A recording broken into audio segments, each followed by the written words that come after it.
Улас Самчук. Куди тече та річка?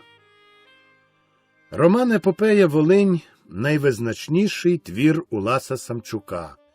Це гімн волинської землі, народній моралі, високохудожнє відображення складних, нерідко трагічних подій в Україні періоду Першої світової війни, національно-визвольного руху та повоєнного часу. Великий похід. Батько корчує пні за лісом на вирубі, гей би не заважали на тому шматку такого дорогого поля. На новині добре просо вродить, а там і пшениця, та прокляте оте коріння. Не зориш його, не заскородиш.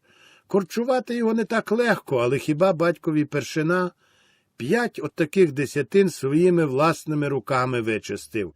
А самі, либонь, здорові знаєте, що то за ліс ще перед парою років стояв на цьому гарному місці. Що то були за сосни, та дуби, та липи, а хіба тільки тут, а отам в Осовці, а на чеських полях, а на панських, а на Тимошівщині. Рве було та рве, як буревій, а все, що просо вродило, а після пшениця. А вона, тобто мати, пішла до млина. Ось уже 3-й тиждень валяється там та гелетка жита, і ніяк його не змолоти. Не диво, коли б хоч млин далеко, а то ж під боком. Та що порадиш, завізно. Хліба, мовляв, зародило, то кожний силоміць на зламання карку до млина преться, так ніби не хватить йому води. Василь корови пасе і вже на цілий день. Бо дні, як не кажіть, укоротшали, а паша на тих валах не дуже то вилягає. Не попасеш довше худобину, не питай з неї молока. Володько й Хведот, ті лобурі. Їм що, для них все ще готове прийде до рота. З них ще як з кози шерсті чи з козла молока. Куди його ще попхнеш, коли першому щойно від м'ясниць піде 7-й, а другому аж після другої причистої 4-й. Сиди на печі та носом підшморгуй. Але хіба та дітвора всидить вам дома? Поки вештається отут десь близько мати, доти й вони тут. Майже як ті курчата біля квочки, жебонять. Але варто матері бодай на хвильку відвинутися, чи то на річку сорочку виколотити, чи то до млина, чи на ярмарок, як і дітиська обоє одразу кудись котяться і хто знає куди. Страхота, ота річка поблизу. Та Володько, Богу дякувати, лобур з головою видався. Берегтися воно хоч і мале, і затяпане потрапить, але одного разу мало-мало до нещастя страхіття не дійшло. Хлопчисько то завше діло з огнем має, ледь, бува, розвиднеться, а воно вже рухається, і де його та охота береться, і чи лемезнуло що, а чи й так, бере отого меншого і волоче його за собою позна куди. Завше до лісу тягнуться. Ліс для них, що бур'ян для курчат. Полізуть гено туди в соснину, на Мартинове або до таксарової контори, і там цілий божий день без їдла і без сідла пропадають. Ми, мамо, огонь кладемо, назбилаємо тлуску, калтопи у побелезника, накладемо, спецемо і їмо. Це все вам отой Хведостисько шепелявить, бо Володько, ой, той би такого накладемо від батька дістав, що вдруге йому й не захотілося б.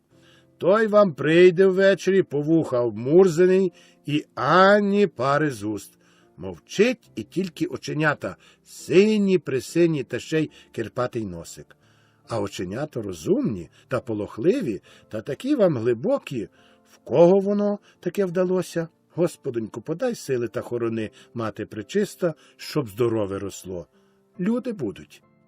Так ото посунуться, як сказано в той їх ліс, печуть там свої картоплі, горма побережникової дітвори до них прилучиться, сухе листя, вогні, дим, а репетують, що тобі без ума. Отако раз заманулось Бахорові наложити огню ще й над річкою. Задумано, зроблено. Бере, чуєте, головешку з огнем і сунеться з неї до самої клуні.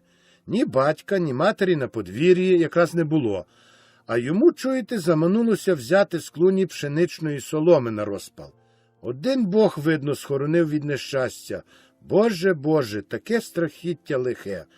А Хведотисько, штаненята йому спадають на п'яти, бруднізна сорочка ворочком із заднього прорізу вилазить, і собі за ним тягнеться, та носом підшморгує, та щохвилини терпеливо сопляка рукавом по губах розмазує, від чого край рукава ніби шкірою облямовано.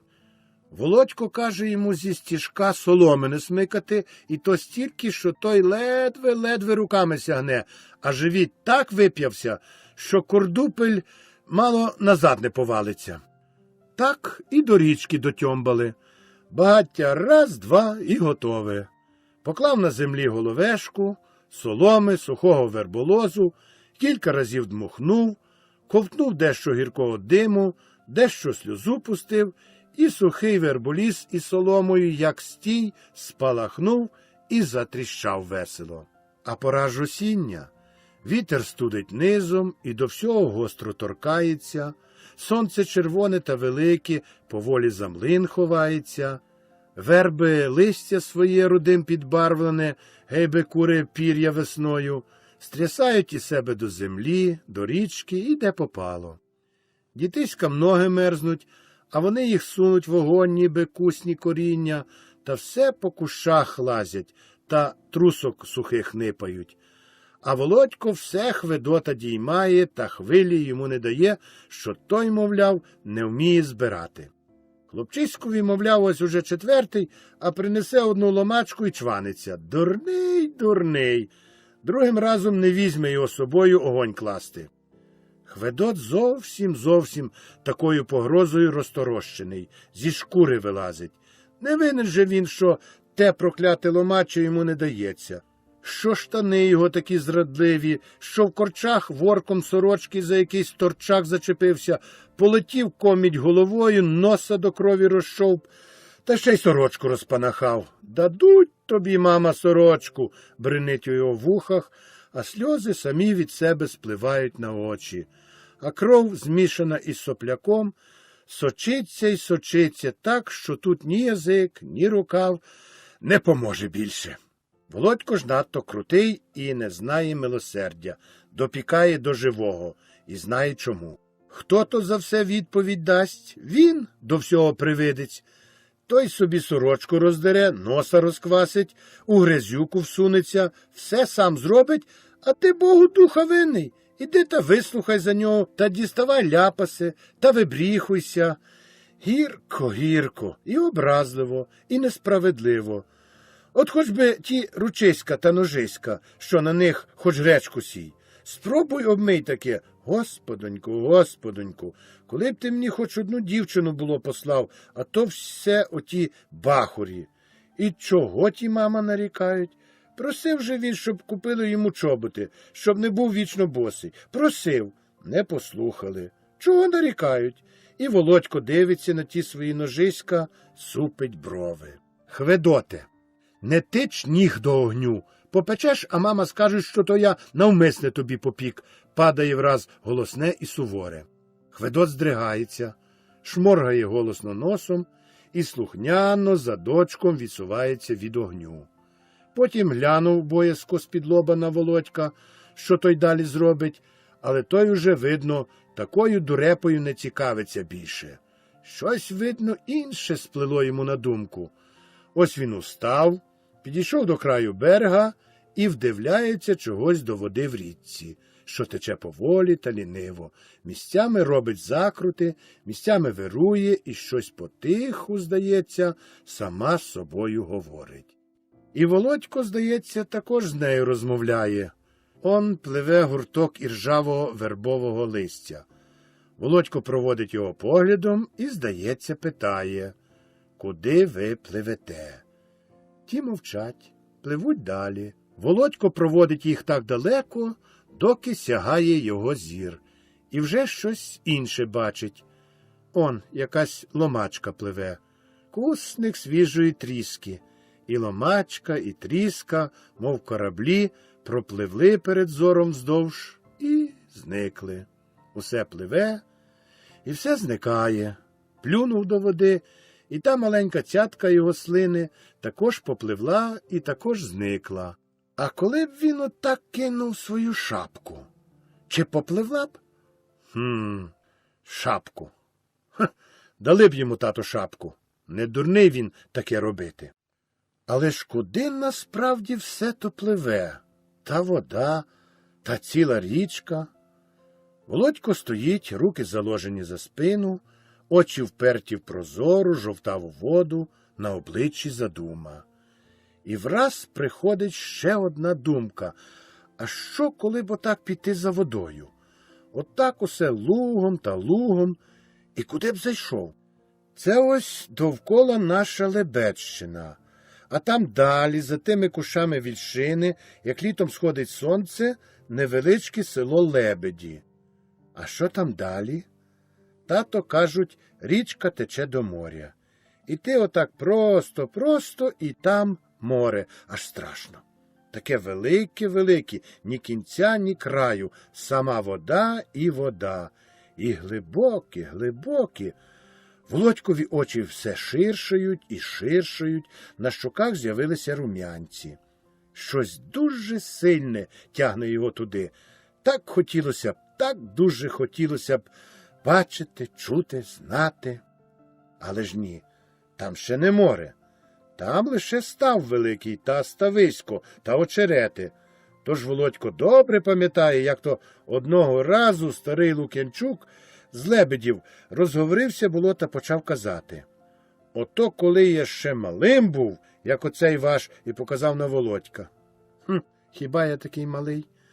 Батько мій покійник, не те, щоб рибачили, ні, але бувало спокійним Юськом Ставицьким візьмуть сака і підуть отак під вечір здовж річкою. Далеко, щоб там йшли, боронь Боже. Ось дійдуть лише до Климової сіножаті, там вир, батько сака держить, а Юсько бовтом рибу наганяє. І поки отак люльку викуриш, у саку, аби Боже поможи витягнув. На ставу, каже, нашому колись лебеді кублились, а тому і село так звуть. Вийдеш було ранком, а вони з-під туману випливають. І в тому, Володько щось таке відчував, що аж здригався. Минулося, казав старий, і куди воно все то ділося? Ну, скажемо, риби, чи рака, чи лебедя не стало, звісно. Люду сарани намножилось, виловили, вистріляли, але ж де ділася річка, очерети, стависько, верболози? Тож, бувало, як оком глянеш, гонів на 30 здовж пуща сама, та стави, як скло, та очерети, як ліс. А птахів бугаїв, а качок, а все то реве, рокоче, свище. Лук'янчук при цьому спльовував, курив свою люльку, морщив пожовкле, мов у цигана чоло, а Володько не пропускав ні одної рисочки його лиця, ні одного слова, ні одного відтінку його розважливого і спокійного голосу. Володько робить кілька кроків далі. Там 3 верби, ніби 3 горбаті верблюди, з обох берегів одна до одної нахилилися, й то так, що, здається, вони обнятись хочуть. Дерманські та лебедські пастушки за це місце не раз люті бої зводили. Це ж бо живий перелаз. Одна з верб своїм черевом зовсім через воду лягла, перетяла течію, створила вир. Вода, щоб текти далі, мусить кришечку здуситись, відбитись убік, управо, закрутитись там і, вилізши з закруту, тікати ніби з переляку далі. А скільки там листя та сміття всілякого, та піни, що нагадує велику стару мухомору. Володько закачує штаненята, бо як його втриматись, щоб не полізти на ту вербу. Хведот, побачивши таке, кидає огонь і, забувши, що має гніватись, підходить і собі до верби, а на обличчі сама беззастережна зацікавленість. Володько ж втілена повага. Зійшов на обчовганий стовбур верби, і, як він халяла не боїться, присів навшпиньки і дивиться мовчки у вируючу воду. Дивиться довго і вперто, і мовчить, і мовчить, і надутий такий. І як то воно так? І чому то тепер немає того риби та рака? Думає він поважно. А може, дещо й тепер лишилося? Напевно, ще щось є. Он там щось мигнуло. То в'юни та леньки. Вони такі меткі та слизькі, що їх ніяк у руці не втримаєш. Виховзне і плих у воду. А там ще й рак он зовсім лінький, ніби дід Раченець, що має 80 років, повзе.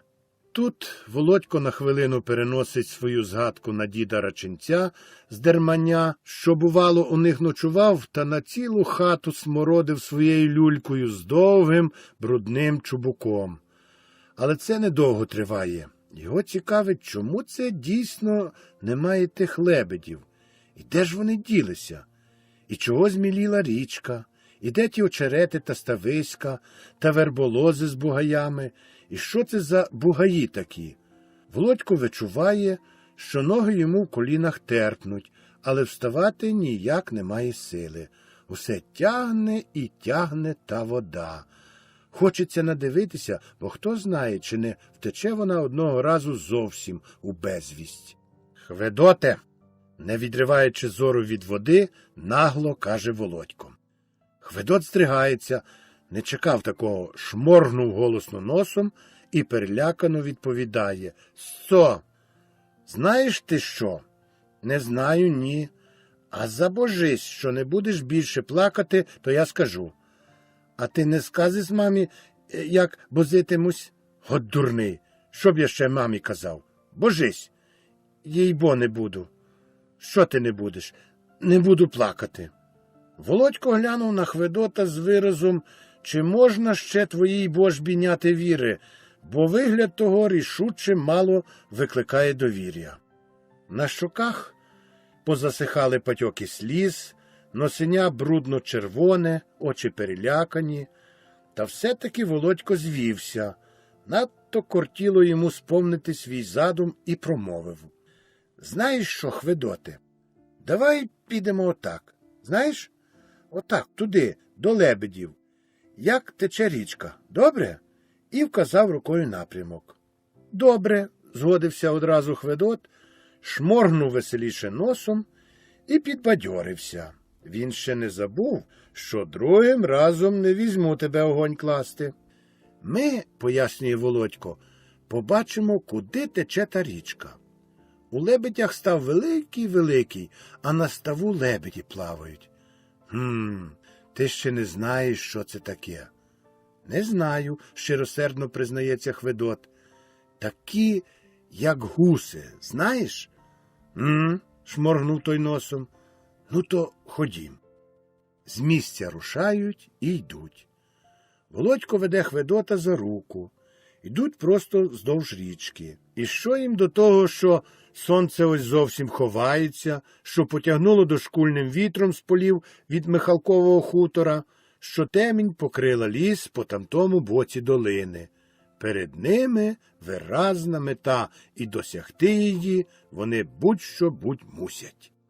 І воно було б ще не сугірше, коли б річка не робила отих осоружних закрутів, бо саме на тих закутках буває найцікавіше зупинитися, поглянути у воду, поміркувати, що і як. Тут також завжди кущі вільшини чи верболозу ростуть, а в кущах трапляються ожини. Часом якийсь птах звідти випрыгне, і цікаво глянути, чи немає він там, бува, свого гнізда. А вода на закрутах бурлить та вирує, та на всі боки ліниво повертається, і все то так дуже цікаво. Але час також біжить, і треба йти далі. І мандрівці йдуть. І коли відійшли так далеко, що їх хата зникла з виду, їм почало робитись ніяково. До всього почало виразно сутеніти. А ставу з лебедями все нема, та й нема. Володько розуміється, першим збагнув становище, хоча він ще мовчить. Хведот натомість нічого не помічає, він весь сповнений вірою, і тому він почуває себе зовсім бадьоро. Володько вже тихцем подумає, чи не краще б воно повернутися, бо тут вже, як звичайно, прочуханом запахло. І він зупинився, і дивиться перед собою, і міркує. На Хведота також находить непевність, він здивовано дивиться на Володька, хоча не сміє щось питати. Не його діло втручатися до таких важливих справ. А враз рішення запало. Володько круто міняє свій намір, не питаючи Хведота, він повертає назад, але іншою дорогою навпростець через болото до польової стежки.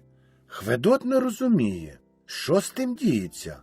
Але що тут багато розважати? Іти, так іти. І спочатку йшлося гаразд, під ногами твердий ґрунт, але згодом той ґрунт стає м'якшим і м'якшим, аж нарешті дійшли до такого, що ні сюди, ні туди. Ноги по самі коліна грузнуть в драглину, з-під них чвиркає брудна і ржава шипуча рідина. Стрибають з купини на купину.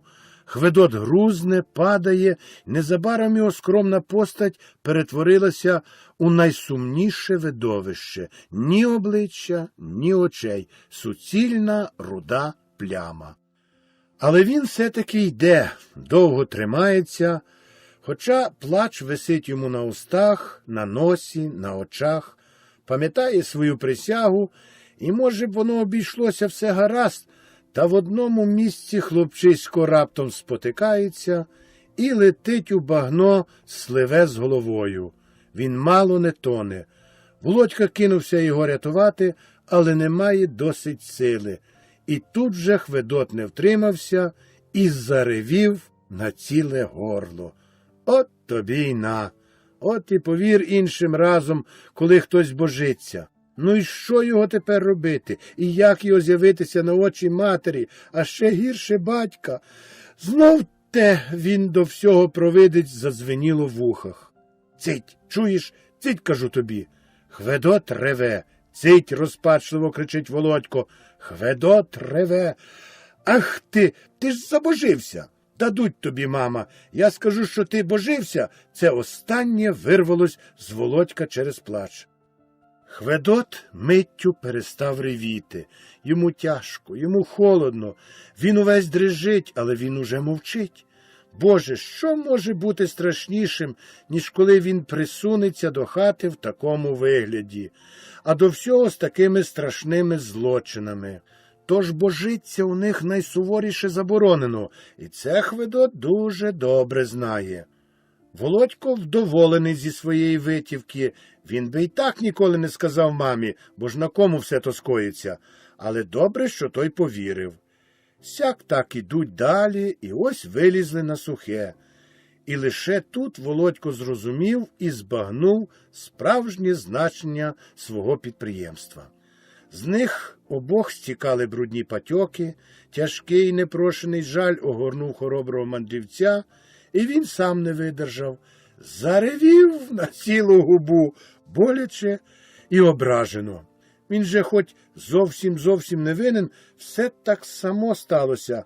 Хведот негайно піддержав йому товариство, і дружний плач рознісся в темряві понад лугом і полями. Пізно, зовсім пізно, голодні й холодні присунулись вони до своєї хати. Хведот уже не плакав. Хлипав лише сам Володько. Він зовсім виразно вичував на своєму задку дотики батькової попруги, і це порядно його бентежило. Але коли увійшли до хати, там було темно і безлюдно. Значить, нікого нема дома. Значить, не все ще втрачено.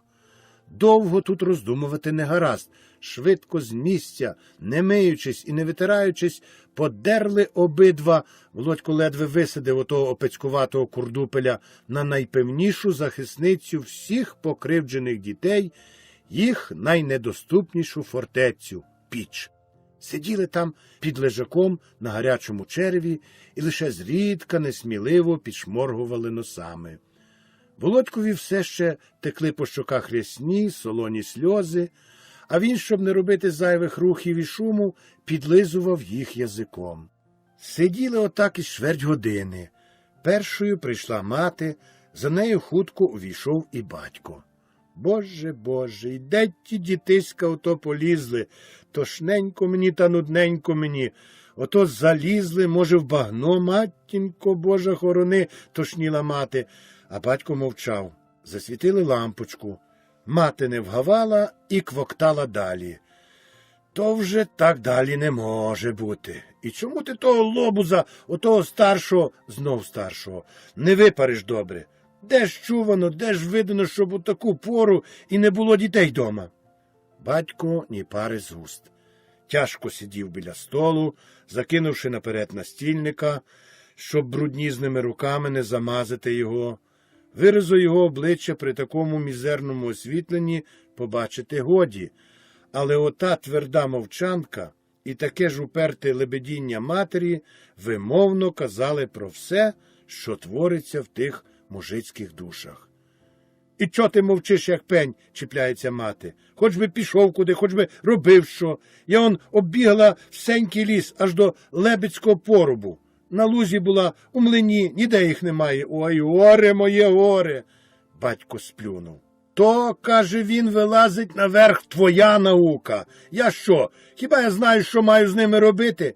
Коли ти вчиш дітей непослуху, то й маєш. Вчиш. Не тупікай мені тим вчиш. Хто його з повітря лихе вчить? Ага, як візьмеш попругу, щоб притягнути котрого, ого, добре вам протягнути, думає Володько, через пліч, то галасу на цілу околицю наробиш. Тепер маєш, як десь усунеться в річку, будеш бачити. Та все-таки батько звівся і, сказавши, що чортова спина болить, наложив на лисину свого заялозяного кашкета, видно, зібрався кудись іти. Володько довго та хоробро змагався зі спазмами плачу, що тиснулись у горлі. Довго стискав свої тремтячі уста і ціпив зуби, щоб не подати голосу. Та коли батько взявся за клямку, не втримався, захлипав і заревів від переповненого і щирого серця. За ним поспішив і Хведот, дружний на 2 голоси концерт, повінця виповнив хату. На щастя, на цьому й скінчилося.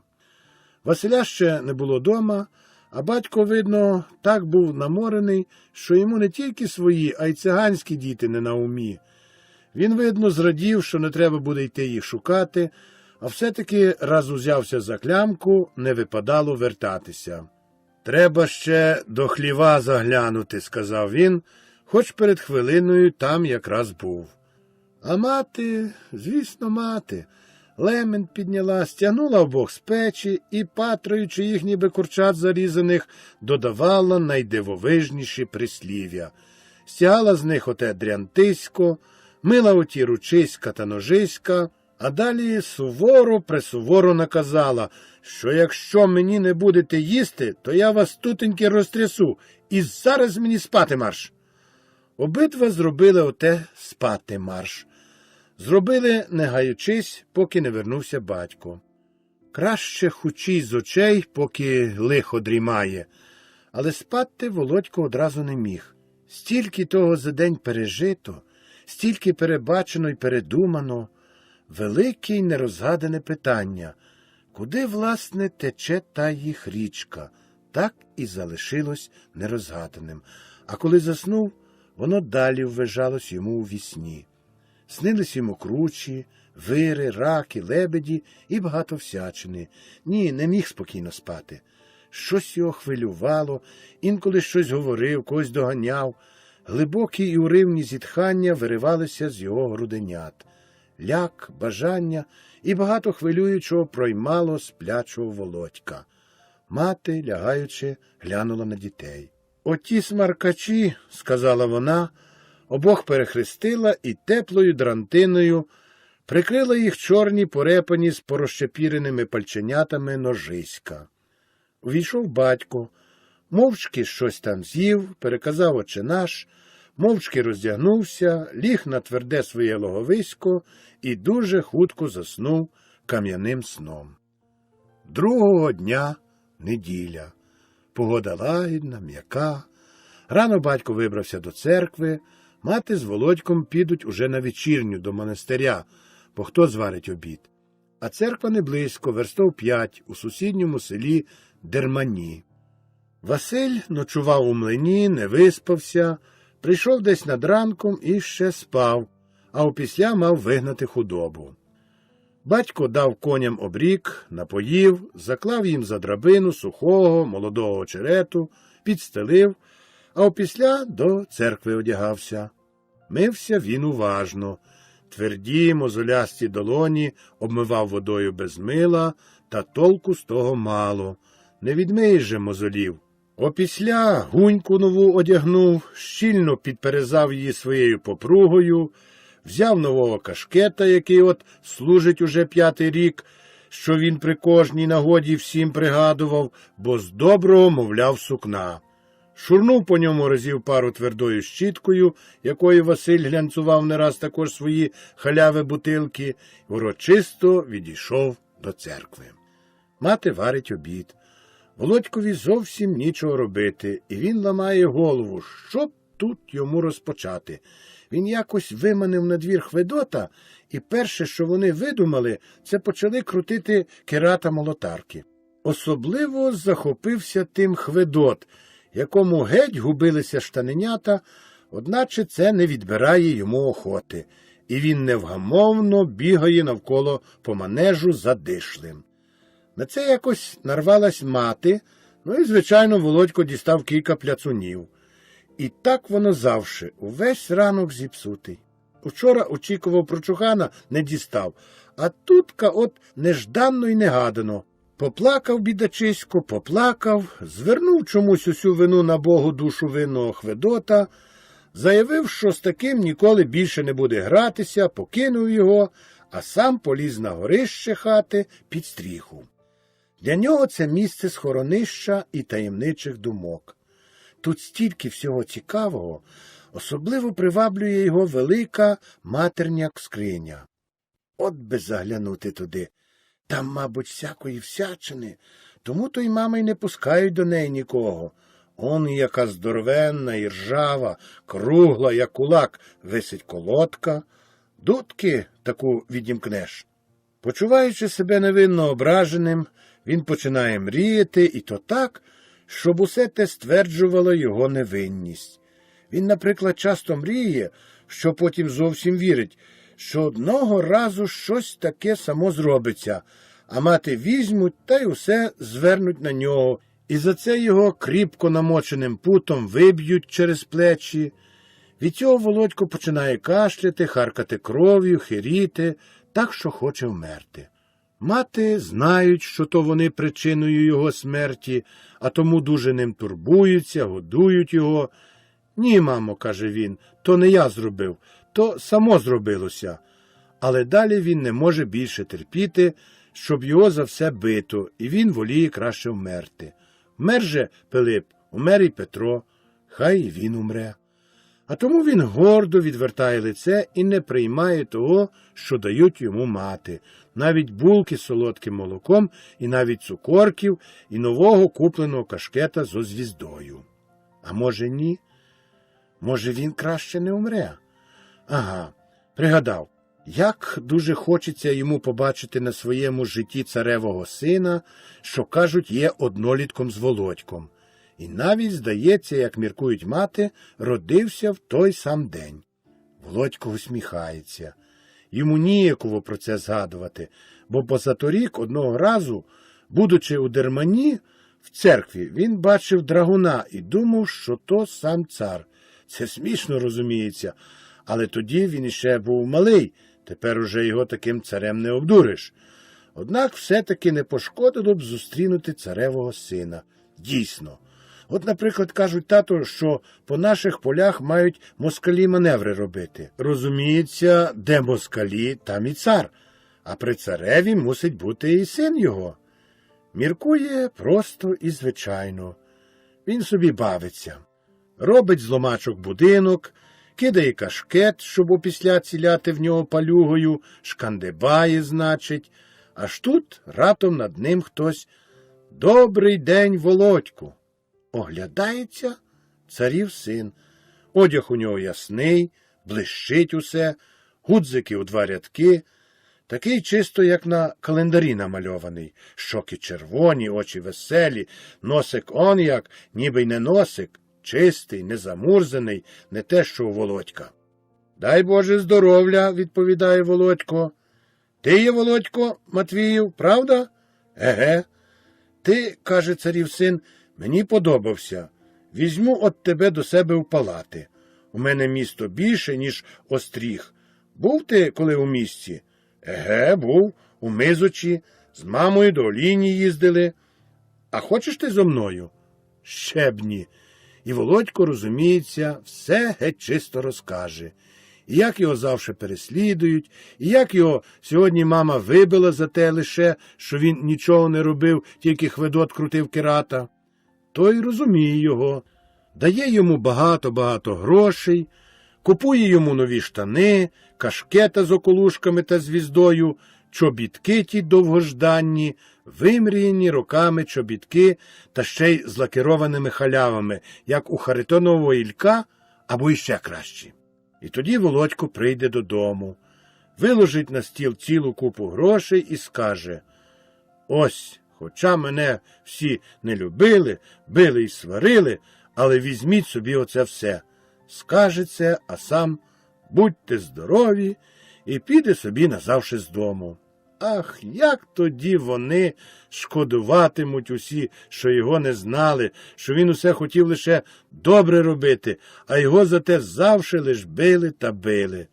Розважає, що то він кому купить. Батькові добрі чоботи, витяжки на 3 карбованці. Мамі м'які, теплі на зиму виступці, щоб ноги їм не приходилось на печі гріти. Але в той час чує різкий, розбитий голос: «А те тебе нечиста сила носить, Володьку! Володьку, а йди-но, чмано замурзана, обідати!» Мати, знов мати. Всі мрії, ніби тінь, злиняли і розвіялись. Крути, не верти. А треба злазити з горища, перед грізні очі батька, бо мати, де там, вони не втримаються, щоб усього не розказати татові. Обтер вогкі очі кулачком, і хоча кликали якусь учману, одначе він знає, що протестувати тут дарма, устав і поліз по драбині униз. Одначе мати нічого про Володькові вибрики не згадувала.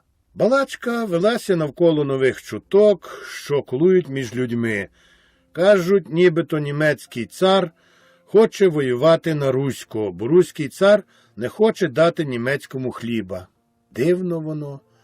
Володька це непокоїть. Як то так? Один цар воює другого. Такі багаті, всього вони мають досить, буцім то й неправду німецький цар не має хліба. Щось це не дуже так. Зрештою, хай прийде він до кого-небудь та купить собі хліба, навіть хоч би до нашого тата. Наш тато мають усього 5 десятин і ще мусять їх корчувати, а й то у них є хліб, а у німецького царя ціле царство. Між батьками з цього приводу почалась розмова, і вони, Богу дякувати, забули про Володькові вибрики. День Божий. Хутір Матвія розлігся попід пригірком, укритим сосновим і мішаним лісом проти сонця, над берегом невеличкої річки Лебедівки.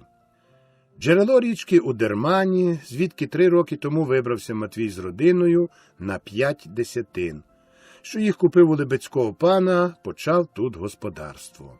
Воно то замало 5 десятин, бо до того більш як половина з них ще з пнями, а чверть під лісом, що належить острозькому жидові Таксарові. Та що вдієш? За свою працю по часі можна ще дещо прикупити, щоб на кожного бахора хоч по 2 десятини припало, коли Бог не дасть їм більше дітей. Купити то воно легко сказати, але купля та не з маком дається. От хоч би й ці 5 десятин. Він же женився ще у 19 літ. Дитячі й парубочі літа проробив у дворі, то на чехах, а після гірка праця вже дома у гурті, жонатим при батькові й братах, бо залишив йому батько у спадщину всього 3/4 десятини. Аж на старості літ, як сивий волос показався, як злисіла голова, як ціла його здоровезна колись постать почала хилитись додолу, вдалося якось зігнати отих 5 десятинок. Оженений уже вдруге. Перша жінка померла нагло і залишила 2 діток – Катерину і Василя. Та вже й від другої має також 2 – Володька і Хведота. Найстарша донька Катерина від смерті матері живе на хуторі у діда, а Василь пасе худобу. Зросту Матвій великого, постать його потужна, міцно збудована, яких сьогодні вже немає. Робота в його руках горить, ступить, земля гнеться, ударить кулаком – довбні не треба, дуб дубом мужик. Тому й начиння мусить він для себе робити по силі і по зросту. Чи то коса, грабки, вила, сокира чи плуг – все надійне, не яка тобі тендита.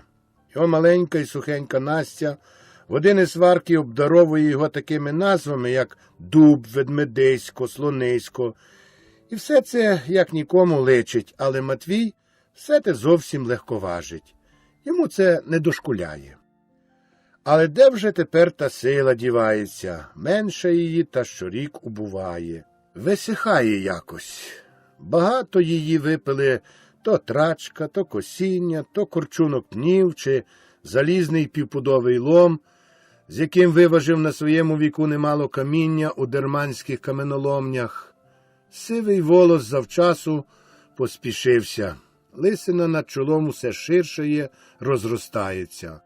Але все-таки, коли б Господь продовжив віку, то сили ще поки старчило б. А він що-небудь дітиськам припас. Десятинка друга не зашкодила б, придалася б. Тяжкий корчунок, тяжко добувати той чорний кусень хлібиська. А хочеш петльованика мати, так уже добре лоба гостри. На новині то пшеничка, дай Боже, як росте, вилягає. Але новини тієї мало, а до того корчунок живота рве та спину трощить.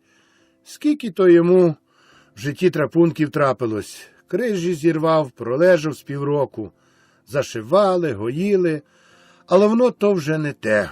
Трачкуючи, з рештовань злетів, руку ліву у плічку вивихнув, не вдався завчасно до лікаря, запустив, а рука криво зросталася і так залишилась нижча від правої. Сутулуватим виглядає, а це дається відчувати тепер при тратці та й при інших тяжких працях. Не дійствує вже вона як слід, та й годі. Наверху просто таки не може різати. По-третє, скажений щенюк колись укусив, мало-мало в сказину не перекинулось.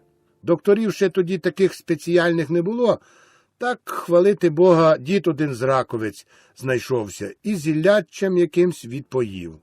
А то ночами, бувало, сказ у голову йшов. А яке то життя було колись? Що то тепер діти наші знають?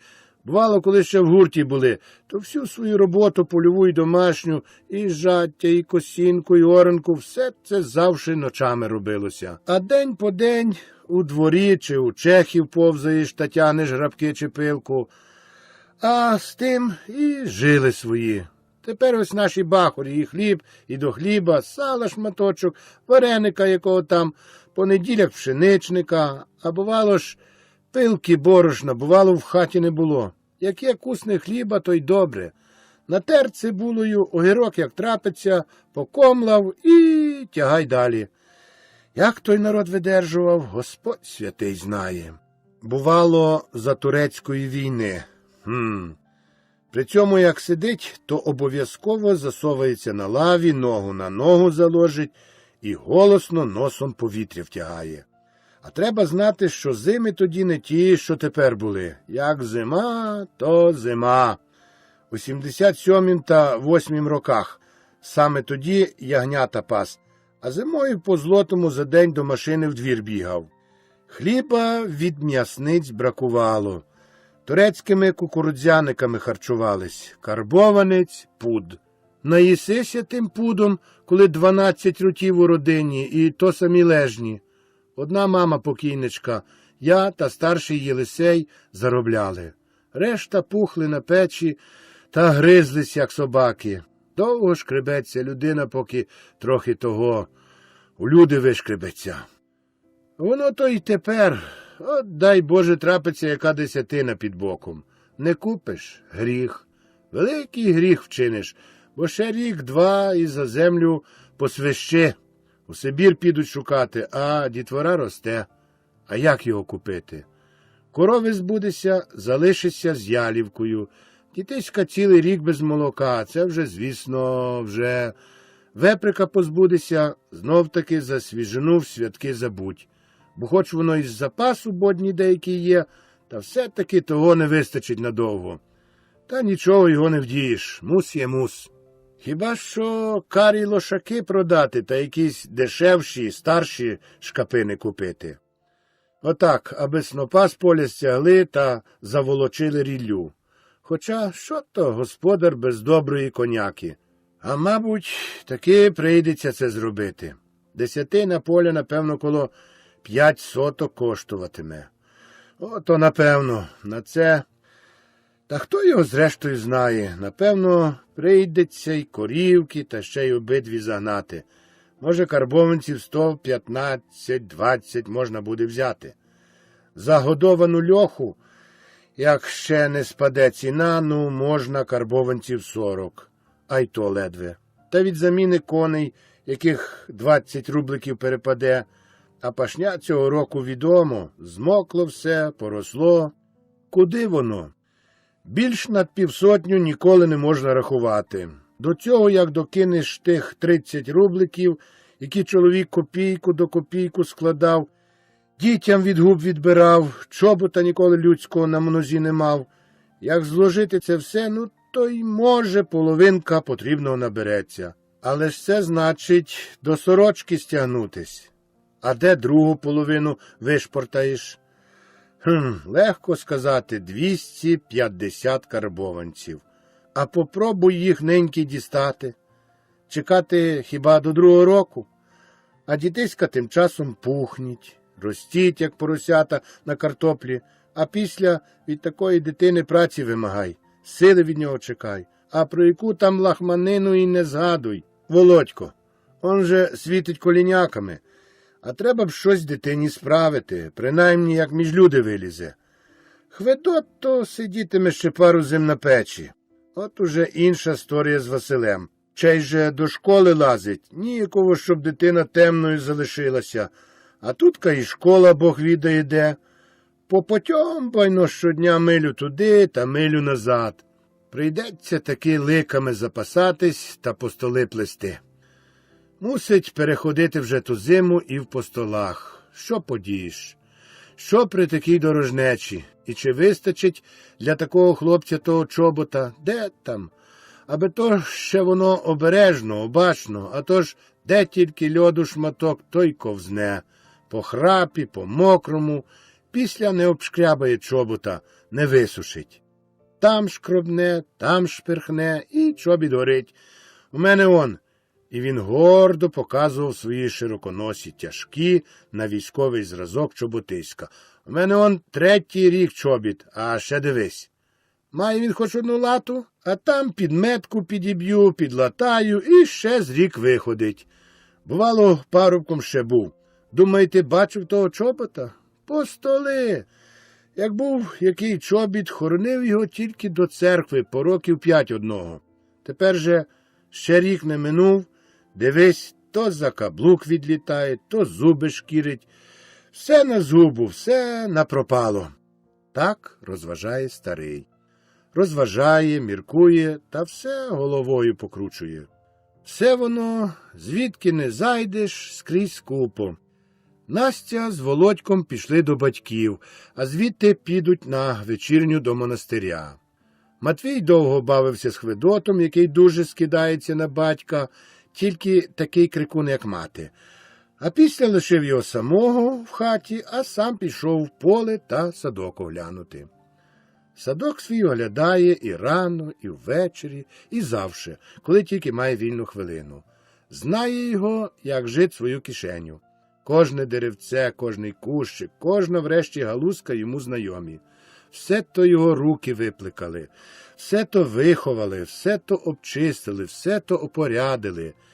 Від світання до смеркання готовий він тут сидіти, але часу на те обмаль. Радо б і бджолу тут завів, та вона догляду потребує, а йому ніколи. Радіє десь глибоко в собі якоюсь особливою матвіївською радістю. Ніхто її не помічає, не помічав її, мабуть, і він сам, але радість та велика, воно й радіти є що. Пригадати тільки, як то, будучи в гурті, зносив він з усіх усюдів дичечку до дичечки, шкілку зробив, тицяв їх там, заливав, оповивав, і от тепер полюбуйся.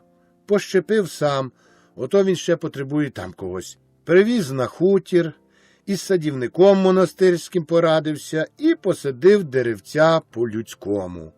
А сорти все які, самі, можна сказати, найкращі. Золоті, зелені та білі ренети. Ці можуть довго лежати, гарно пахнуть і мають добрий збуток, особливо зелені ренети. Опісля цеголки, цяківки червонобокі, солодкі та рольки. Ах, як пахнуть, а долежить часом до масляної. Виноградки. Це не яблука, а щастя. Великі, півхунта кожне. Зорі, довгощепи. Це все сорти зимові. Літніх яблук Матвій не садив, бо який з того толк. Не продаси, а засушити не встигнеш. Отак сюди-туди облетить, поб'ється, погниє. От ще райки з літніх. Та й то ці вже більше осінні. Ці вже можна й продати. Папірівки добрі, нічого сказати, але ніякого з них толку. Дві всього й має їх Матвій у своєму садку. Грушок, як то для себе, досить. Цукрівки, варшавки, попаді, із зимових хунтівки та бери. О, ці два сорти, оце грушечки, за них можна часом грошики лупнути. Всього дерев понад 100, вже от під овочами погнулись. Своєї фрукти доволі вже, а це ж усього кілька років. Тут вже і шкілка при саді. Садок розростеться, і він засадить цілу підсонню десятину. Пригодиться колись. Глянеш, око радіє, все на місці, все випликане, огорожа одна чого варта. Найкращі лати у Лебединському лісі вибирав, навколо вишнями обсадив. І затишно для саду, і корисно. Вишні вродять, і продати навіть дещо можна буде. Так-то так. Але що то з цією дітворою буде? 4 вже їх. А хто може заручити, що ще одно не прибуде? Хоча Матвієві під 50, та баба його 7 літ молодша. Ну, по 1 десятині кожному. Що то є? Починає кожна дитино спочатку ту каторгу, яку прожив твій батько.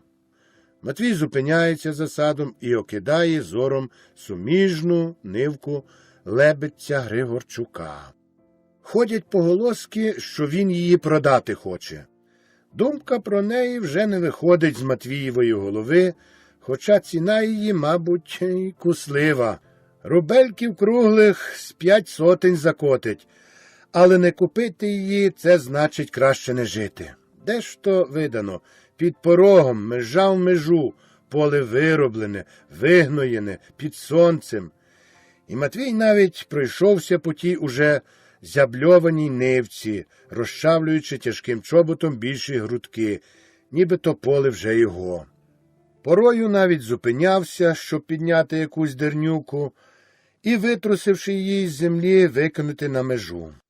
Земелька свіжа, пахуча, бабине літо по скибах поснувалось. І коли Матвій зійшов з Григорчукової нивки і уважно зайнявся підпорою одної гілляки на щепі, що занадто гнулася під тягою овочів, у той час його поздоровив здалека хрипливий баритон чоловічого голосу.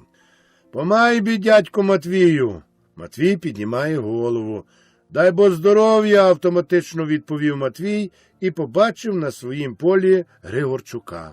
Миттю шибнула у Матвія думка. Ага, приходить за поле балакати, а вдає, що тільки оглядати прийшов. Григорчукові хотілося, щоб Матвій купив його поле з таких причин. По-перше, може йому ціною краще солити, ніж кому іншому, бо це ж під порогом. По-друге, краще мати діло з порядним господарем, бо той і слова додержить, і грошей, хоч, може, готових і немає, то швидше роздобуде. Бо йому і у банку, і у жида, куди не кинеться скорше, ніж другим дадуть. Приходом Григорчука Матвій зрадів, але при таких оказіях чоловік має степень свою знати та бути чуйним. Він сам, було, не раз збирався скочити до Григорчука, та не знав, як його краще того, а тут нагода сама допомагає. Обидва зустрілись заклопотано, руку один одному подали і байдуже по-жидівськи потиснули та почали, як то, мовляв, з погоди. Аж випогодилось, а то ж таке лило. Причому Матвій не забув заявити, що у нього геть чисто пшениця у копах замокла і поросла. Хоч бери та й на гній кидай. А це ж уся цьогорічна надія була. Скрутно цей рік прийдеться, скрутно. Що скрутно, то скрутно. Але якось то Бог дасть, завертає назад Григорчук. Воно те саме в цілій окрузі, куди не глянь. Шкоди ті сльоти дівствітільно наробили. Геть аж шапки в півкопах позеленіли. У самого мене 15 кіп, як золото пшениці, просто можна рахувати, зігнило. А дивно, чому той Сидір там свого вівса не забере? Чи то він хоче його вже заразом розкидати замість паренини, заорати та пшеницю сіяти? Ха-ха-ха! Мабуть, обидва коротко засміялись. Проходжу ото коло вашого саду і просто мене аж оскома бере, починає Григорчук. А це ж Матвієва слабка струна садок, ніби знає. Ото садочок, і я вам скажу, за пару років ви багач. По 10 років мають оті, похвалився Матвій. Дивна тут під садок земелька, підсоння, зауважив Григорчук. А як виробиш та погноїш, то росте нічого, зм'якшував вартість земельки обережний Матвій. Пшеничка, знаєте, тут як родить. Ох, як тут пшеничка родить. Повірите чи ні, а оця моя десятина, тут є ще кілька сажнів лишніх, отам, те заглубисько коло Харитонового рівчака, але то не рахується. Їй-бо, вона, ви ж самі бачили, 20 кіп пшениці дала. А яке зерно, змокло. Ото-то тільки. Та ви і гною туди вперли, не здавався Матвій. Зайво було, я сам не розрахував. Вилягла все одно. А яка з поляглиці польза? Я вам кажу, немає кращої, по-моєму, землі, як тут. Оця мастка, глинковатка, проти сонця, це перва земля на пшеницю. Коли я був у москалях, то стояли ми над Волгою в казармах. В Саратовській, це було губернії. Там також на пшеницю дуже зручна земля, але то вже відомо кацапське оброблення. Вийде ото з тим гаком, отою западенною, як вони кажуть, сохою, покоперсає, стид, не робота. До того там суші, страшні суші, а почва, знаєте, не видержує суші. Твердіє, репає. Ото, знаєте, часом такі рівчаки порепають, що ой. Це все оповідає Григорчук, коли обидва господарі, лінькі, переступаючи ступ за ступом, ідуть до хати. Зайшли. У хаті Хведот наробив тарараму, повитягував усякої всячини на середину хати, понаставляв стільців, витягнув батькову шефську скриньку, бо Матвій і шефство знав, так для своєї потреби. Наніс полін, дров і якусь, видно, фортецю будував. Чоловіки сполохали його, і він чимдуж, покинувши все, як стій, попер на піч і заліз у сам куток. А всі його причандали так і валяються серед хати. От той шибеник, каже Матвій, ховаючи все на своє місце. Баба моя пішла до дерманя, то ось, як бачите, а то, звісно, дітвора, байдуже сідаючи і оглядаючи скоріше стелю, ніж долівку, каже Григорчук.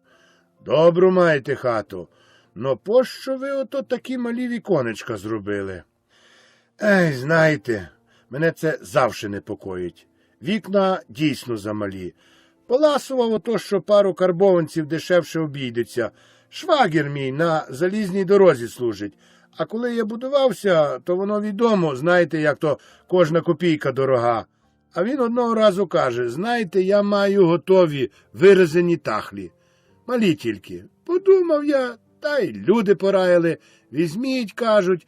Ну що малі, і нічого не коштує, і в зимі при менших вікнах повітря у хаті не так стигне. Тепер ось каюсь. Є каяття, та нема вороття. Переробив би, але немає поки средств на це. На все потрібні средства. Спрятавши все, що було посеред хати, Матвій присів і, заложивши ногу на ногу, продовжує. До того думаю, що я тут довго не втримаюсь. Григорчук, що саме кисета з тютюном у руках наминав, щоб закурити, гостро і швидко кинув на Матвія оком. «Не курите?» – сказав зовсім не те, що хотів, бо ж знають усі, що Матвій ані не п'є, ані не курить. «Ні, цього не вживаю», і відмахнув рукою. «Щасливий ви, Матвію, чоловік, те куриво, то марнотратство.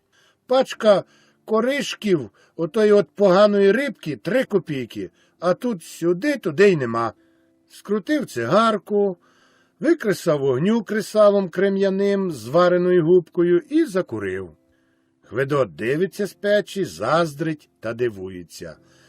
Він хотів би, щоб йому з рота і з носа, особливо з носа, куривсь димок. «Так як то, ото кажете, ніби ненароком задавши щось, питає Григорчук. Не вдержитесь? А то ж чому? Садок же ж ваш. Що ж знаєте по тому садку, коли діти ростуть і потребують ґрунту? Що вони з тим садком почнуть? Землі ж, ви знаєте, все меншає і меншає у нашій околиці, а людиська множиться. Ось гляньте ви на цю Лебедщину ще 5 років назад. Один ліс та ліс. А що тепер? Там он Мартин засів, а Трихонові сини, як підростуть, то де дінуться? Куди підуть? Сюди. Має ось тут у мене під вікном 2,5 десятини, і вже одного примостить, і вже матимемо сусіда. Ну, а скажіть, де тої землі діти наших дітей візьмуть? Ще скажете, клапоть того заставі є, що, знаєте, потім. Я думаю. Воно так-то так, перебиває Григорчук. Та що подіяти? От ми лебедці. Мусили ж ми викупити панську землю. Та я нічого не кажу. Чекайте-но, бо не хватає справді місця. На днях якось, не пам'ятаю, позавчора чи то в четвер, вилічували ми з сусідом хвещеним паньком, скільки у нашому селі є повних ґрунтів. І що ви думаєте? 40 наших господарів щось 3 чи 4 мають. А то вся решта отак, 8, 7, 6, 5, а найбільше по 2, по 2,5 десятини. А не купиш – не матимеш. Купляй, поки купляється, і що купляється. То-то. І чвиркнув крізь зуби просто на долівку. Ех, каже Матвій, вам трапилась дурничка, отой ліс та млин. Той один ліс виплатить весь маєток, а млин? Скільки платить вам Волько оренди? 200 на рік, але хіба ж від нього видереш ті гроші разом? Отак то дітицне, і чорт тим грошам знає лік. Ще коли б то не був млин громадський, Волько під'южує кращих господарів, щоб вони не вспоминалися оренди, а решта, знаєте, що їм на тому вигорить? Плюне та й піде. Ну, з цим можна порадити. Я не йому вірю, щоб один жидок водив за ніс цілу громаду. Ви тільки до нього візьміться. 200 рублів щороку дасть громаді десятину поля. Григорчук викурив цигарку, кинув її на долівку і, трохи підвівшись, розтоптав її чоботом. Після цього сплюнув. Думаєте, по правді сказати, нема сьогодні за 200 рублів десятини? Але не втім біда. 200 рублів завжди пригодиться. Але оце Волько задумав перебудувати млин. Вставляє замість коліс турбіну і нові вальці. Поки що дамо йому спокій. А після таки візьмемось. Він то вже побалакує зо старостою про купівлю того млина. Видно, корисний він йому, хоч завжди лементує, що нічого з нього немає. Я то, по правді признатися, нічого б не мав проти, щоб його продати, бо що з ним при такому, як у нас, ладі почнеш? Громада, що череда овечок. Немає в ній пастуха, то, звісно, який вже там лад. Страшить мене тільки те, що Волько виманить той млин майже задурно. А друге, що грішми покористується лише дехто. Ну от і подивіться. Моя дурна голова не раз міркує. Чому б то, думаєш, та не могла сама громада тримати той млин? Це ж вигода своя. Самі собі й за молоття платили б, і став, і стависько, і гуску є де вигнати, є й вальці, і питель, 2 разовики, крупнодерня, валюша на сукно. Все одним словом. Хай би, думаю, вже не знаю, який був той млин, то на одного мельника та помічника вистачило б. І поправити при потребі можна було б, а то я вже рукою на все махнув. Бачив я, що робилось минулого року на сходці. Крику, гамору наробили. Але хіба що-небудь вирішили? Де там? Кричали, дерли роти і розійшлись так на чорт матері. Григорчук із серцем сплюнув і засовався на лаві. Очі його загорілись, але рівновагу свою мужицьку і необхідну стриманість та діловитість розмови не тратив. Трудно, знаєте, сьогодні чесну людину знайти, продовжує. Дуже тяжко, хай йому частець. Волько, звичайно, пускає дим у вічі мужикам. І хто б то повірив, що такий млин та не міг виробити тих 200 карбованців оренди. Але він, коли почне лементувати, та коли почне і клянеться, і божиться. Ну, а мужик що? Плюне та й думає, чорт тебе бере, хай тебе нечиста сила слухає. І пішов собі додому. Ми викупили маєток 120 десятин і всунули за нього 24 тисячі карбованців. Суму цю ми вичавили зо своїх власних животів та мозолів і животів наших дітей. Казали, за ліс виберемо. Млин он які доходи дасть. А тепер піди його, пошукай ті доходи. Так само і з лісом. За 10 тисяч такий ліс продали. Та це ж треба. Григорчук знов поліз до кишені за кисетом з рибкою. Я не знаю. Це треба найдурніших людей на світі. Але що ви зробите? Скільки то наші главарі поїздили до острозьких таксарів, щоб таки умудритись таку соснину, кажуть, 25 тисяч дерев без дубини. Отако замарно віддати. Пух! І, помовчавши, ладить кресало з губкою та додає. Ну, таксар то вижене грошиська. Що вижене, то вже вижене. Саме увійшов Василь. Він щойно пригнав корови, поприв'язував їх до ясел ланцюгами і прийшов оце до хати. Григорчук поздоровив його, як дорослого, дай бо здоров'я, і подав навіть руку. Матвій при цій нагоді заявив, що це його найстарший і що він уже у 3-ю групу ходить.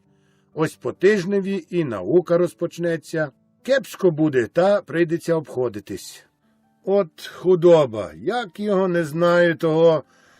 Ви маєте ще ту вигоду, що хоч я куди худобину вигнати, сказав Григорчук. Воно то так, особливо з весни та восени. В літі так само не дуже. Ні, тепер вже не дуже то, як бувало. Скрізь око дозорливе і навіть на зрубах вже не так, як колись. Навесні та восени у верболозах та болотах, але оце на днях мало не трапилось нещастя. Корова загрузла в болоті і ледве витягли. То, чув про це, чув, підбадьорився Григорчук. Оповідали наші лебедці. От-то, ваші лебедці і витягнути її допомогли мені, дякувати їм. А коровисько чимала. Моє щастя, що можу хоч худобу плекати, а то б... Але що то воно за декілька літ буде? От питання. Подумайте тільки, що тут було ще недавно, ще 1-го року, як я сюди перебрався, при старому Мельникові. Усе як глянути стависько, хто захоче, їдь, коси, бери, паси худобу, а піди тепер. Я сам хочу вже взяти у мельника в оренду на 5 літ оті верболози на клину коло калюжі. Думаю, викорчую чоловік, а 5 літ сіно братиму. Воно то сіно там спочатку абияке. Осока, лепеха та очерет. Але по парі років, думаю, вибавиться. А для рогатої худоби це хо-хо-хо, як піде в зимі. Василю, звернувся Матвій до Василя. Звернувся ніяково, мнучись. Принеси-но там дещо. Василь, видно, зрозумів, а Матвій продовжує. Ото, знаєте, добро було зо старим мельником. Хоча чех, а все-таки порядна з нього була людина, не то що теперішній. Цей, борони Боже, щоб худоба на його луг стависько шлапнула. Не шлапай то. Воно то й добре знаєте, порядок мусить бути. Пригадую собі, як прийшли до нас ті чехи. Боже, що то за бідачиська були, ні кола, ні двора, голі, як цигани, поприходили. Повірте, що той дус на борщівці, що сьогодні у фаєтонах їздить, а синів інженерами та докторами поробив, прийшов зо 100 карбованцями в кишені з Моравщини. Злабудав собі серед Бущинського лісу, там ліс ще тоді такий був, що, господи. Отож поставив собі серед лісу халабуду з круглячків, а тепер у нього фаєтони та 20 тисяч золота в банку. От що то значить порядок. Тепер у нього 30 десятин землі. У самого старого. Синам землі не треба. Але чи повірите, що платив він по 22 рублі за десятину? Я не кипкую з вас. На Бущенщині була земля з лісом. Сосни 2 охватами не охопиш. По 12 карбованців, от як живу. І думаєте, що хто з наших мужиків купив тоді хоч 1 десятину? Крім небіжчика Хведора, Михалкового батька, котрого син сьогодні господар, ні один. Каже, нащо воно мені, що я з тим лісом, свого ґрунту хватить, а діти виростуть, світ великий. От як розважали. І то не бий, і то не розложи такого драба, та не всип йому 50 таких, щоб до смерті чухався. А чехи ті в Сибір їхали. Їх виписав цар, щоб культуру ввели. А на що їм та культура в Сибірі, коли ось тут така даровизна трапилась? Побачили і все забрали. Загарбили дочиста. Усі ті колонії – Борщівка, Озірко, Гільце – все то на таких землях осіло, і сьогодні вони пани. Сьогодні вони палати будують, у фаєтонах їздять. А де я свою силу подів? Не у них? Не на них затратив? Не для їх збагачення? А чи не міг мій батько також 20 мені припасти, як оце зробив Хведор? Міг би, та не хотів. Пив, шлявся по бабах, гуляв, матір окрадав і все до шинку відносив. Ось такий мужик. Ось такий у нього порядок, толк. Увійшов Василь. Він приніс пляшку горілки на всяку оказію припасену. Та кусисько старого, пересоленого, аж пожовклого, грубого салиська. Є чарка, є закуска. Григорчук оком на все либнув і запакав швидко цигарку та ніяково, ніби йому чогось соромно стало, засовався на лаві. Вичував, мабуть, інстинктом і разом боявся, щоб не втекла все-таки чарка, що то на нього облаву робиться, намагався щось ніби протестувати. Та, знаєте, воно якось, це зовсім того, а все-таки і не знаходить слів, щоб висловитись. Вже вибачайте, каже Матвій, баби моєї немає дома, а вона те все припекла б, може, смаженю яку б. О, що ви, що, господи, та й цього доволі, для такого гостя, господи. У нас гості не дуже пороги оббивають, звісно, на хуторі. Ну, так заживайте. І Матвій дебелою, порепаною мозолистою рукою підсовує гостеві чарку. Підсовує незграбно. Чарку налив щиро, від щирого серця. Горілка переливається і хлюпається на настільник. Протестує Григорчук. Дядьку Матвію, так не годиться. Первий хазяїн. Ні, я чоловік тверезий, розводить руками господар. І при цьому головою та виразом обличчя намагається пояснити, який то він чоловік тверезий.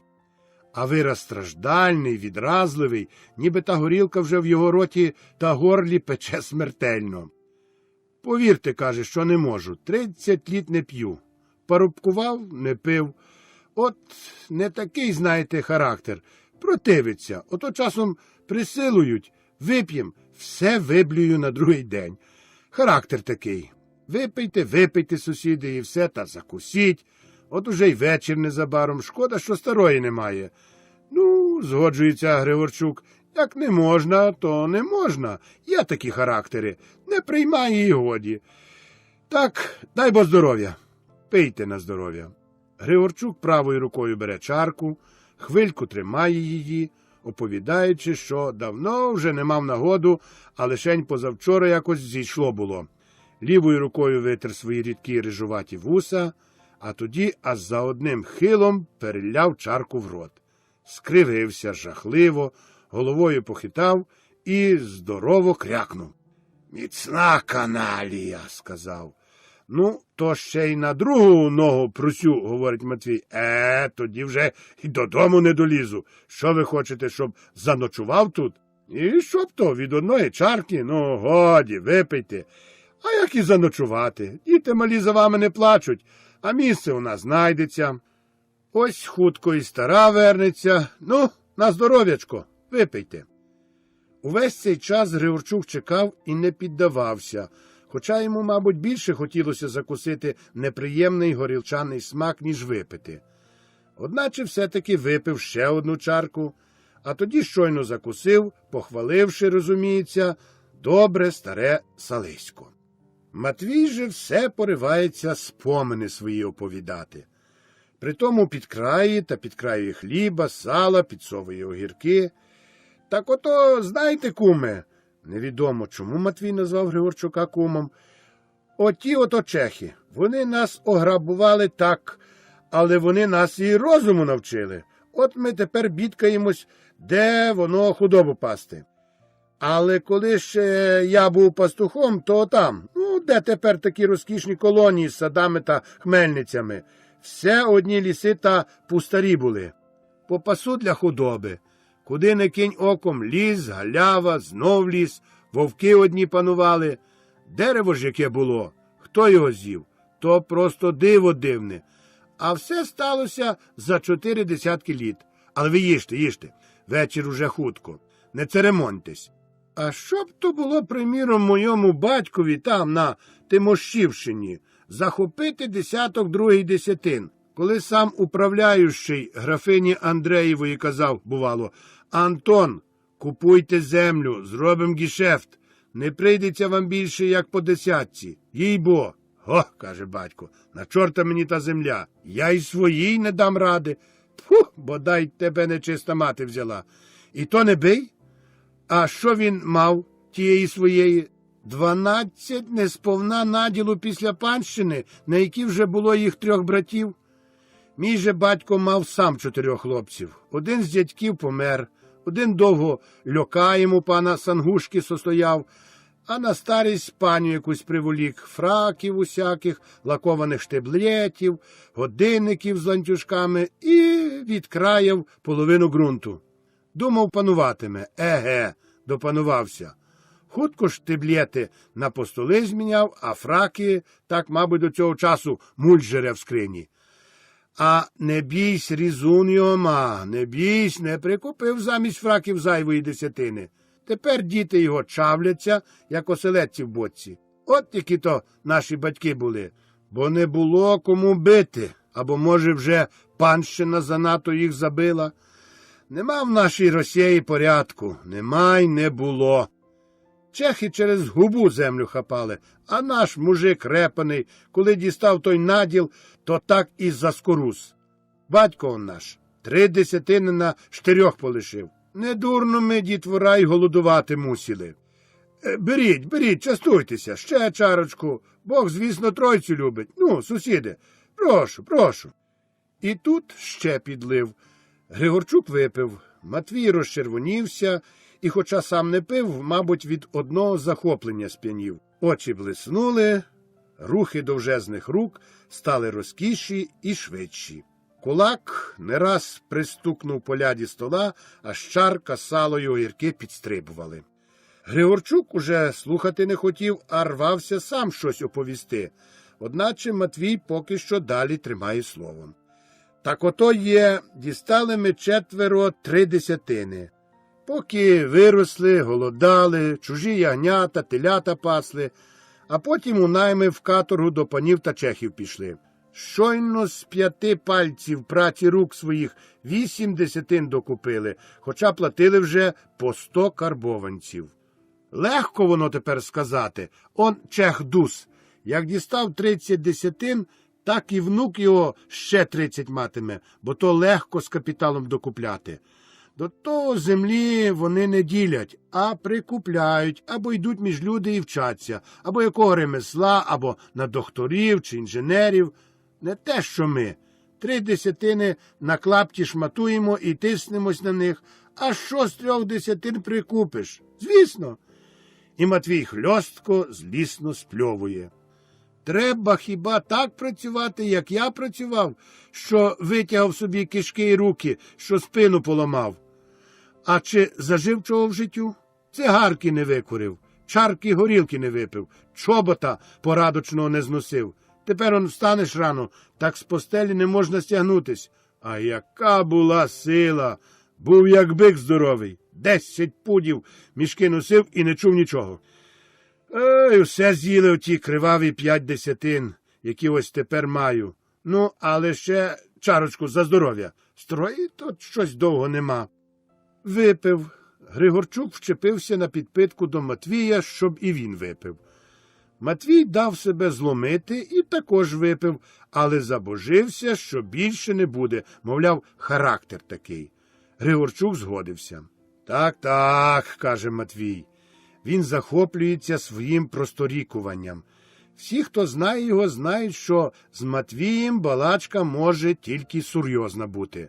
Жартів Матвій не любить, а коли й жартував, то невміло. Характер і тут, видно, противився. Батькам дурниця в руки лізла, не брали. Тепер от, що хоч роби. Завше я плачусь на батька і буду плакатись. Бити не було кому, а треба було бити. А що буде от ще через пару років? Задайте моє слово, що, може, 1000 платитимуть, та землі не буде. Війна прийде, перебив Григорчук. Мусить війна прийти. Переб'ють з половину і знову землі скільки хоч. Нащо ж Бог і війну дав? А що б ви думали? Війна потрібна, їй-бо. От у мене 3 хлопці. Коли я їм тепер не прикуплю землі, то вони хоч і раді б опісля прикупити, то не прикуплять. Бо не буде де. Де його прикупиш? Ну скажіть, де? Он уже ходять поголоски, що застав'я хутко ділитимуть. Ваші лебедці свою землю вже викупили. Тут уже кінець. Дерманці за 1 день викупили б, та пан ще якось тримається, не продає. А як і продаватиме, то що там тої землі? Ковтнуть, як суницю. Матвій безнадійно махнув рукою і посунувся ближче до Григорчука. Хведот шморгнув на печі носом, і то так голосно, що аж батько звернув на нього увагу. «Їсти вже, мабуть, хочеш». Хведот нічого на це не сказав, лише страшно засоромився, підтер кулаком бруднізного носа і поліз далі на піч. Матвій відложив півкусня хліба, відрізав крихітний шматочок сала і подав те на піч малому. Той узяв і, сховавшись, мов курча, щоб ніхто не бачив, десь там собі тихесенько, без найменшого згуку, їв. «Нє», – сказав Матвій, присівши до столу, і то сказав якось вперто, рішуче, наперекір всьому, ніби його хтось у чомусь довго вмовляв, а він все-таки не згодився. «Нє, мушу я кудись звідси вимандрувати. Росія велика, безліч у ній землі, степи, пущі непроходимі, а тут ось тиснемось один на одному, та зрештою не треба вже й Росії. Он у нас на Волині, он туди на Крем'янеччині, гой-гой, там іще імені, господи. Оце я думав і вирішив, поїду. Ще цієї зими кудись поїду, спробую щастя, перепродам, Земля такий крам, що ціна його росте не по днях, а годинах. Біда от, зайвого гроша нема. І скрута вовче. На нього тепер нема, та й годі. Але ви таки нічого ані не п'єте, не їсте, вибачайте. Отак за розмовою та й забуваю. Прошу, випийте, частуйтесь. Не турбуйтесь, я вже себе не того. І при цьому вихилив чарку, крякнув, але вже значно поміркованіше, ніж спочатку, закусив. То ви, кажете, землі шукати думаєте? Прийдеться, розводить руками Матвій. Що поробите? Ну, воно то покамість, і в нас можна ще прикупити. Щось я ніде не чув. Застав я, куплю, там ще можна буде. А ось мені трапляється у Лебедях 2 десятини. Правда, не дуже то того, земля не важна, щоб родила, треба ще на ній посопкати. Мочар, знаєте, але при хаті і думаю, що вдасться її трохи осушити. Ну, те саме, що й у вас, гроші на перешкоді. Нема гроша. То ж то воно. Що нема, то нема, помовчавши, проговорив Матвій. Я то себе дуже зле почуваю. А я? Я вже дійшов до того, що хочу 10 поля продати. Та невже, здивувався Матвій, але зараз же зробив байдужий вигляд. Отак, як бачите, мушу. І то найкращу 10. Оцю, що коло вас за садком. Це за садком виговорив з притиском і головою в ту сторону кивнув. Найкраща їй бо 10. Ото тільки й продаю, що нужда. Та вона трохи, признатися, далеко від Лебедів, а я собі міркую, що і вам варто над цим подумати. Та я то цю штуку вже чув, каже Матвій, забувши, що перед хвилею виявив було таке здивування, ніби це для нього бозна яка новина. Чув, знаєте, й думав, але думаю, коли свистить у кишені, що зрештою мені та 1 десятина поможе. А стягатися до сорочки, дітей морити голодом? Не кажіть такого. Якось то Бог дасть, не кажіть. 1 десятина, та ще при своєму межа в межу, не кажіть. Це допоможе багато. Правда, воно то правда, але за грошем, то воно тепер дуже, самі знаєте, скрута. А як ви того з ціною? Ціна? Поставив Григорчук величезний знак запиту, торкнувшись цього делікатного питання. Ціна? Та як і в людей. Звичайно, зійдемось по-людськи. Я знаю вас, а ви мене. Здається, вам не первина в таких речах. Ох, не первина. Боками купня вилазить. Цілий вік тільки й робиш, що купуєш, і нічого з того не дивиться. Я то, знаєте, бачите, я просто міняю, чи, либонь, хочу змінити. Тут 10, а там 2. Але ті 2, знаю, не вистануть на цю 1. Ото лише, що при домі. Надія ще, що при добрій волі дається таки з неї щось зробити, до чого дійти. Он наш Мирон. Мав таку саму мочар, а тепер підіть. Поле як щастя. 570 рублів коштуватимуть ті 10. Грошенята, правда, грубі. А поле би яке. До врожаю найменше років 5 прийдеться чекати. Думаю, що моя оця 10 не буде видаватись дорогою, коли вона й погноєна і як слід вироблена. Сій лишень пшеничку і радій, як ростиме, та засіки на зерно готуй. Ось вона якраз перезябльована. Навесні проволочити бороною, пересипати і сіяти ячмінь. На зарік можна лишити парениною, а там знов пшениця. Та це до того при вашому. Вам просто таки не випадало б упустити її. А з вами мені краще, ніж з іншими, діло мати. З порядним господарем і порядний гешефт. Це вже відомо. Це ж все одно, що капітал, та ще й при купі. Мене питав уже і Харитон, питав і Михалко, а я кажу ні, поперед мушу з Матвієм поговорити. Мушу його запитати, як і що він. Не візьме, то вже якось то буде. Ну, отже, як ви думаєте? Матвій глибокодумно мовчить, сидить на лаві. Одна рука за пазухою, друга на столі.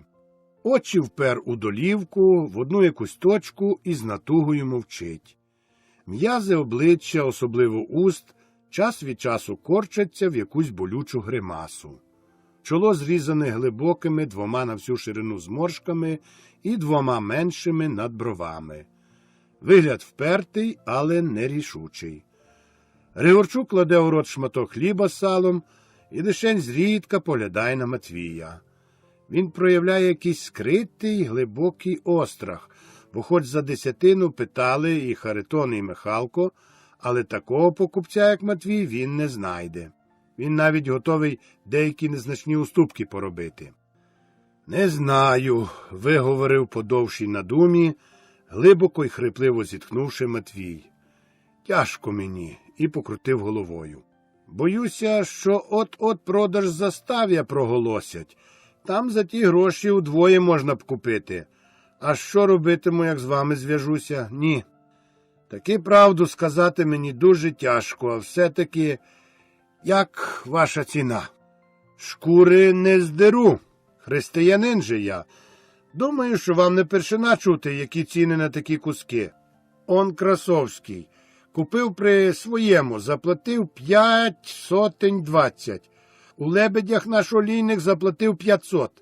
Гадаю, що і для вас не буде кривдою, коли скажу 5 катеринок. Ну, воно то багато здається, але як розважити? Що? Подумати тільки, яка земля.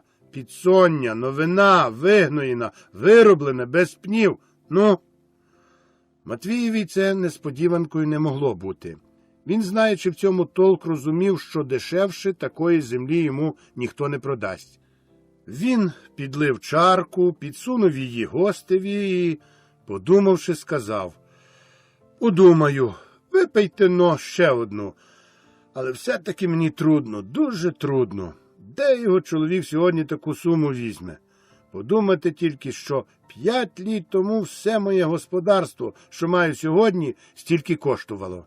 Зрештою, ви знаєте, з ким маєте діло. Справу я знаю, що зайвого ви не сказали. А як за продажною та купчою? Чи не взяли б ви те все на себе?» Григорчук почухав потилицю. «От коли б ви, дядько Матвію, бачили, за що я втелющив 570. Насміялися б, їй-бо, як будете в Лебедях, навмисне вам покажу. 2 десятини, кажете. Але Христом Богом клянусь, що вони не варті цієї одної. От не гріх, що божусь. Я вас люблю і поважаю. Роки ми от сусідами, а один одному кривди на гріш не вчинили. А це все каже за людиною. Так і буде. За продажну і купчу беру на себе. Ну, що?» Матвій знов-таки відповів не зараз і не просто. «Як надумаюсь, то скажу.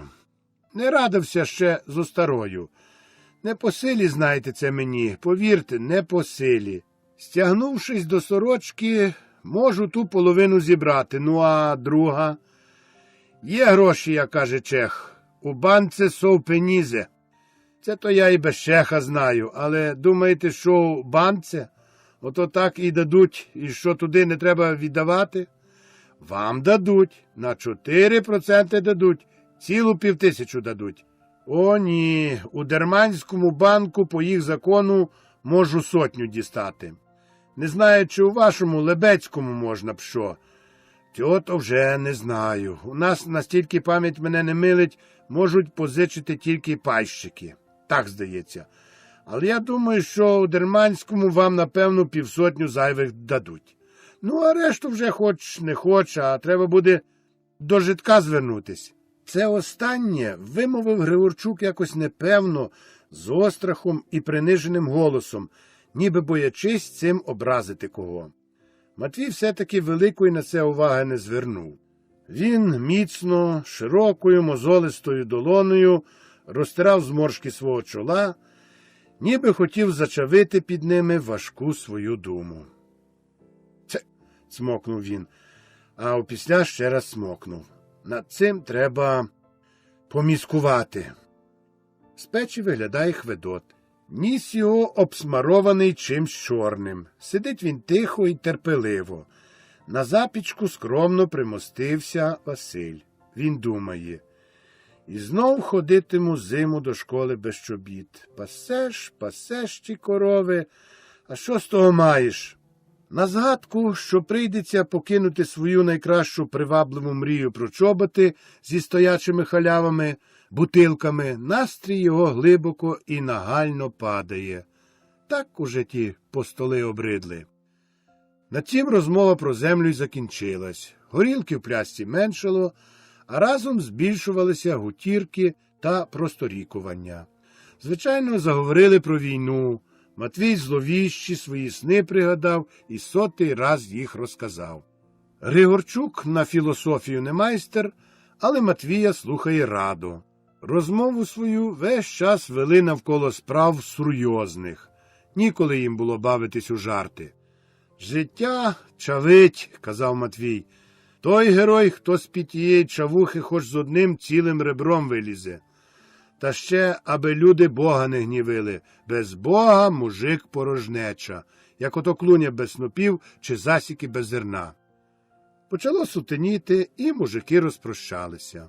Матвій, без верхньої одежі і без шапки, провів гостя аж до дорожини, що бігла з Дерманя до Лебедів повз його хутір, пообіцяв, що на днях сам до вас заскочу, а там бачитимем. А Харитона вже сюди не мішайте, якось то й самі цю справу закінчимо. Тьма по землі стелилася. На хуторі глибока тиша і спокій, небо чисте, передосіннє, дзвінке. З млина чути плескіт колеса та лятатання ківша. Садок, обнизаний рясно овочами, дрімає непорушно, ніби закохана в свою будучу дитину перший раз вагітна молода жінка.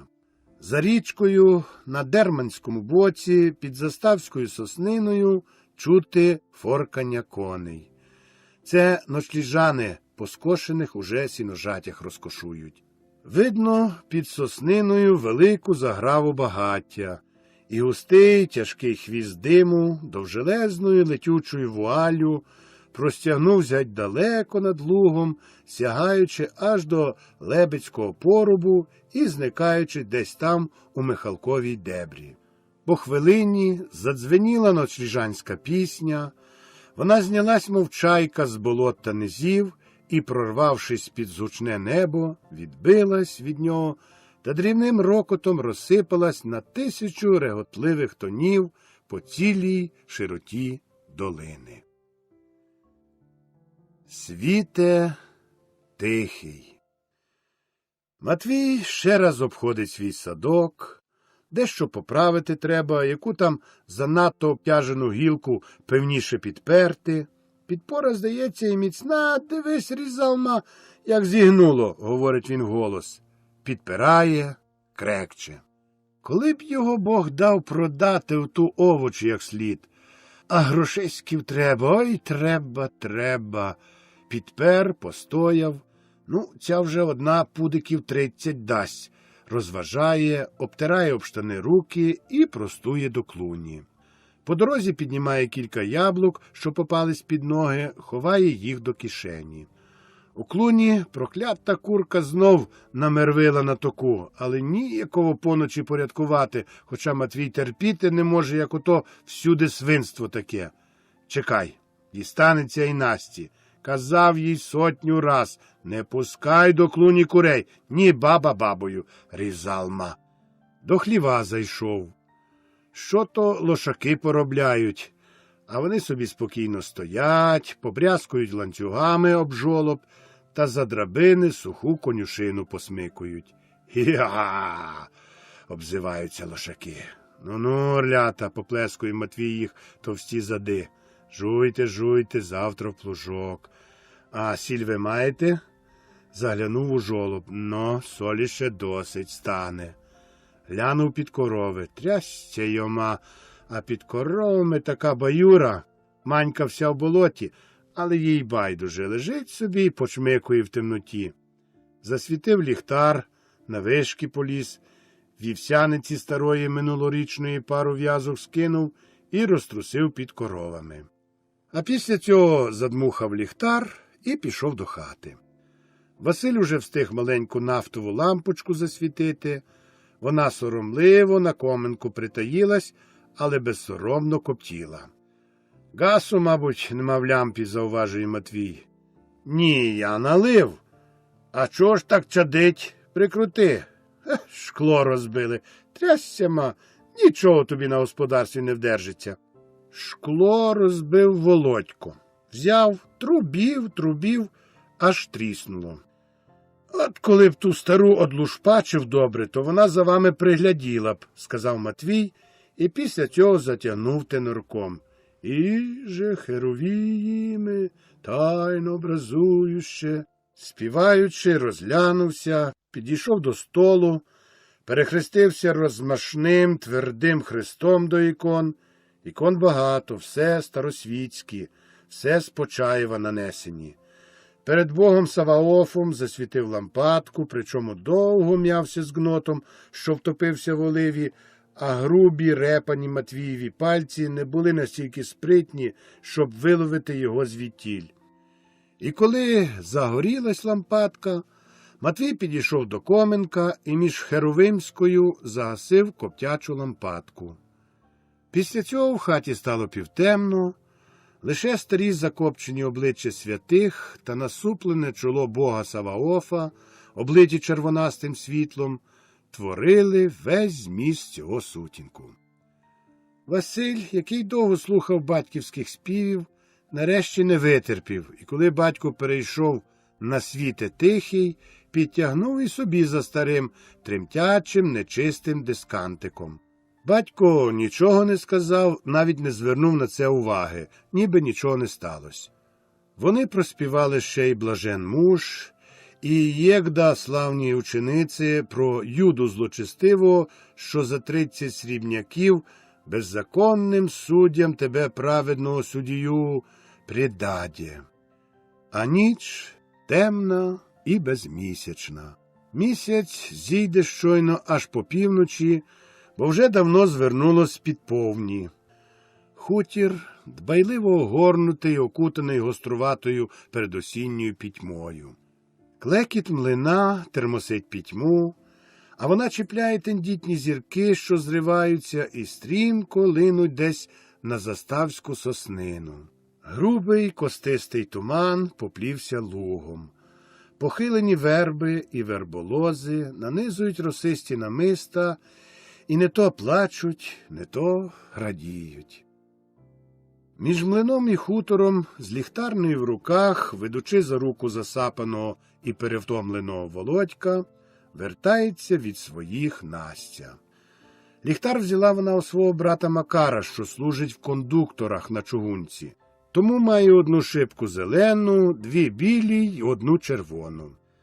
Довжелезні два вуси освітленого туману тягла за собою ця квола жінка. Володько ледве дріботить ноженятами, але навіть на одну хвилю не вгамує своєї цікавості і засипає матір питаннями. І нащо ми так далеко вибралися з Дермання? Там є стільки хлопців, там має цілий день з ким бавитись. Але хіба мати знає нащо?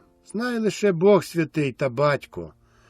І стара, взагалі, що вона буде відповідати? А Володько геть чисто оповів, і як, коли мати у своїх сиділи, він зустрівся з Андрієм, Хведотом Кугдоським та Трихоновим Архипом. Як вони спочатку оглянули один одного, всі заздростили, що Володько має лакировану рем'яну попругу з бляхою та орлом, а опісля вони пішли у лішник. Шукали там горіхів, клали вогонь, пекли яблука, стріляли пареними лісковими дубцями і розповідали байки. Притім Володько встиг уже переповісти декілька з них матері. Опісля вони були в каменоломнях, збирали там мушлі, копали гончарську глину і ліпили з неї горшки, полумиски, ступки, коліщата, молотки. А опісля прийшов Мехтот і почали бавитися в ковалів. Мехтот вічно в коваля бавиться. Він має на городі дуплаву дичку грушу, і в ній повно крем'яних молотів, сокир, ножів. Все це Мехтод на валах назбирав. Сьогодні бив Ольгу за те, що вона хотіла зо мною в шинок бавитися. Ми робили шинок у Трихоновому бузнику. Там баба Домаха свою квочку навесні тримала, але її заклював Шуліка. А Мехтод каже: не йдіть туди. Чому, кажу? Там був мрець. Який? Квочку там Шуліка забив, принесіть мені кусок заліза на колесо. А залізо ми з порохні робили. Ольга каже: я хочу бавитися з Володьком у шинок. А Мехтод зірвався і трісь Ольгу по плечах. А Ольга йому каже: халєрати, халєрати, халєрати. 3 рази йому сказала халєрати. А до того Ольга сховала найкращу Мехтодову скремейду. А що таке скремейда? Питає мати.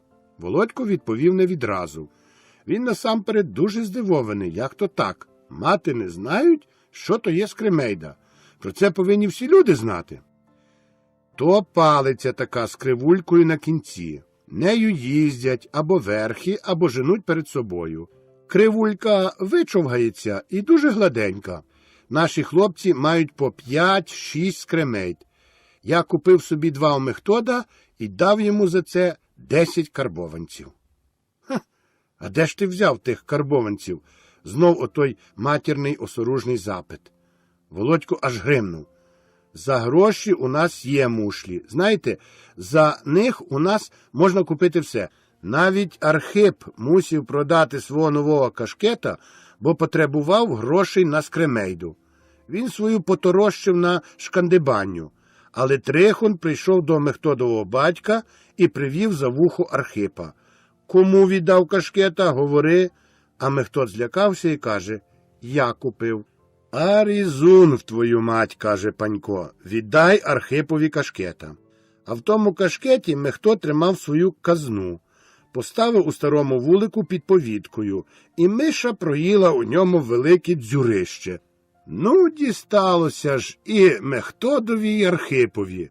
Кашкета Христя залатала, а Архипа ми звемо лисим, бо латка на кашкеті не така чорна, як кашкет.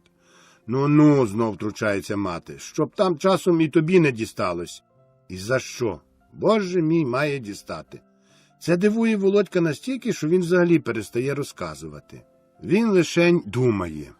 Весь час, коли мати сидить у своїх, у діда або у дядьків, Володько бавиться. Йому там приємно. Він не раз так захоплюється грою, що забуває за сніданок, обід і вечерю. Горіхи, грушки, яблука визволяють його від неприємного обов'язку обіду. Він, по-перше, не любить товариства дорослих, по-друге, він за один недільний день набереться вражень на цілий тиждень хутірного життя. Що він любить робити з дорослими, це йти до монастиря на вечірню. Це роблять з початком осені цілий рік до пізньої весни.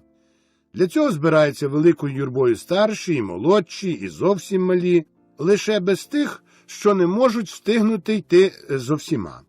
При цьому завжди весело, багато сміху, багато пригод.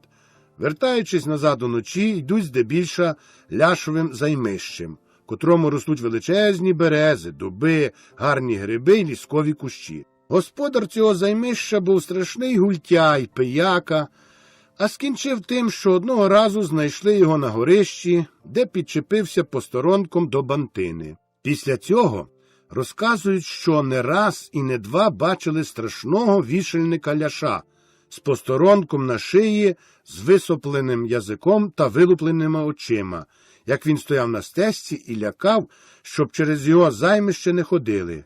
І як тоді, йдучи на вечірню, не збиратися цілою юрбою? Володько ж любить йти на вечірню не тому, що йшли юрбою, бо все то одно з вечірні треба було розлучитись з усіма та йти на хутір. Любить він саму вечірню відправу і взагалі монастир. Стара будова, старезні, погризені часом мури, висока дзвіниця з широкою залізною брамою, широчезні смереки, якими бозна відколи висаджені монастирські алеї. Все це наводить на Володька особливий, якийсь відмінний від щоденного настрій. Він любить, коли вже западе сонце, бути на монастирському подвір'ї і слухати, як шумлять над головою смереки, обвішані довгими шишками. Шш, шш. Шумлять вони безконечно і завше, навіть при цілковитій тиші безвітря. Люди сходяться на вечірню, гомонять, починає бамкати дзвін. Здається, звуки його, ніби тяжезні краплі чогось теплого, поволі капають на землю, що жадібно їх втягає. І малий Володько задирає високо-високо голову, так, що йому злітає назад кашкет, і намагається пізнати, звідки саме бамкає той дзвін. Йому до того стає гарно і радісно, що аж хочеться крикнути. І він зробив би це, але ж тут не ліс і не луг. Навколо повно людей, засміють. Тут також любить швендятись Володько. Для нього тут стільки цікавого, щось почує, когось побачить. Але він переважно самий, і його люблять зачепити та покпитися з нього старші хлопці. «Ей ти, малий, як ти звешся?» Володько, розуміється, мовчить. «Що ти, німий? Ходи-но, я тебе вихарашаю». Володько ні звука, і хоча він добре знає, що вони нічого йому не зроблять, однак усе-таки краще йти геть від таких. Він краще йде до церкви. У церкві тихо і півтемно. Ченці поволі, урочисто, то сюди, то туди, борсуються в своїх довгих темних одягах, там попід стінами блимають окремі барвисті світелки, там далі перед іконостасом стоять і палають густо втикані свічами великі свічники, перед тайною вечерею, що над царськими вратами, блимає, погойдуючись, червоне світло великої позолоченої лампадки. Володько знаходить між людьми свою маму, що завжди приходить скорше, щоб застати своє улюблене місце біля парапету під великим образом святого Федора князя Острозького, і тут він залишається. Тут дійсно приємно стояти. Все спереду видно, на парапеті горять рясно рядочком свічі і освітлюють похмурі обличчя святого князя. В образі того святого знаходиться частина його мощей, здається, ніготь з ноги, і тому всі цілують його якраз у ту ногу. Молитися в церкві Володько не може. Для нього тут занадто багато цікавого, щоб він міг зосередитись для молитви. І товстючі з височезними вікниськами стіни, і малюнки святих на них, і візерунки всілякі, і позолота, і ченці у високих клобуках, і учні учительської семінарії в дуже гарних одягах, що стоять густо на правому крилосі і так чудово співають. О, той спів! Він полонить і обезвладнює Володька. Він відриває його і від малюнків, і від вікон високих, що на них стільки ученицьких кашкетів зі звіздами, і від усього іншого бере його серце і відносить хто зна куди. З усіх боків монастиря сади, сливники, горішники, груші і яблуні. Зі східного боку, по дорозі до Лисів, монастирське господарство, довжелезні стайні, клуні, сушні на овочі. Там завжди чути рев худоби та белькотнечу німого свинаря Гули, що смішно підкульгує на праву ногу 2,5 та вічно курить довжелезну й велику з кулак люльку, до якої, напевно, півкорця махорки влізе. Це все цікавить Володька, все то його захоплює. Йому навіть приємно чути тупіт ніг по бруку, виложеному з дерев'яних сторчів у брамі монастирської дзвіниці, що так якось дивно і таємничо відбивається луною високо попід склепінням над головами, ніби там угорі також хтось невидимий ходить. Проходячи тудою, Володько навмисне міцніше пристукує за каблуками, а потім уважно прислухається до своїх кроків. Головна церква, яку тут звуть Холодною, стоїть посередині монастирського подвір'я і з трьох боків оточена невеликим садом з горіхів і каштанів, огороджена дерев'яним, сторчовим мальованим зеленою барвою парканом, штахетом, і обсаджена рядом, у вигляді підкови величезних, могутніх, завжди шумливих смерек. Там також попід східною стіною церкви ряд могил з чавунними або кам'яними хрестами, деякі з тяжкими, темної барви, гранітовими надгробниками. Там завжди тихо, таємничо, влітку густий морок і пахне звідти чимсь вогким і цвілим. На паркані, хоча це зовсім невигідно і зовсім заборонено, люблять сідати хлопці і дівчата. Вони тут лузають насіння, перекидаються словами, нескромно жартують, залицяються. Ченці, особливо вечорами, їх часто зганяють і не раз, щоб відстрашити, намазують ті місця чимсь брудним, і тоді не одна красуня принесе додому свою спідницю розмальованою. Але з того, бува, стільки реготу, що пожертвувати однією сукнею далебі оплатиться. Ось виходить низка ченців у клобуках, стають серед церкви підковою навколо престолу, посередині старший ігумен, і від нього направо й ліво довгі крила з темних постатей. Світла в церкві мало, ледве-ледве помітні постаті напівзаснулих людей. Ченці стають, на хвилю завмирають, і зненацька потиху, серед повного спокою, звідкись починає виринати. Світе тихий, святия слави безсмертного, Отця Небесного. Володько закриває очі, знаходить теплу шорстку матірну руку, тісно затискає її у своїх рученятах і завмирає. Чернечий хор відспівує. Ченці так само тихо, непомітно розходяться, як і прийшли, і коли Володько отямлюється, їх уже нема. Зате хор семінаристів починає переспівувати різні вечірні церковні пісні. Володькові страшенно подобалися їх гарні однострої. Коли він виросте і як тато не заборонять, він, напевно, запишеться до тих учнів, буде співати на клиросі і носитиме такий чудесний однострій. На широких гранітових підвіконницях повно кашкетів з озвіздами. Коли він буде учнем, то також положить туди свій кашкет. Ах, як би йому хотілося вже тепер мати такий кашкет. І як після цього всього, йдучи додому, не розпитувати матері? Як бути байдужим, як утримати цікавість? І чому ті ченці носять довгі одяги? Чи мають вони штани? Що вони поза тим роблять? Хто то збудував таку церкву, дзвіницю? Чому падають зорі?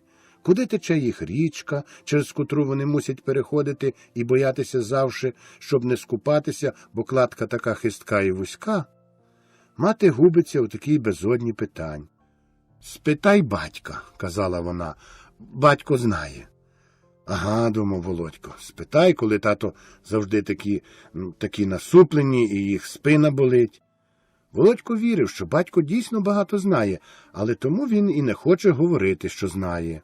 І так, борсаючись у тумані, зближалися мати і син до свого хутора. Здалеку було видно світло їх ліхтаря й неясні постаті в глибокій пітьмі, та було чути уривний гомін засапаного, перевтомленого цілоденною біганиною Володька. Коли доходили до свого подвір'я, вже з дороги почули спів Матвія і Василя. Ледве-ледве манячать двоє слабо освічених віконець їх хати. Світло ліхтаря освітило заросле шпоришем подвір'я, мати загримала у двері, спочатку за співом нічого не було чути. «Чудна дела Твоя, Господи, сотворил єсі», виривалося з хати. «От рознесло його», – каже мати, – «коли б злодіяка, який всю худобу виволік, не чув би. Відчини!» і загримала дужче. Спів урвався раптом. Клямцнули одні двері, а після відсунулась залізна засова других. І в їх обрамленню стала невиразна біла постать батька. «А темнота, Господи!» – сказав він. «Ну, входьте, входьте!» І всі ввійшли до хати. Мати, не роздягаючись, сіла відразу на лаву. «Ох, то зморилася!» – каже і тяжко сапає. А Володько, роздягаючись, заквилів.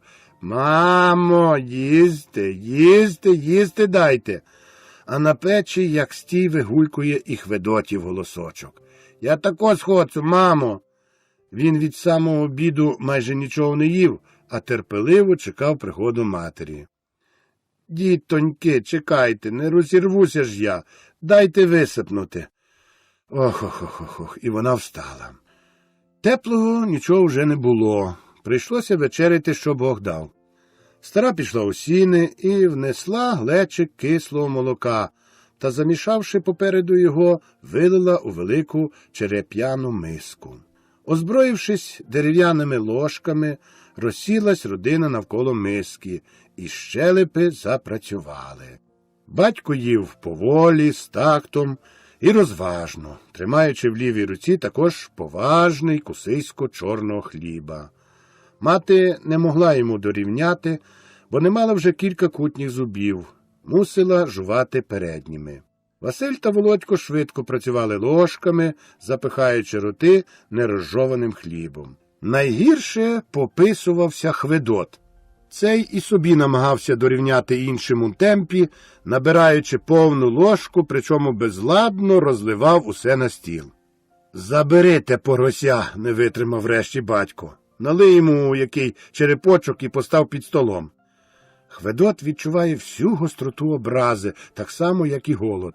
Але величезна калюжа на столі з молока глузливо кпить собі з його людської гідності.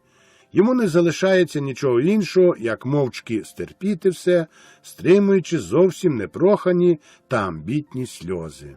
Мати так і зробила. Налила Хведотові окрему мисочку, тільки поставила не під столом, а на столі. Але тепер йому вже так не смакує. Запал і захоплення їдженням зникли. Він чується відірваним від родини і ображеним. Тому той химерити почав. Накінець дістає за все від батька одного ляпаса і завчасу йде спати. Але хіба ж після цього всього заснеш? По вечері батько й мати розпочали балачку. Мати оповідала, що ходять по селі чутки, нібито продаватимуть застав'я. Багато людей вже кинулося навіть за грішми. Боже, що там того застав'я для сили люду, сказала вона, по клаптику розхапають. Батька ця чутка також заживе дернула. Він мовчить, тільки час від часу пошкрябає у голові. А після розказав про сьогоднішню свою розмову з Григорчуком, що мати і зраділа, і засмутилася. Ей, придбати під порогом такий шмат поля, га? Славно б це було. Але де його тих грошиськів набрати? Хведот не спав і хотів попеститись у матері, щоб забути свою образу. Він устав і непомітно за розмовою втемидився матері на руки і схилив свою голову їй на груди. Мати гладила ту голівку. Ох, діти, як то тяжко добути тих грошей, а без них нічого ми не варті. Я піду, мамо, на Різдво колядувати, до Мельника, до Побережника, а на 3-й рік піду до школи. Виросту, буду вчитися і зароблю грошей, защебетав Володько. Батьків погляд упав на щебетуна, і малий осікся. Він, видно, хотів ще щось сказати, та не відважився. Його виручив Хведот. Всі посміхнулись, навіть батько. Володько помітив батькову усмішку, і йому відлягло на серці. Значить, не дуже велику дурницю він утяв. Мати, гірко посміхаючись, гладила дітей по голові. Ех, горенько мені та тошненько з такими робітниками. Роздягайтесь-но та спати. І діти пішли спати.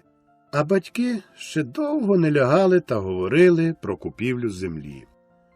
Одначе Володько не міг зараз заснути. Він пильно з заплющеними очима прислухався до розмови батьків. До того проходив у думці багатий на враження день. Свої гри з товаришами, монастир, ченці, учні і цілу подорож до Дерманя й назад. Розмова батьків частинно йому не зрозуміла. Він не зовсім проймається їх прибільшеними турботами та грішми. Нащо їм гроші? Нащо їм та земля? Мають вони хліб, картоплю, сало, молоко. Чого їм ще треба? Чи ж як він виросте, чи йому потрібна буде та земля? Ось він чобіт не має добрих штанят. Одначе батьки, видно, мало турбувалися його штанятами, а зате журились, як і де дістати грошей. Що можна продати? Як дотягнути слібом до нового врожаю? Скільки було б карбованців загодовано льоху, тощо? Це цікавить старих так дуже, що порою вони досить уперто змагаються і одне одного переконують. Сплять на полу. Піл широкий, тривкий. З одного кінця під стіною місце батька, з другого від печі – матері. Посередині Володько і Хведот, а Василь окремо в запічку. Володько спав завжди коло батька. На полу не зовсім м'яко. Велика, як піл, солом'яна мата розкладалась на дошках. Застеляють її грубими ряднами, а під голови кладуть рядом подушки. Лягаючи, ціла родина спочатку молиться. Лягти без молитви ніхто не посміє. Батько, лягаючи вже в постіль, ще 3 рази хрестить себе, відмовляє «Ангелу Христов Хранителю» і кладеться. Володько чує це все, вивчив таким робом і собі цю молитву, говорив її так і, лягаючи, хрестив місце подушки, на котрому клав голову. Чув також Володько, як батько, лежачи, постогнував від різних болів, і як не раз крізь сон гукав або мимрив якісь невиразні слова. Голос його тоді глухий, ніби хто душив батька. Володько боявся цього, корчився, вкривався з головою і затикав пальцями вуха. А серце його починало швидко і боляче битись. «Ти ще не спиш?» – питає батько, лягаючи коло Володька і вкриваючись кожухом. Володька цей запит здивував і втішив. Батько рідко коли питав що-небудь дітей. Рідко коли турбувався він, що і як з ними. І це раптом, і то таким тоном. «Не хочу спати, я думаю», – каже Володько. «Ну, спи, хай коні думають, у них великі голови. А тобі ще рано думати, спи». «Заси, стара блимавку», – говорить батько. Мати здалеку здмухнула лампочку, яку засвітили були на місце лампадки, і в хаті стала поніч. «Охо-хо-хо-хо, ангелу Христов Хранителю», – молиться батько на сон. Володько підвів голову, перехрестив подушку і знов ліг.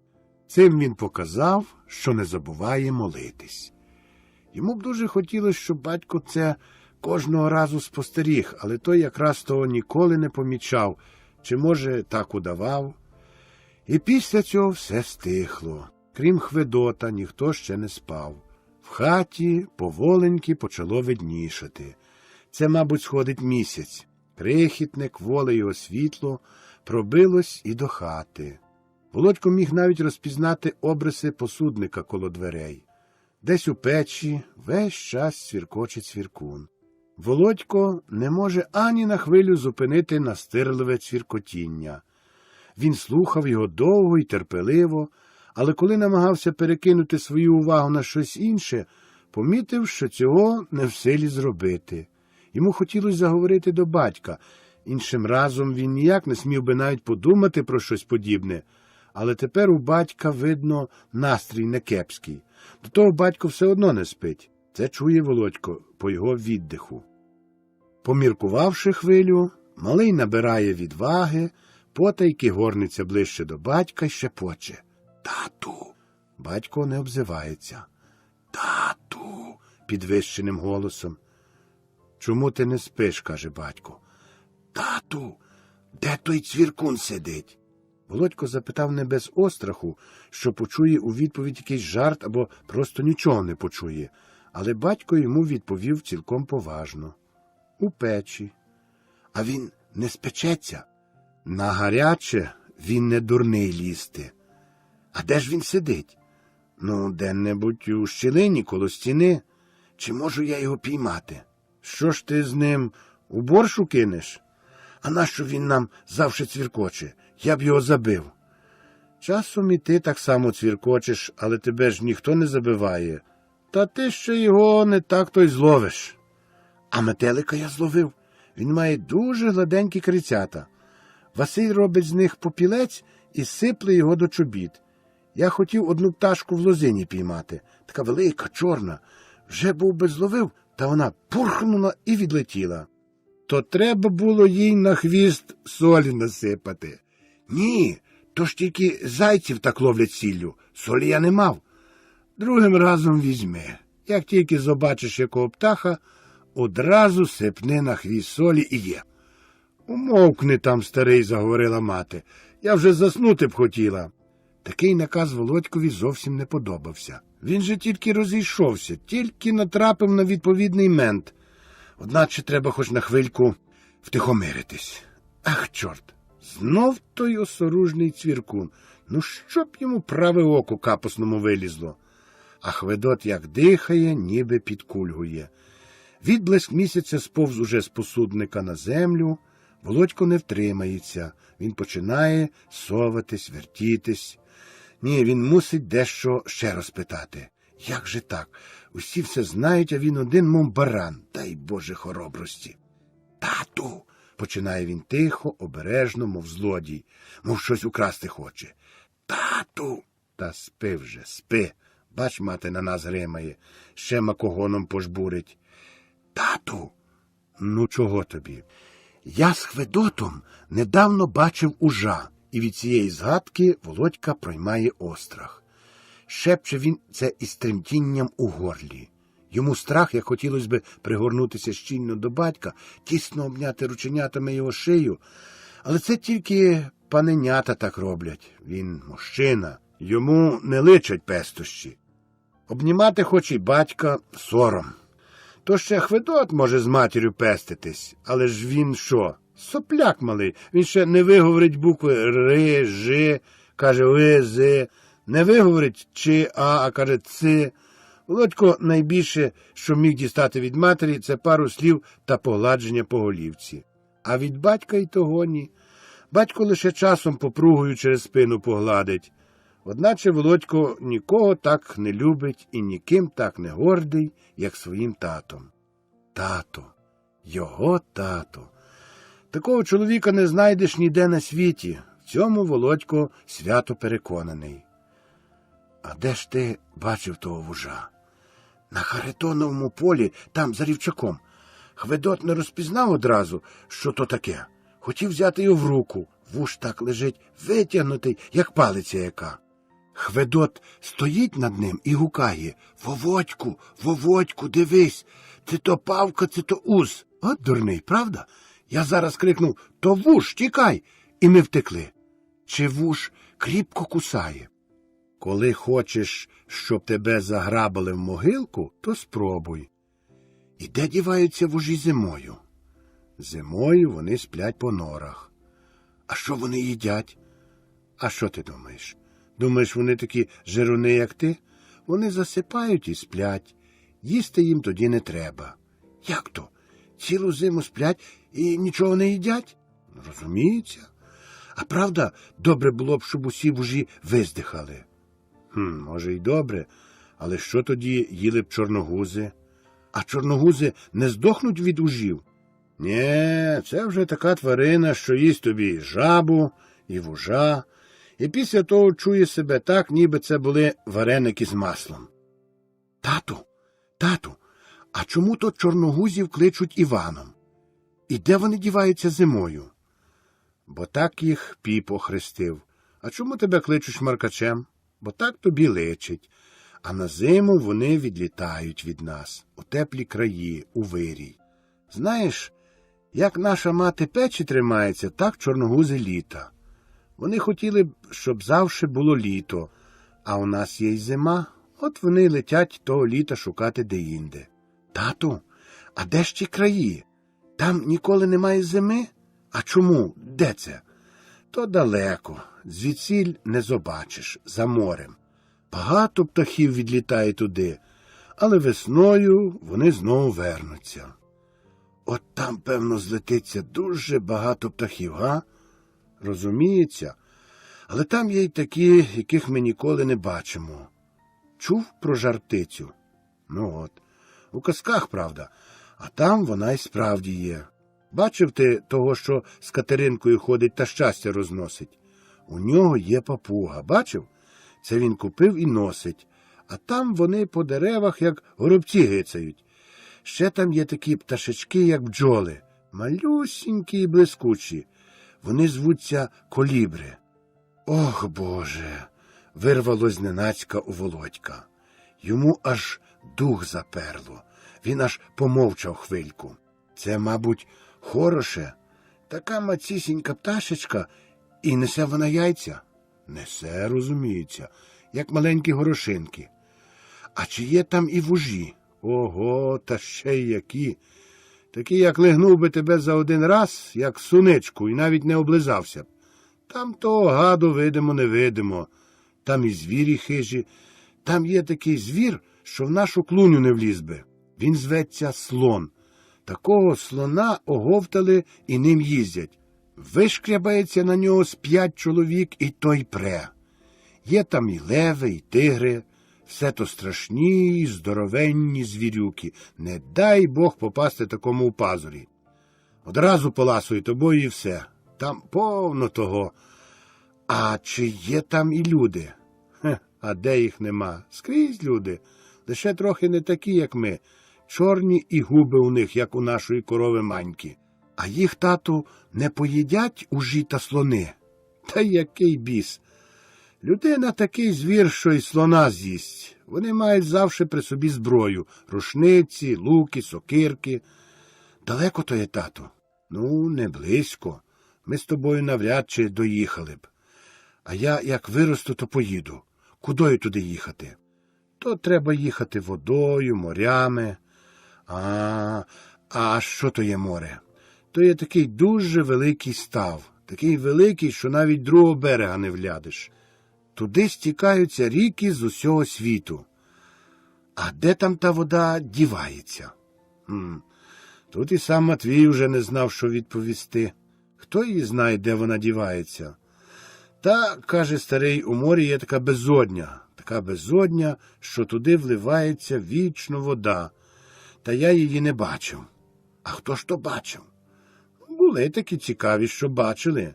А наша річка теж туди пливе? Ні, наша насамперед до Горині вливається. Колись до Острога поїдем, то побачиш ту річку. А коли ми до Острога? Еге, терпи, козаче, отаманом будеш. Колись поїдем. А та Горинь куди тече? Десь далі, туди далі, на Полісся. Там є багна такі, а в багнах тих є річка Прип'ять. От туди десь. А Прип'ять впадає в Дніпро. Дніпро? То мусить бути ж різна річка. Ну, нічого собі, я бачив її. Зо 2 верстви впоперек буде, як від нас до Мартинового хутора. Ой-ой-ой, а де то є той Дніпро? Та то там, коло Києва. А що то є Київ? То місто таке, дуже велике місто і гарне. Місто? А де є те місто? В Росії. А що таке Росія? Росія то наша родина. Що то родина? То є те місце, де ми родилися. Але ж, тато, я родився в Дермані, на Запоріжжю. То пустяк, все одно. Для нас усіх це одна родина, Росія. Росія дуже, дуже велика. То наша річка пливе, тату, в Росію. І чорногузи живуть у Росії.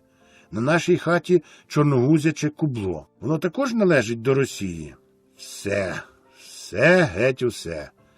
І чорногузи з кублами, і хати, і поля, і ліси, річки, небо, навіть ми, люди, все це належить до Росії. А кому, тато, належить Росія? Росія належить цареві.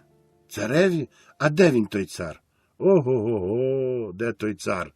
Цар живе дуже і то дуже далеко. То мусить бути багатий той цар. А чому він не хоче дати німецькому цареві хліба? Чого вони хочуть воювати? А тобі хто це казав? А мама? Мама, нічого вона не тямить. Володькові така відповідь не до вподоби, одначе треба змовчати. А чого вони хочуть воювати? Це не наше діло. Що царі роблять, нам годі до того втручатися. Вони краще знають. А як ми щось робимо, то цар може до нас втручатися? Ну, то цар, а то ми. А коли б я розкинув чорногузам кубло, щоб вони не летіли до Росії, то цар мене бив би? Розуміється, та ще як. Скинув би по бругу та по задку. А я б йому сказав: ти холєра, та вкусив би його за руку та плював би на нього. Но. Ти то ніде такого не кажи. А чорногузів також не чіпай, бо від мене дістанеш налигачем. Ти знаєш, що розгніваний чорногуз може спалити хату. Коли йому знищать кубло, то він летить кудись на вогнище, принесе головешку і з жаром і положить на стропі. Ну, але досить, синку, спати, досить. І батько обернувся на другий бік. Синку. Тато сказали синку. Від цього приємно, тепло Володькові. Він просто щасливий. Рідко, коли розмовляє з ним так батько, а до того ще й синок. Ах, і малий горниться калачиком, підкладає обидві руки під праву щоку, цілує щось уявне, щось миле йому. Цілує в думці бородате, суворе батькове обличчя. Вони все-таки добрі, ті тато. Тата спина і руки болять, тому вони сердиті. Ну, як виросту, то я за них працюватиму. Володькова уява буяє. Вона ще далеко незадоволена.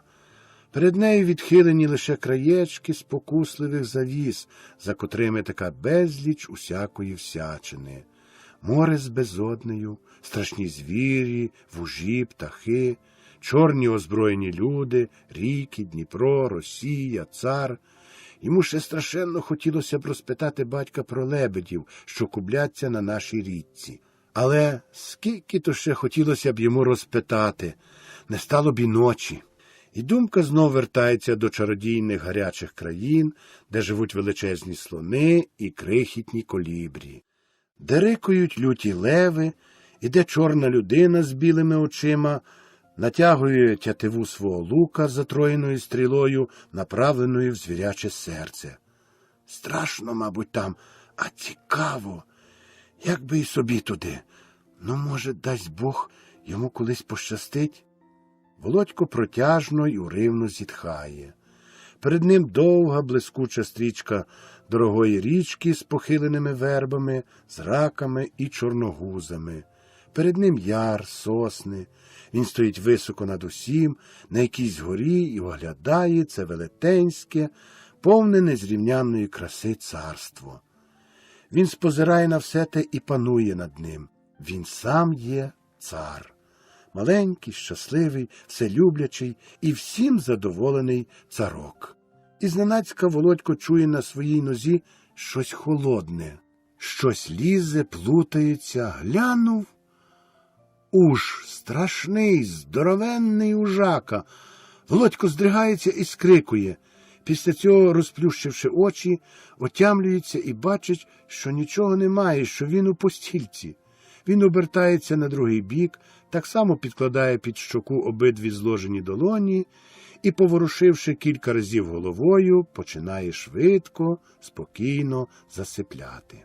Ще перед сном бачить якусь плутанину з Росії, ужів, чорногузів, море, але швидко все те никне й окутує його лише сон. Він досить набігався за день, він досить страждав, радів, рвався. Його життя комашки, що будує собі щось, не знаючи для чого і для кого. Але в усьому тому чути вічний святий закон, залізну логіку та пристрасну величну красу. Будні. З неділі першого дня подався Матвій до лебедів, щоб остаточно перебалакати з Григорчуком. Було це самозрозуміле, бо купівлю тієї десятини він вже виносив у своєму серці від років, і нема чого довго над цим зупинятися. Він уже давно і рішуче зрісся з думкою, що Григорчукова десятина – це його, Матвієва власність. Лише треба було перевести деякі формальності та вичавити отих кривавих 5000 карбованців. Але якось воно буде. Якось вони та перегорюють той час. Дуже воно важко оті 5 сотень видушити з господарства, яке само мало що більше коштує. 5 сотень рубликів, легко сказати. Але попробуй переведи це на ділі. Добре, що принаймні бічні витрати бере на себе Григорчук. Та все-таки чимало коштуватимуть оті різні поїздки та могоричі. До того, як на лихо осінь, а восени, звісно, ціна на худобу, наприклад, хто тепер на зиму захоче ялівку купити? Більше, ніж певно, що на худобі доведеться стратити, і то поважно. Так міркував Матвій, ідучи до лебедів. Ніс він за пазухою 6 золотих 5 рубликів, як завдаток. Це все гроші, що їх зложили копійка до копійки він самий та його стара. Від дитячих уст відривалося. Босі та голі бігали лобурі та грішним тілом перед людськими очима світили. Але зложена деяка мізерія тепер, як свячена вода, пригодилась. Узяв готовеньке, зав'язав у вузлик і відніс. І завдаток є.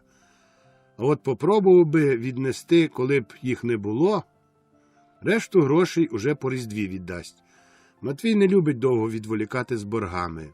Він би то намагався зараз усе зігнати. Відбув і все, але чоловік так міркує, тепер осінь, пашня ні по чому, худоба дешева, а по Різдві ціни на пшеницю, напевно, підскочать. Тепер, скажімо, пуд пшениці 90 копійок, а по Різдві рубель, а той руб 5. Жито дешевше перцю 80 копійок. Як Бог дасть, може, дещо конюшини продати вдасться, але через такі мокрі жнива все те накисло, зерно роде й легке, як полова. З хлібом також муситиме чоловік обережніше. На Різдво прийдеться не колоти веприка, а обійтися з тим, що зо старого сала лишилось. Що поробиш? Не буде свіжої ковбаси, то не буде. За пшеничники доведеться також потроху забувати. Що спетлював, то щось пудів 5, і з тим треба якось цілу зиму обганятись, щоб і паску спекти, а там уже й на зелену пашу. От ще чоботи, то ще зле. Чоловік же всього не передбачить, а воно тепер дуже пригодилося б, якби був з весни ликами запася. Тепер би навертів по столи і брикайте, хлопці. Прийдеться навіть таку нечисть, як дурне лико, купувати. Та й годі. Воно думалося, що цього року обійдеться вже без постолів. Аж ось воно як. Видно, вже доля така, що людині тільки працювати треба, а ніколи не спожити своєї праці. Навіть дурного чобота і того людина не зносить. А праці, а дертя. Дітиська найважніше. Сам ще сякі-такі маю. Стара теж якісь там шкорбуни приховала. А от дітвора, Василь лазить до тієї школи, а це ж бо шмат дороги. Коли притисне мороз або розпустить та стане болото, що тоді в личаках? А Володько? Цей хіба сидить тобі на печі? Хіба б його там ланцюгами прикував? Стара мусить на річку йти, щоб сорочку виполоснути, а здоров'я її на псі. І так бухикає, мов кінь залозяний. Так думав Матвій, ідучи до лебедів, так думав і вертаючись. Але з того, що придбає ще 1 десятинку, радів, і то радів особливо, по-своєму, по-мужицьки. Він ріс, він ширився. Чув, що він з нічого, як хробак, що снує нитки шовку, висновує навколо себе кокона, з котрого колись хтось скористає. Тим часом Володько щобожий день мусив гнати з Василем пасти худобу. Хай привчається. Василь от до школи відійде, тоді хто наглядатиме за коровами? Хведот сумує дома сам. А Володькові нова роль підпасича навіть подобалась. Бути корисним, не дармоїдом. Шанують старші.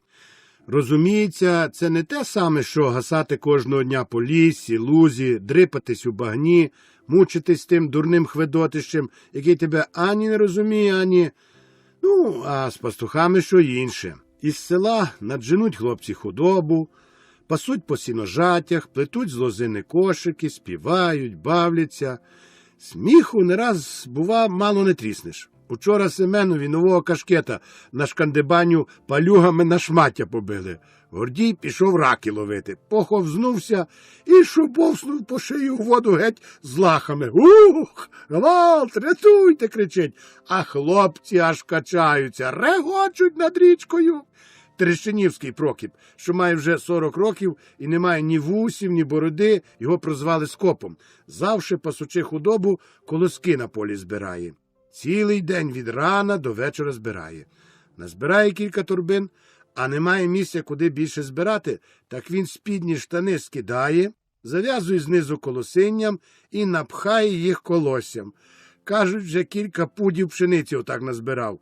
Він хоче на Різдво собі новий курташок купити і в м'ясниці женитися.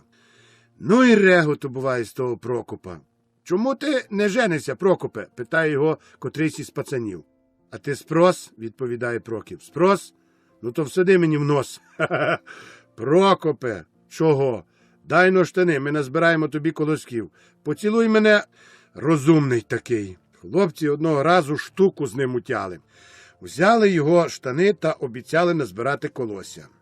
Коли Прокіп не бачив, насипали туди кінського сухого гною і зверху притрусили колоссям.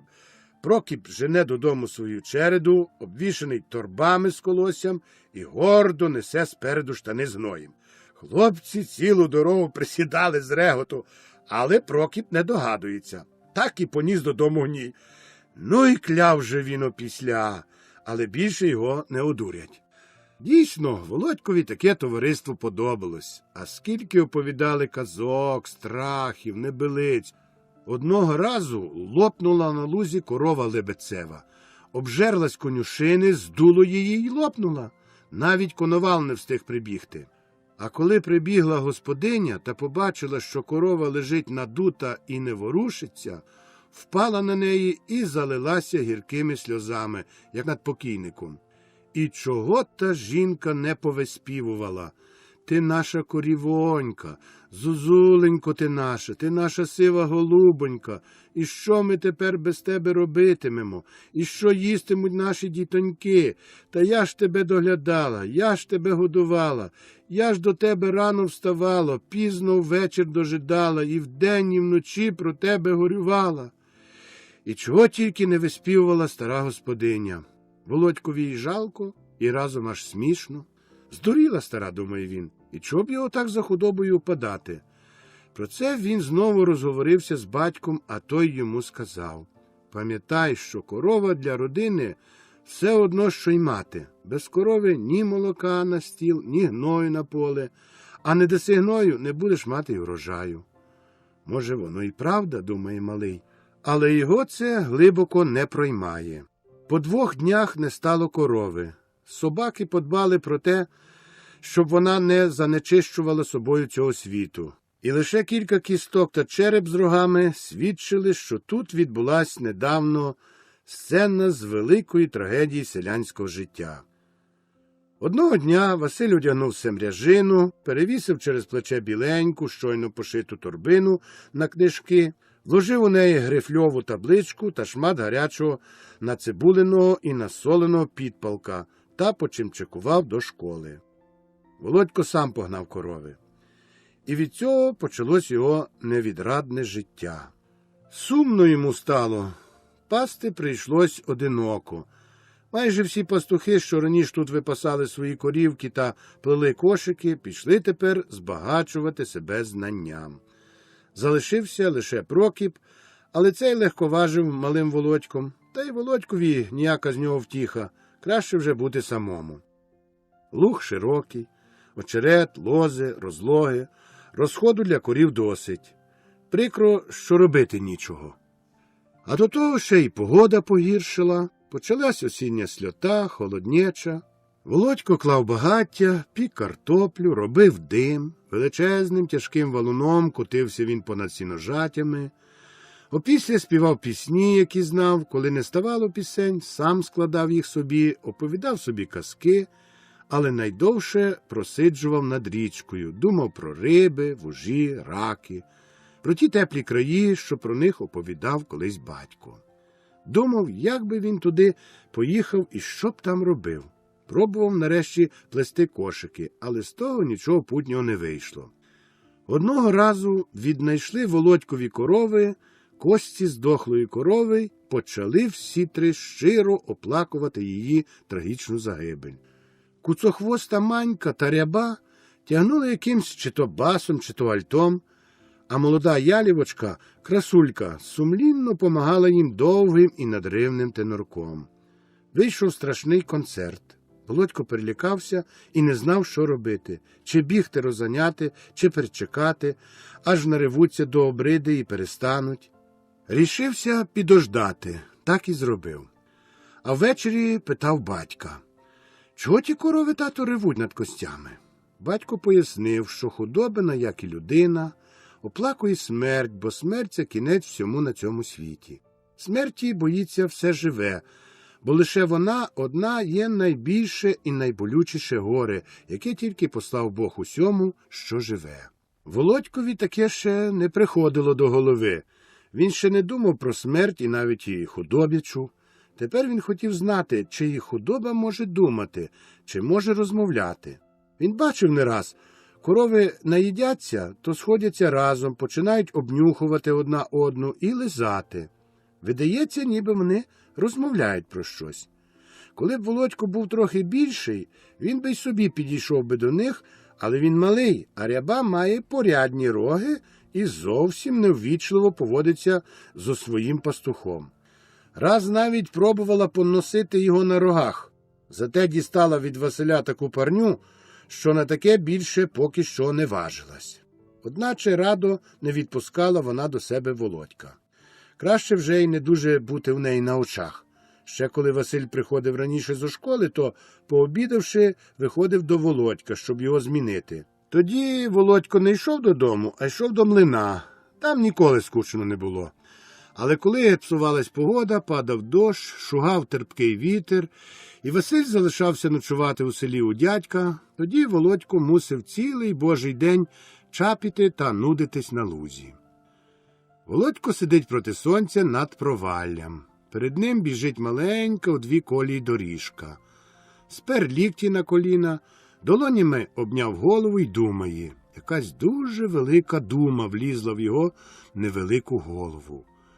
Корови залізли в лози і звідтіля цілий день не вилазять. День погідний, ласкавий, гудуть осінні кусливі мухи та літає бабине літо. По стежці, що біжить навпрошки, через сіножаті від млина до Матвієвого хутора іде зо школи Василь. Володько хоча й помітив його, але назустріч не біг, хай собі йде, ніколи. Він занадто важко думає. Зрештою знав, що брат хоче їсти і квапиться швидше додому. Але коли Василь зрівнявся з Володьком, то покликав його до себе. «Що там таке?» «То ще також», – подумав малий, ліньки підвівся і пошкандибав. «Чо ти хочеш?» – питає ще здалека Володько. «Ходи-но сюди, я щось приніс». «Що ти там приніс? Ану, покажи-но». Василь зняв свою школярську торбинку і витрусив з неї малюсіньке рудувате щеня. Воно було ще надто мале, без перерви тремтіло, скавчало, ледве спиналося на свої гнучкі розкарякуваті лапи і, здається, було ще навіть сліпе. Виглядало погано. Витрушене з торби лазило по землі і мордочкою ніби чогось шукало в траві. Володька це не здивувало. «Нащо ти його приніс?» – зовсім байдуже, заложивши в кишені руки, питає він. «Знаєш ти, що мама не люблять собак?» І кивнув на щеня головою. Василь помилився. Він сподівався, що Володько більше зацікавиться таким милим сотворінням. «О, дурний ти! Ти глянь йому в рот, дивино!» І Василь схопив щеня, розтулив його маленький писочок. «Бачиш? А що там? Не бачиш? Дивись у пащеку, вся чорна, ціле піднебіння чорне. Буде лихе, а до того не сучечка, а собачок. Я назву його Пундиком. Побачиш, який з нього псюра вийде. Дивись, но, щоб мама його часом не викинула в річку. А де ти його вискіпав?» Володько помітно лагіднів. «Я знайшов його коло чернечого млина. Якийсь дядько їхав з мішками і викинув двоє таких на луг. Одно було сучечка, я залишив її, а цього забрав. Хай хоч одно живе. Володько пригадав батькові слова про смерть. Ну так неси його додому, я хутко прийду. Ти вже маму вговориш, добре? Як удасться. Володько таки не на жарт робився поважним. Зрештою, повага цього маленького чоловіка кидалася завжди не одному в очі. «Маленький та важненький», – говорив про нього дід Кошіль ще позаторік, коли він був побережником Таксарового лісу і заходив не раз до Матвія. Спочатку Кошіль кпив собі з Володька, але згодом переконався, що жартувати годі. Вихаратання він не лякається, одурити такого теж не так просто. Тоді Кошіль на казки та небилиці вдарив.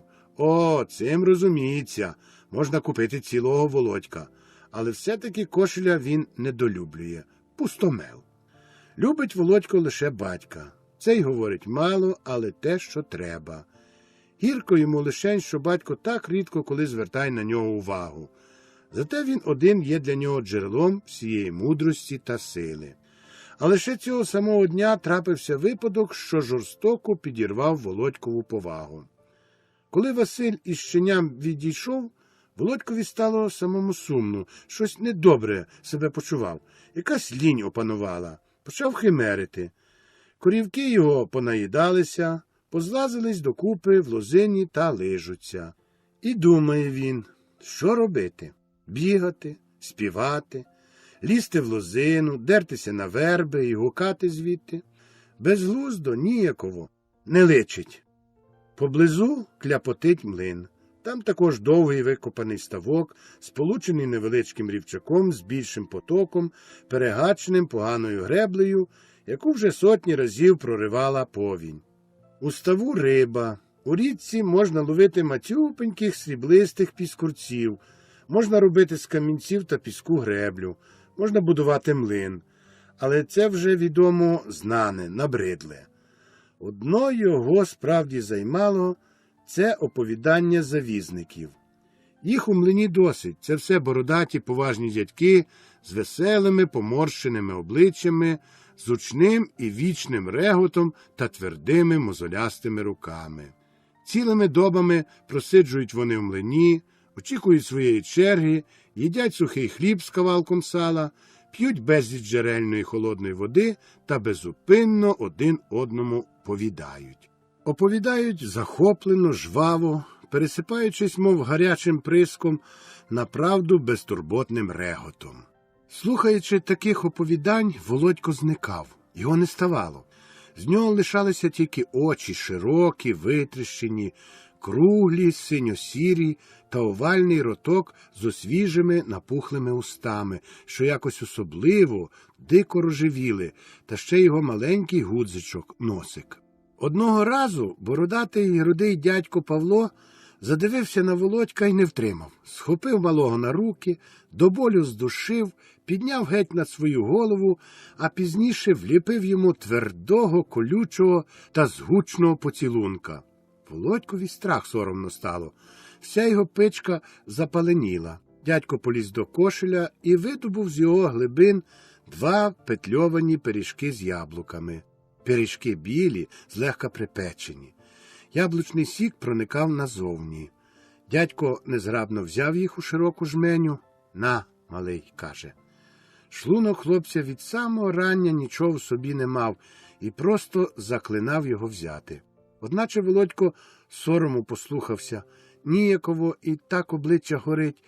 Він ніби не розуміє, знизує плеченятами і відступає назад. Він ще не оправився від тісних дядьківських обіймів. «Не точись, впадеш», – зауважує спокійний другий дядько. «Бери, дурний, коли дають», – каже третій. Дядько Павло немило здивувався, коли прийшлося пиріжка назад до кошеля ховати, і при цьому почав. «То, знаєте, мовляв, покійний мій тесть, царство йому небесне. Бувають такі діти».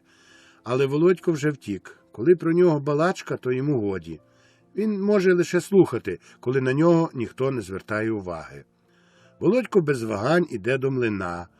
Правда, цікаво було б довідатись, що Василь робитиме зі своїм щеням, але додому ще рано. У млині, як завжди, досить гармидерно. На греблі зустрічає Володько опецькуватого Мельниченка Тонду. Це досить дурний, крикливий хлопчище, але він узяв собі за звичку завжди при людях, де тільки можна, кпити з Володька або робити йому прикрощі. Володько болюче це переносив, але не спромігся на рішучу відсіч, що піддавало Тонді ще більшої заохоти. Але коли хлопці залишалися самі, Тонда, здається, з приємністю слухав серйозних Володькових міркувань, причому під носом у нього завжди з'являлися довгі і бридкі сопляки, які він підлизував язиком.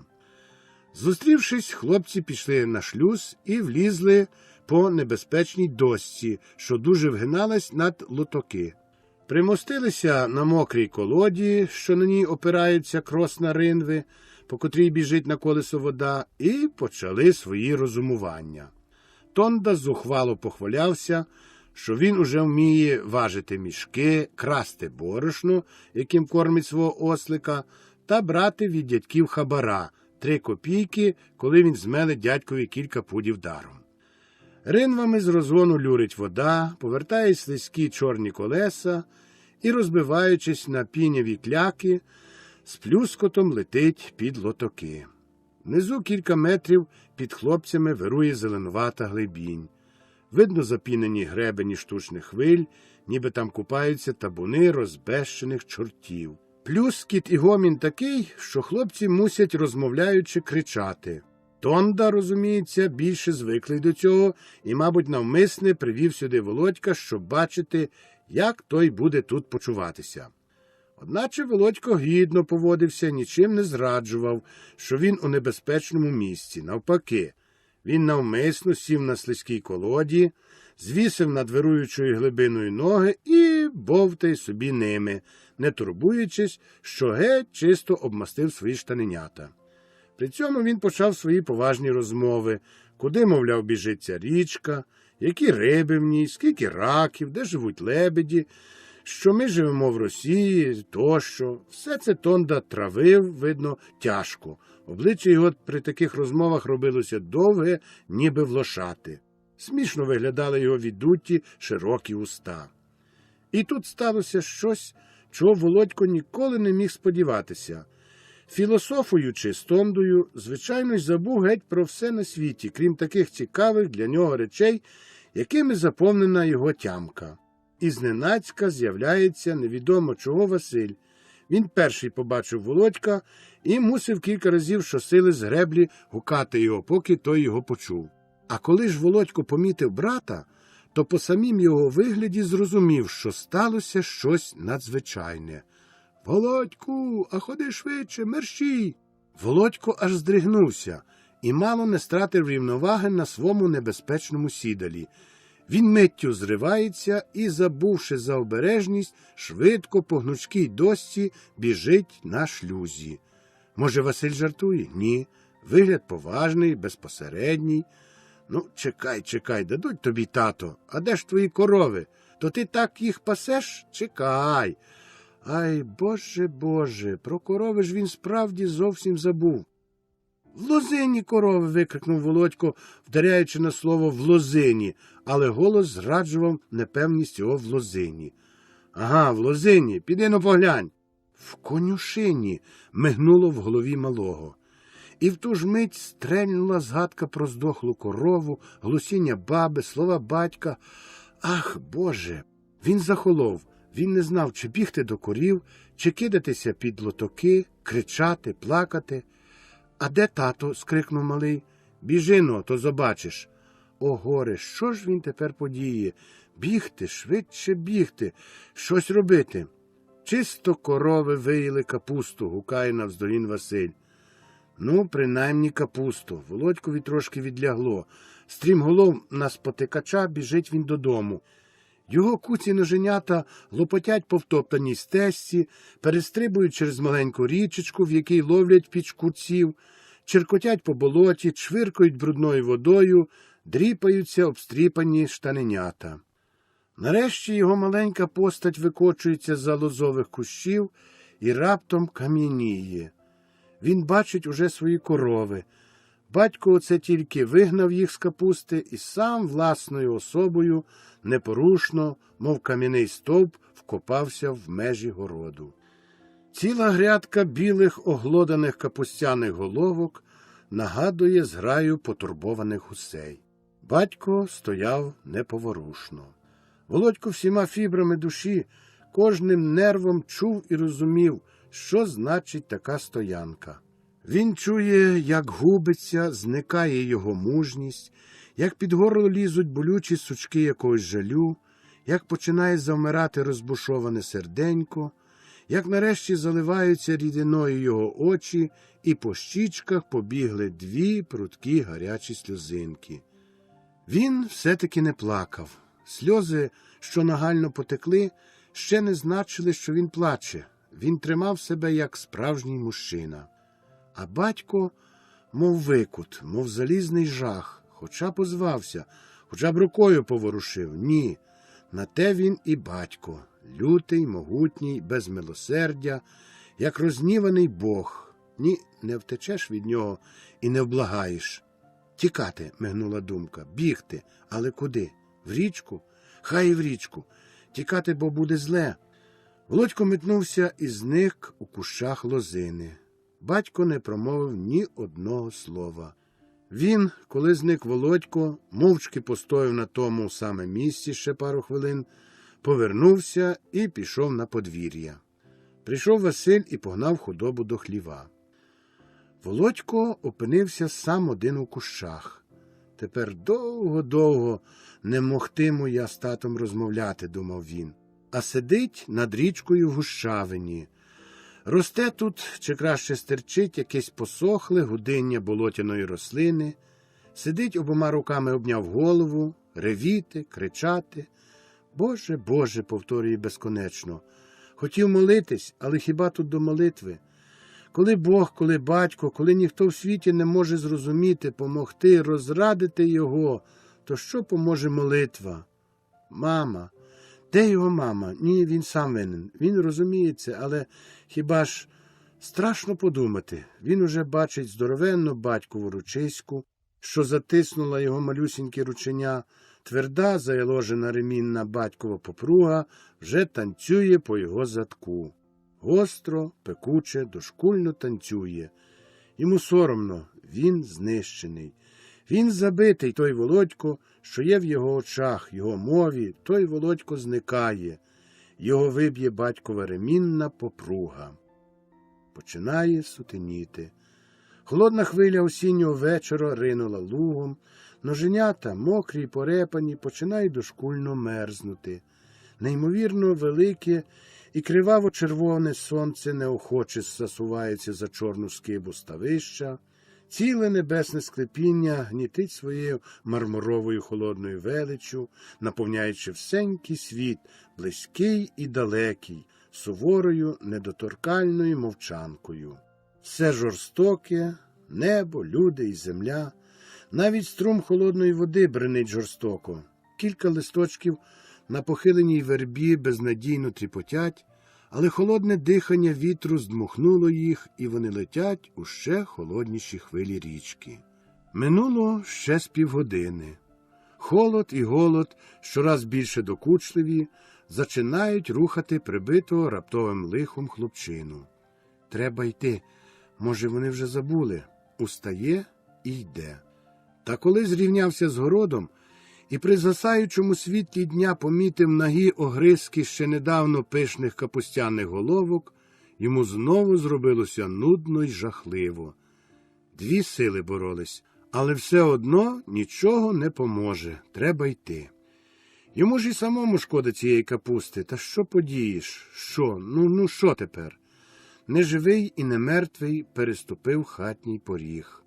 Хай діється, що хоче. Перша накинулася мати. Мати є завжди мати. Вона знає, що чекає Володька, тому наробила тарараму. Працюють у неї лише язик та уста, яких тільки не дістав Володько прізвищ, але все-таки то не те саме, що батькова попруга. Цим мати намагалась зменшити батьків гнів та відтягнути й одвернути кару, що грозила її дитині. Знала вона також, що через те й сама може дістати кілька черезплечників та пострибати босою навколо хати, але хіба це може стримати матір? Батько насуплений і грізний, сидить коло столу, лупить бараболі в мундирах, мочає їх у сіль і міцно розжовує з хлібом. Володька він майже не помічає. Аж коли малий роздягнувся і збирався шмигнути не до столу, не до їдла було, а мерщій на піч, у найзатишніший куток устав раптом і батько, здіймаючи свою попругу. «То ти, трясця твоїй матері, так пасеш худобу», – почав він, навмисне розтягаючи з притиском слова. Володько не дослухав усього. Він, мов в'юн, метнувся і миттю зник під піччю. Спершу шмигнув під піл, а звідти потайки попід тапчаном на 4 ногах, буцаючись у перестрасі об усяку всячину, перемандрував під піч. Володькова звинність не дуже подобалася батькові. Він зробив 2 кроки в напрямі печі, розкарачив ножиська перед самим виходом Володькової цитаделі і безцеремонно «Вилазь, стерво!» гримнув. В очах Володькових лише 2 здоровенні брудні батькові чоботи та кінець згорненої удвоє попруги. Той кінець так страшно, так неймовірно страшно погойдується перед очима хлопця. Залізна вичувана блискуча пряжка. «Ой, тату, тату!» – вже репетував Володько. «Вилазь, собачий сину, шкуру спущу!» Чоботиська батька перед підпіччю незграбно затупали. Голос його з-поза заціплених зубів виривається, шипучий якийсь. «Вилазь мені! Вилазь, скажу, бо засічу!» При цьому вже не втримався батько. Нахилившись, шмагнув попругою під піч. Володько різко скрикнув і відскочив до другого виходу у безпечний кут. Вже не видно йому батьківських чобіт. Але в ту ж мить попруга батька захльостала з другого кінця, і Володько, тремтячи, буцаючись головою об мур, пересувався з одного місця на друге. Це ще гірше дрочило батька. Бачучи, що нічого з того путнього не вийде, він покликав Василя. «Василю, а дістань-но ти мені його, ну ж, раз, два, тягни його сюди». І попруга батька досить дошкульно торкнулася Василевих штанів, що збільшило його рухливість. «Ой-ой, Василю, тату, боже мій!» – лементував малий злочинець, але руку його, як він її не ховав, піймав уже Василь і тягнув на хату. Ось батько зігнувся, ось простягнулася його пальката ручище, ще хвилька, ще мент, і безборонна Володькова ручка в тісному потиску батькової долоні. «Ой, гвалт, мамо!» Але батько вже сягнув Володька. Мов легеньке пір'ячко, підхоплене буревійним поривом гурагану, так вилетів Володько з-під печі й опинився у батькових руках. Той перегнув малого через коліно. Дошкульні удари попруги посипалися на задок хлопця, що нагадував маленького хробачка, насупленого великим чоботом. Він звивався, після кожного удару ним смикало, шарпало, а з уст його виривався різкий та болючий рев. Малий Хведот утік і сховався на піч у самий кут. Мати шпурнулась на батька, але її забіги не значили більше, ніж удари розлючених хвиль моря об незрушну гранітну скелю. До того батько штовхав її рукою, і в одну мить вона лежала коло дверей, клинучи та голосячи. Хведот на печі почав і собі ревіти. Один Василь, залізши далеко в запічок, затих і ні мурмур. «Оце тобі капуста, оце тобі корови», – приговорював батько. «Я тобі, дубило, твою ма покажу, млина». «Здурів, здурів, старий Мурмило», – янчить мати. «Заб'є дитину, та хай тая капуста в землю ввійде, хай її черви жируть, коли за неї дітей катувати», – лементує вона. «Заціпни! Ні слова!» Батько залишив захриплого хлопця, і його попруга грізно знялася над материною головою. Та пригнулась і вишмигнула з-під руки, а різкий удар свиснув даремно в повітрі. Володько лежав і ойойкав на долівці. Засапаний, червоний, розогнений з люто блискучими очима, потрусуючи попругою, стояв серед хати батько. Страшна в цю мить його велична постать і нещасна, мізерна та дитина, що янчить від болю на долівці біля його ніг. «Я тебе ще навчу, як заступатися», – погрожує він матері. А вона метнулась у сіни і вже звідти, коли їй не грозила небезпека, дала волю своєму рухливому язикові. «Люди, людоньки, здурів чоловічище, ти, медведю, слони ти, то ти хочеш нас позабивати, а руки б тобі відняло, затіпнув би ти, янчав би ти, як та дитина, дубище западенний, щоб тебе лихе повітря забрало. Зволочі, гидота, дрань, я вас, чорти, навчу мені шануватись. Я з вас вперед бебехи випущу, а тоді вже будете мені потякати». Крик, лемент щинився на хуторі. Тяжка є батькова рука, знає її добре і Василь, і Володько, і мати, і навіть Хведот. Ціла родина знає дуже добре, чим пахне, коли збудити у батькові, їх могутньому, барчистому, великоголовому батькові його звірячий гнів. Збитого Володька кинули на піл, прикрили якоюсь рядниною, і там він довго і глибоко стогнав, тяжко й уривно схлипував, здушуючи щосили, напливаючи під горло ридання. Він знав, що плачу батько не терпить. Другого і третього дня не міг ще хлопчина сісти. Побита частина тіла дошкульно боліла. Цілий другий день провалявся він у постелі, крім води нічого не брав до уст і вперто мовчав. Мати тошніла над ним, ламала руки, але Володько, неохочий до розмови, непорушно лежав ниць, уткнувши в подушку обличчя. В родині стало тихо, напнуто, похмурно і грізно. Ні доброго слова, ні усмішки.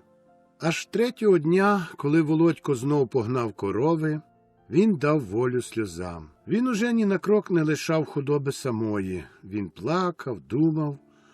Глибокий жаль до самого себе чавив, запирав його дух, видушував останні сльози, яких за ці 3 дні безліч вилилось. Думав, мріяв, снував фантастичні плани, помсти. Ось, наприклад, до них уночі підкрадаються злодії. У його міркуваннях злодії найстрашніше, що може в світі бути. Вони підкрадаються до стайні з великим ломом та французьким ключем у руках. Хочуть виважити двері і викрасти коні. Володько перший помітив злодіїв, забув за своє велике горе та образу і гукає: «Тату, тату, злодії!» Батько миттю кинувся до дверей, які злодії вже встигли виважити ломом, але в його руках нічого немає, чим міг би одігнати злодіїв. І коли батько кидається на них та починає борикатися з одним, другий хапає сокиру і замахується нею на батька. Тоді Володько забуває все, мерщій кидається до злодія, підбиває йому руку так, що сокира не влучає в голову батька, але, падаючи вниз, вона вдаряє Володька і відрубує йому руку. Батько вбиває одного по однім злодіїв і тоді помічає залитого в крові Володька. Він розгублений, він не знає, що робити. «Сину, сину, що з тобою?» – дико викрикує батько. «Нічого, тату», – відповідає Володько. «Слава Богу, що ми захоронили наші коні». «Даруй, даруй мені, моя дитино кохана, даруй, що так гірко з тобою поводився». І батько бере Володька на руки, несе до хати, дмухає на його страшну рану, але рана та не болить його. Він щасливий, що зміг доказати батькові свою велику до нього любов, хоча б ціною власної руки. І багато інших страшних випадків вигадує малий.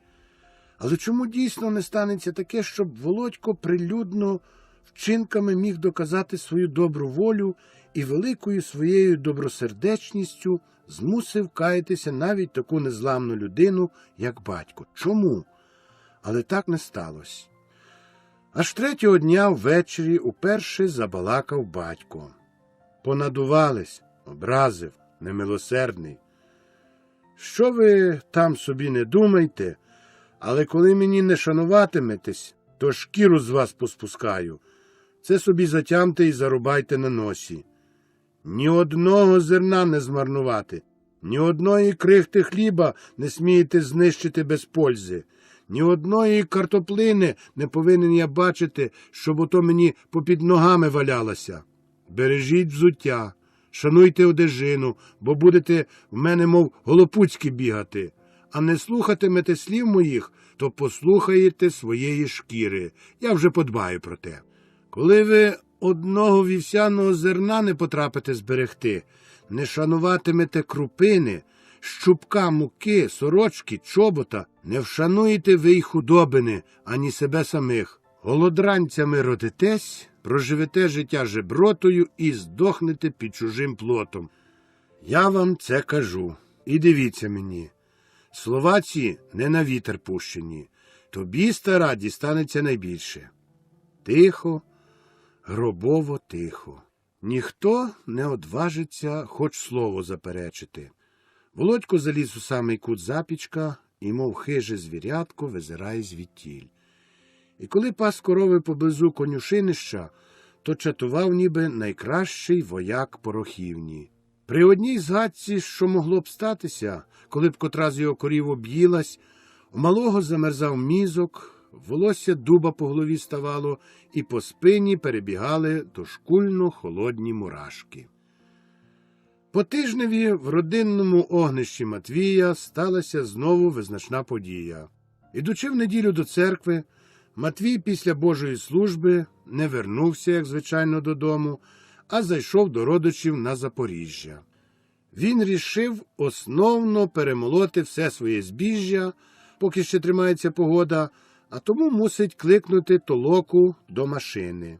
Зайшов до брата Єлисея та попросив у нього другу пару коней. Звідти обійшов кілька обість і змовив дівчат до соломи, подавання в барабан тощо. Робітників покликав самих найкращих, не якихось ледарів. У понеділок, у досвіта, як тільки благословилося на світ, прийшов з кіньми старший Єлисеїв син, також Василь. У невдовзі за ним не забарились і решта робітників. Матвій і Василь не смів перервати на пару день науку. Сам батько рішуче цьому спротивився, бо раз взявся за щось, то вези. Василь нічого б не мав проти, щоб побути пару день дома, хоча б і навіть коло машини. Будуть веселі та гарні дівчата, будуть жарти, співи, але хай би спробував він хоч запекнутись про це. Зате Володькові припала надзвичайно вдячна робота. Він має поганяти одну пару коней у кераті. Це просто таки чудово. Нічого кращого, як гонити цілий день коні, розмахувати та цвьогати батогом. Малий не міг чекати. Це куди краще та почесніше, ніж пасти оті осоружні коровиська. І він ще затемна, десь від других півнів, схопився, одягнувся. Їсти й не питай, він зовсім не хоче так зрання, не попрацювавши, напихатися. Усі снідають, а він пішов на подвір'я, узброївся своїм батогом, цьогнув ним разів зо 20 чи досить гнучкий, і почав терпеливо чекати коло розісланих перед дишлем шлей, до котрих мають ще запрягти коні. Чекання триває досить довго, але Володька це не зражує. Прийшов час, вивели з хліва коней, батько оглянув їх, погладив, поплескав, похвалився Василеві і висловив жаль, що доведеться таку добру худобину збути. Василь запріг у другий диші своїх, кобилу каштанку та її молодого сина Огера, якого тільки що привчали до тяжких праць. Приготовлено все як слід, забурчала машина і праця закипіла. Дівчата не працюють, а бавляться. Хіхи та хахи. Реготи без упину. І де його в нещастя ото сміху стільки набереться, зауважувала Настя. Вона цілий день підтикана бігала то на двір, то до клуні, то до хати. Їй ніколи до машини носа тицнути, хоча страх хочеться.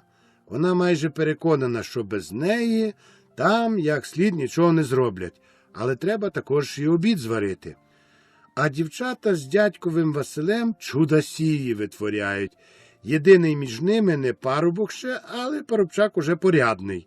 Декотра з вертух і до Володька заглядає, дражняться з ним, кепкують, але він без церемоній. Батюгує її і все.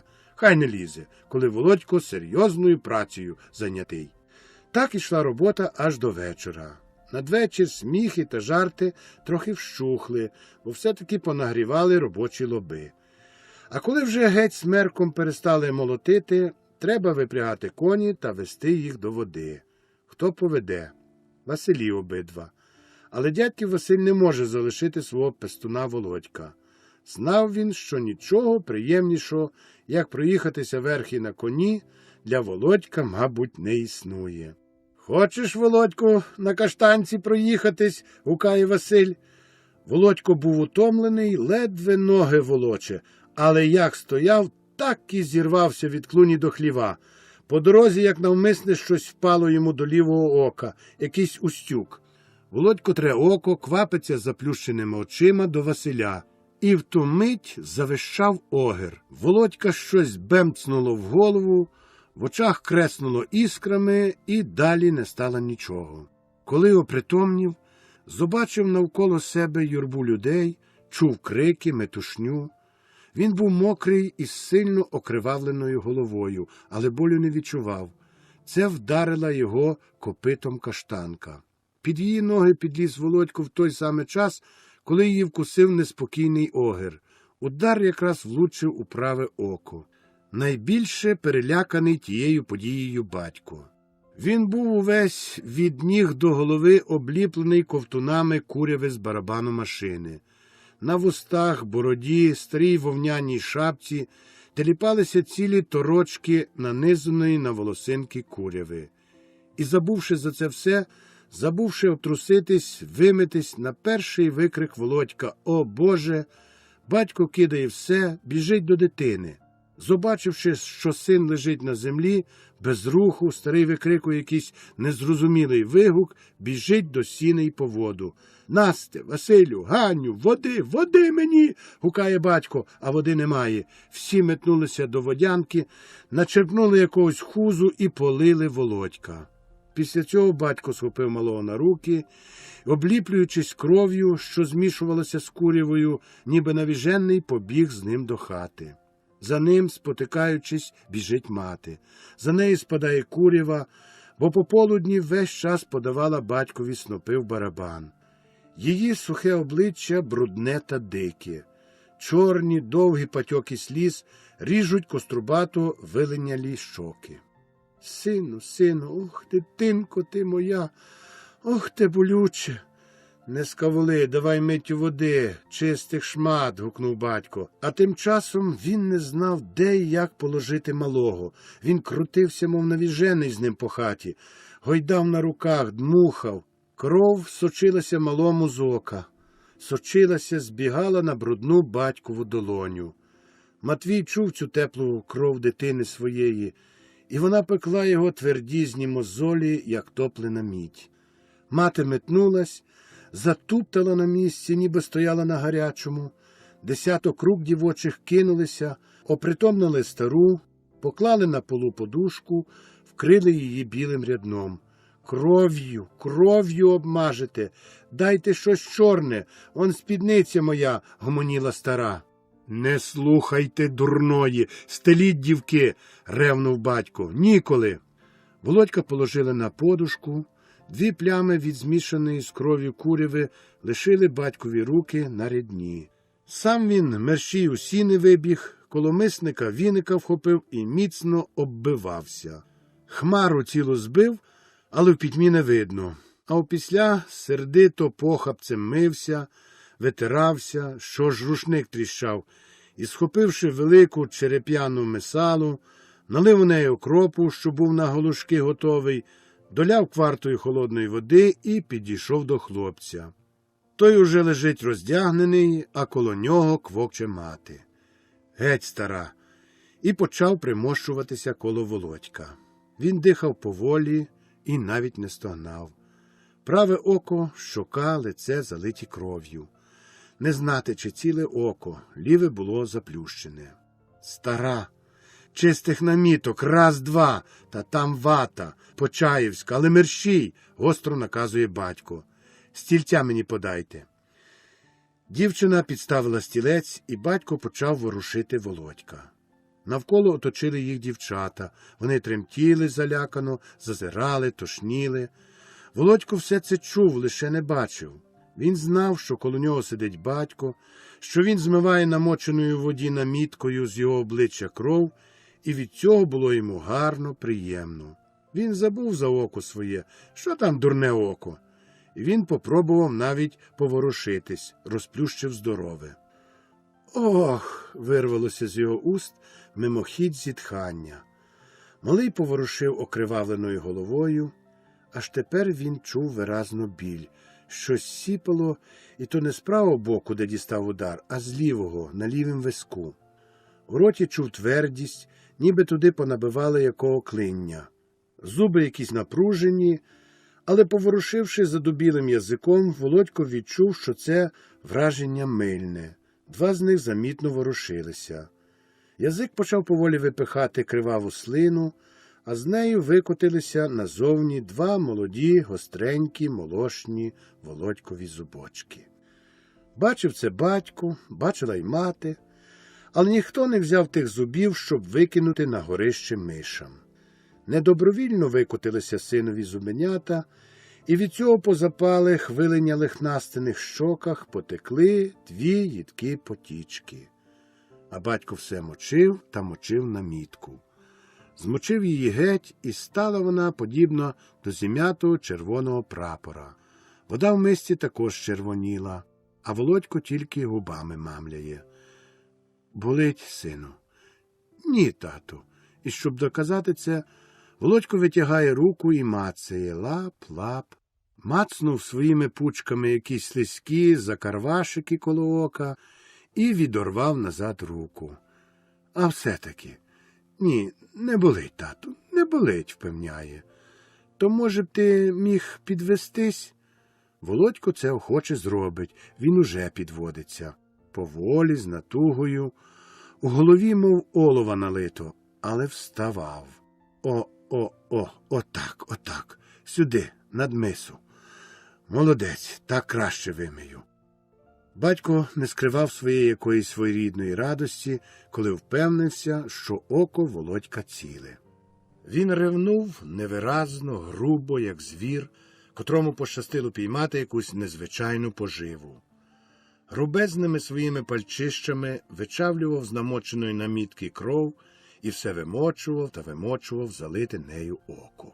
Під тим оком двома підківками червоніли розшматовані до кості два шрами. Володько не міг так довго витримати. Він стиснув зуби, вони німіли. Іноді їх зовсім не чути було в роті, але його нудило і в голові щось болюче сверлує. Ледве виговорив: «Ой, тату, я ляжу».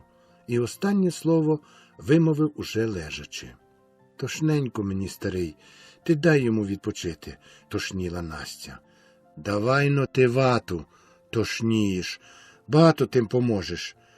Вирвав з рук Насті вату, нову, чисту. Намітчаною стрічкою заложив ціле око й обережно, як тільки міг своїми ведмедячими лапами, тісненько, по-батьківськи обандажував голову сина. «А тепер, стара, пар швидше молоко та звари легко зо 2 яйці. Він мусить попоїсти. Цілий день налазилось». «Можеш ти їсти?» – звернувся до Володька. «Ні, він не хоче їсти».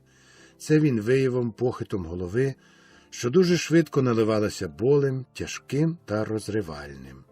«Не зачіпайте мене», вдалося йому витиснути крізь уста. Вони засихали, запікались, в'яли, не хотіли ворушитись. Батько присів на краєчку і довго вдивлявся у Володькові малі бліді щічки.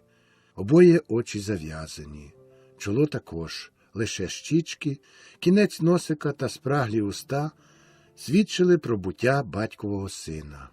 Що він тепер думав? Годі було б вгадати.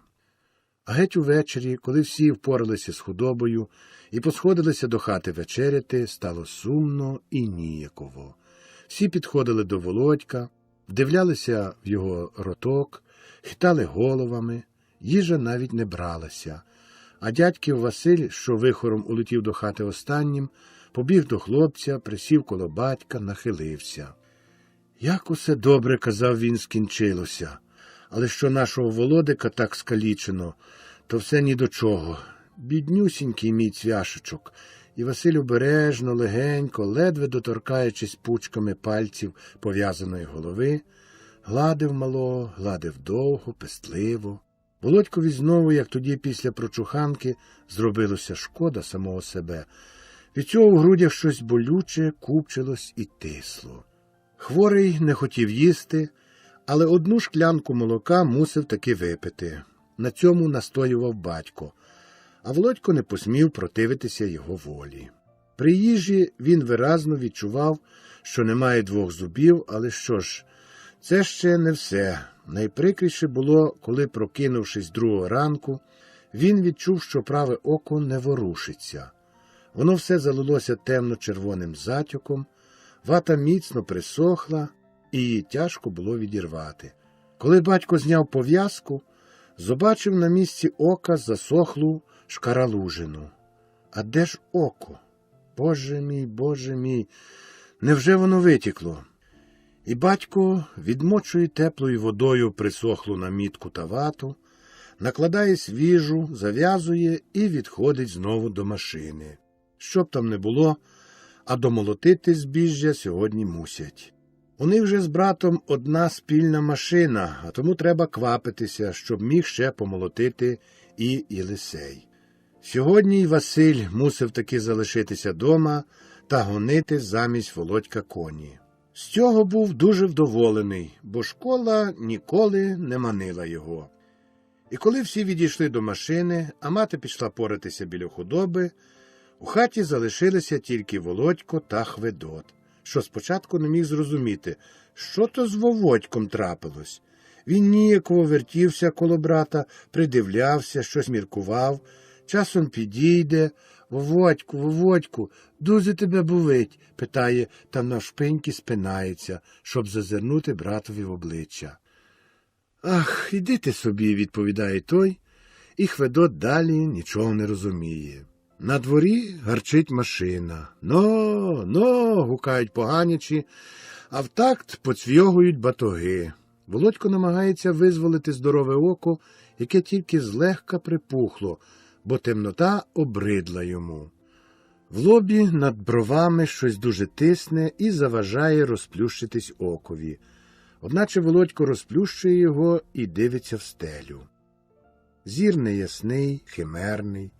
Стелю з дощок з тонкою верствою тинку розмальовує Володькова фантазія різними малюнками. Він знаходить там стару бабу-повитуху Секліту. От вона здоровенна, з величезною головою, окутаною у вовняну хустку. За нею біжить з двома головами пес. Одна голова спереду, друга ззаду. Секліта, видається Володькові, рухається в напрямі лісу. Он той ліс. Балка якась, а далі не то ставище, не то нивка збіжжя. Над усім палахкотить сонце. Фантазуючи, Володько забуває біль. Коли спиняється машина, до хати забігає то батько, то хто інший з робітників, побачити, що поробляє наш слабий. На другий день око зовсім заплило гноєм. Машина відмолотила, і на хуторі стало тихо. Батько роздумував, їхати чи не їхати по лікаря. Їхати – грошей шкода, не їхати – дитини шкода. І так у роздумуванні минав день за днем. Кожного ранку і вечора дбайливо промивав він Володькові рану. Промиваючи, питався: «Ну як, не краще?» Не знаю, тато, не чую. А болить? Болить. Ну-ну, ти, мені будь козаком. Мати парила молоко, варила яєчка, пекла для хворого коржика, а при хворому траплялось дістане дещо й Хведот, який чапів тут невідступно. Промивати ока Настя не сміла. Матвій боїться, що вона не потрапить, і чорт батька зна, що напецькає. Настя не сперечалась. Вона тільки вечорами, коли гасили світло і усі клались, довше, ніж звичайно, простоювала навколішках та молила щиро і тепло. Вона чекала чуда, і чудо сталося. По 2 тижнях Володько виразно відчув, що око його збереглося. Воно починає вже ворушитися та продирається назовні. Корови весь цей час прийшлося доглядати самій Насті. Зате не було кому затопити, щоб який там харч спартолити. Але Матвій не проявляв невдоволення, хоча той харч часом зовсім зле був спартолений. А що подієш? Не розірветься ж вона дійсно. Минуло ще пару днів, Володько знову гонить корови. Око вже гоїться. Слава Богу, думає Матвій, обійшлося без утрати. Він приходив щодня втомлений з корчунку, спокійно сідав за стіл, комляв хліб, їв бараболю зо шматком сала, заходив до худоби, а опісля лягав. Володько задав про песика, якого приніс Василь. Одного разу питає Василя: «А де твій собачок?» Це було під вечір, коли Василь пригнав саме з паші худобу. «А ти ще його не бачив?» – хвалиться Василь. «Це вже такий псюра, що ой-ой! Не скажеш мамі, то покажу». «Дурний би був казати», – дивується Володько з Василевої наївності. «Ну то ходи». І вони пішли за клуню, де ростуть кущі агрусу, малин, бозу тощо. З цього боку стіна клуні не задельована дилями, а лише заложена міцно зв'язаними батьком в'язками пшеничної соломи. А батько, коли вже в'язав в'язку, то в'язав, як камінь. Дійсно, з таких в'язок можна стіну мурувати. Оцією то солом'яною стіною покористувався Василь, щоб заховати свого собаку. Він висмикав одну в'язку, зробив у стіні кубашку, вистелив її м'якенькими тринами і там щеня вселив.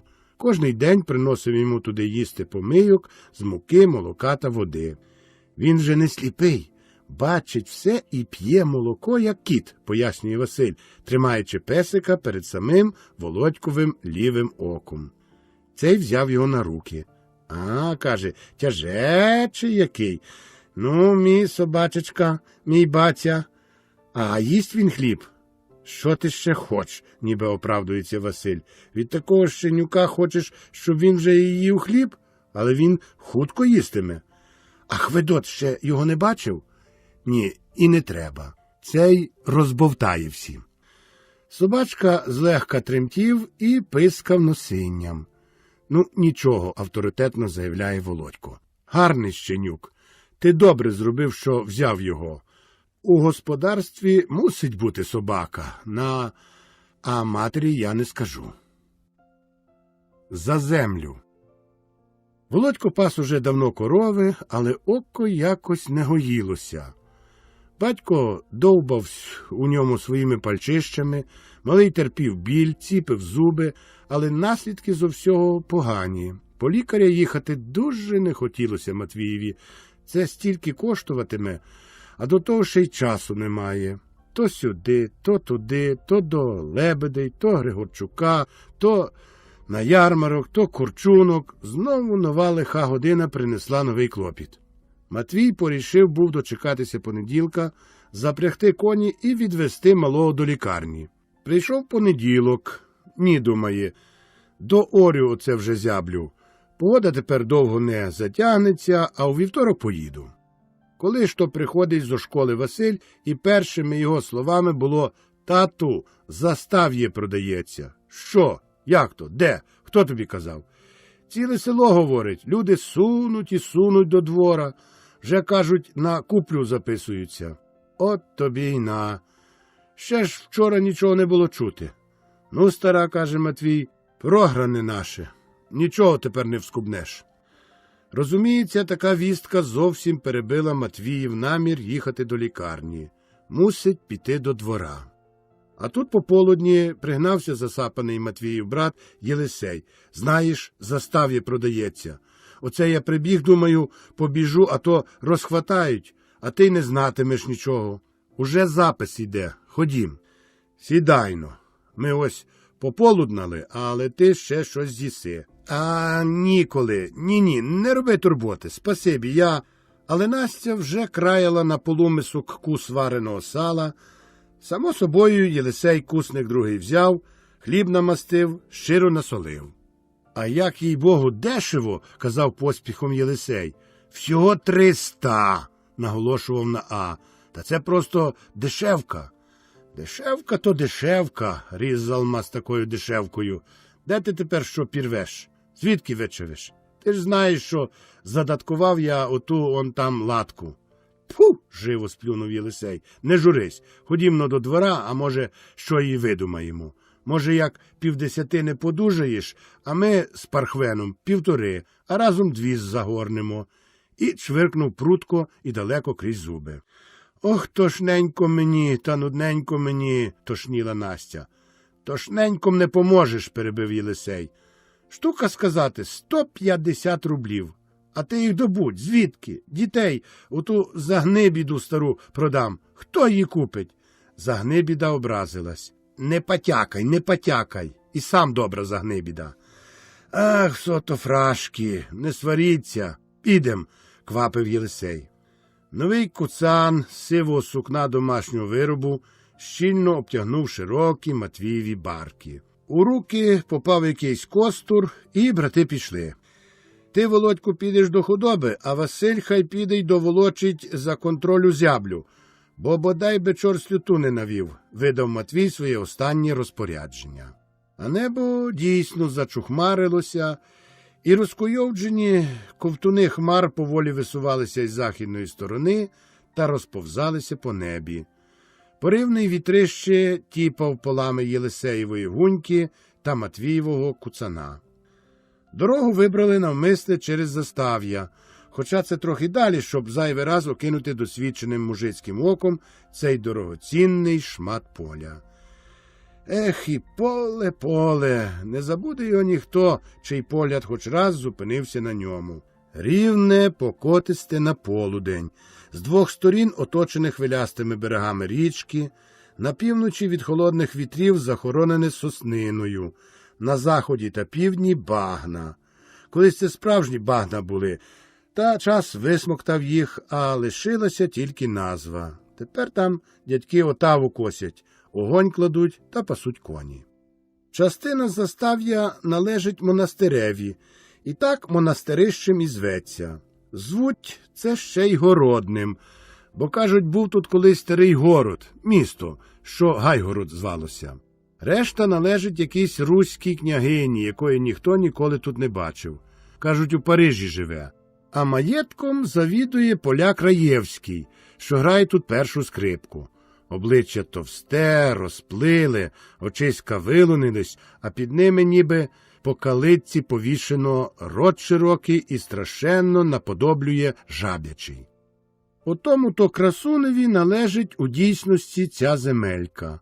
Вона чорна, товста, росте на ній і пшениця, і буряк цукровий. На монастирському до цього часу зберігся порядний горб. Там можна бачити черепки, кусники дахівки, цегли.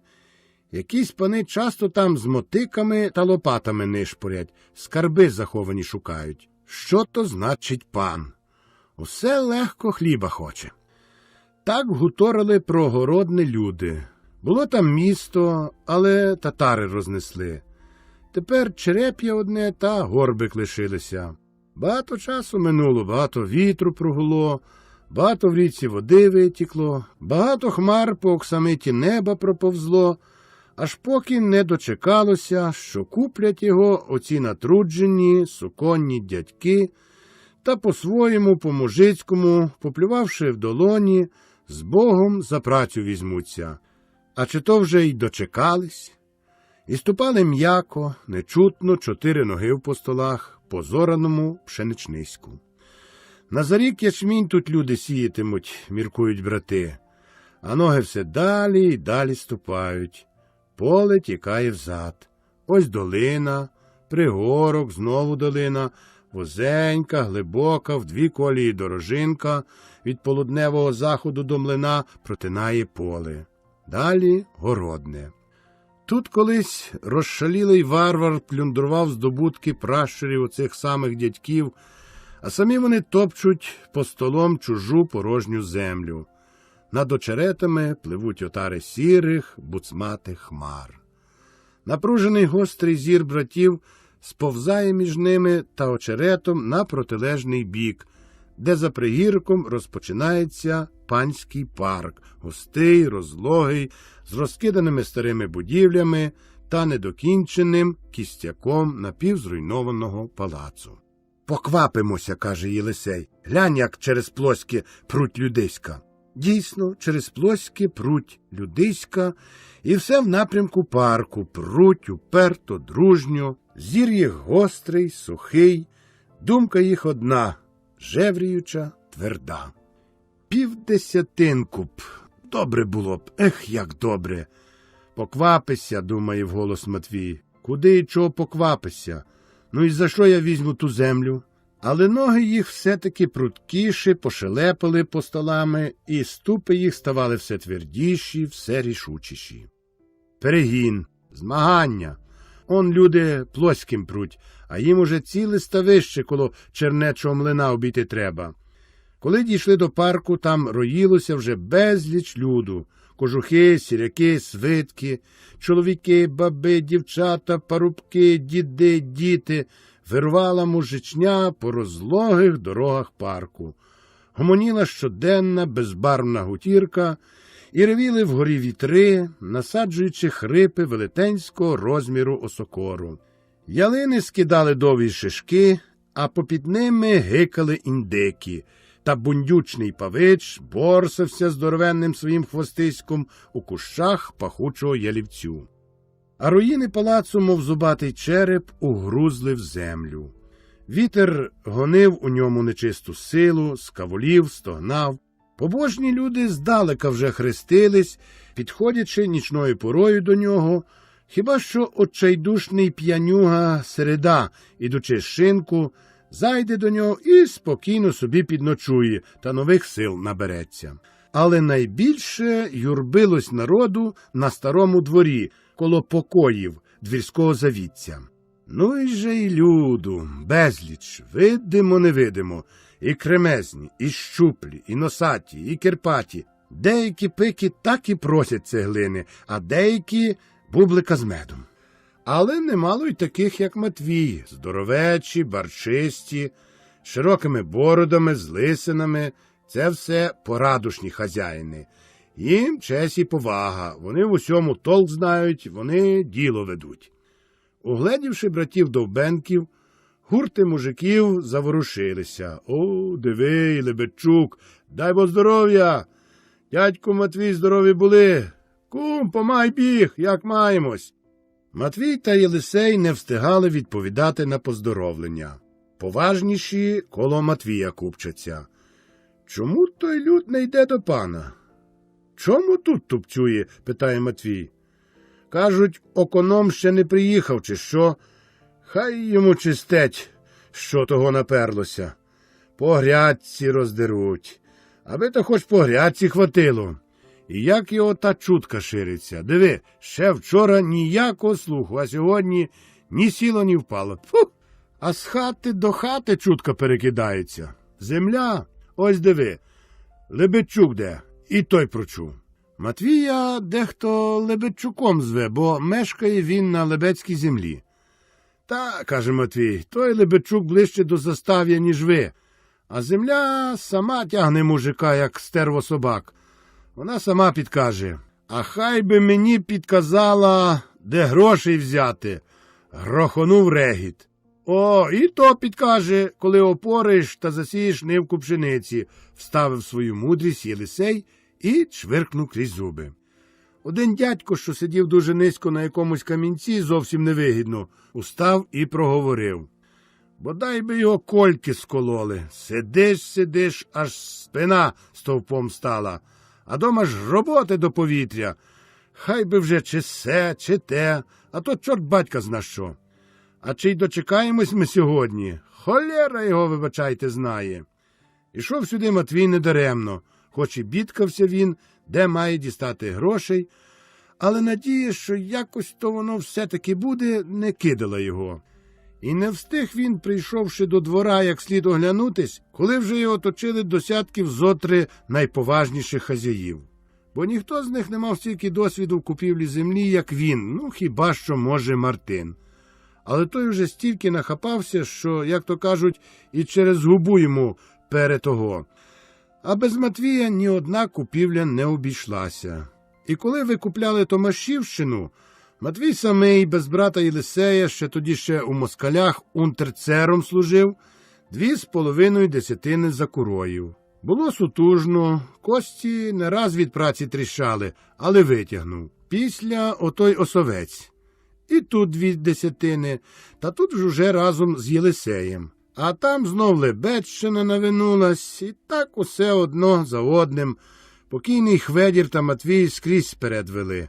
Усі громадські справи до пуття доводили. Скільки того попоходилося та попоїздилося, то до Острога, то до Житомира, то до самого Києва. Коли викупляли Лебедщину, Матвій одвіз до Києва мішечок так 20 самих золотих імперіалістів, копійка в копійку громадських грошей, і довіз. А це ж вам ризик. Тільки подумайте, що його переболів за ту дорогу, скільки тих нещасть могло трапитись. Однак Бог милував. Такому чоловікові, само собою, всяк віру йме. Його і сюди, і туди. Чи то довіреного треба, чи заступника від громади. Кого? Звісно, Матвія. Без просторікувань. І він йде, і робить. Тому й тепер юрба чоловічих та бабських свиток оточила Матвія. Громада мусить же довідатись, що там і до чого. Чи є той оконом, чи нема. Чи думають вони поважно з цією землею, чи так лише качку пустили, аби дурний мужик потоптав трохи чобіт.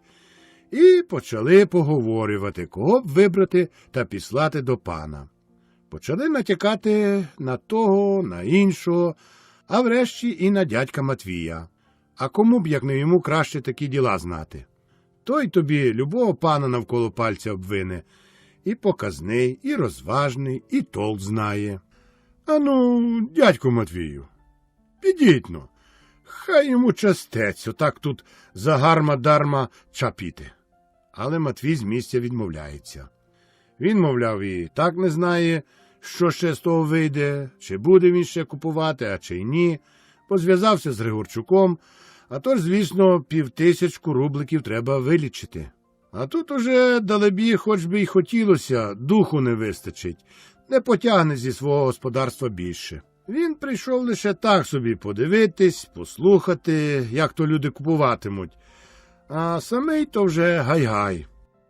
Чого ж гай-гай, вставляє слово Мартин, що стояв трохи збоку і прийшов сюди також тільки подивитися та послухати. «Но», – порушує головою Матвій і збиває на потилицю свого засмальцьованого кашкета. «Воно б то, звісно, того, розуміється. Та правду кажу, не втну більше.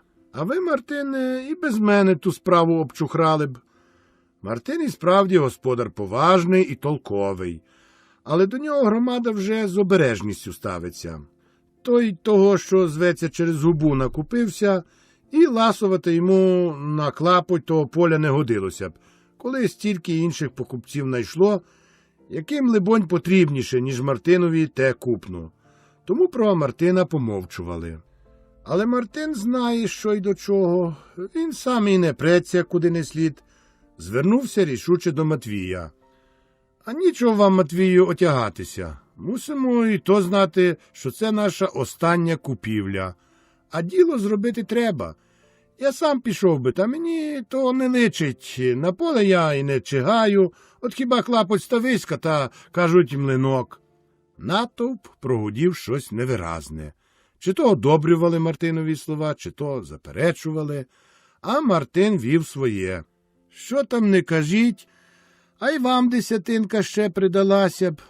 А ви скажіть, люди чесні, чи не заслужився той чоловік у громаді? Скільки то він попоходив та поїздив, та з тими панами, та з рішми, та інший без вас стільки злупив, що ж пальці було б видно. А що він дістав за свій труд? Карбованця від пана на горілку? Ну, самі знаєте. О, Мартин знає, що й до чого. Обходить кого треба, та й про себе не забуває. Матвій з місця пом'якшав. Можливість набути ще одну десятинку підкуплювала його надзвичай. Це ж було б цілі 7 десятин, а там за пару років ще десятинку придбав би. І його бахурі сливе забезпечені. А люду, що тієї води в повінь, усе прибуває і прибуває, ціле широке подвір'я, весь парк скрізь повно, скрізь товчуться, гармидерять, бідкаються. Погода почала капсіти, небо насупилось, сунулось. Здається, аж на голови дядькам налягло. Ось-ось розсльозиться. І Матвій дався намовитись. У двійку з дядьком Харитоном, отим самим, що має поле межа в межу з Матвієм, пішли до панських покоїв.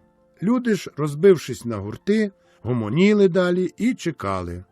Бути поважним та статечним не робило для Матвія ніяких труднощів. Чоловік, що не кажіть, у формі, йшов і роздумував, що сказати, як сказати, мусить його толково та з розумом, діло ж немале. Покої панські низькі, старосвітські. У дверях Матвій мусить сиву голову нахиляти, щоб не буцнутись об одвірок. Видно, не для таких вони будовані. Оконом, видно, на свій зріст їх виміряв, бо ж не всі можуть такими Матвіями бути.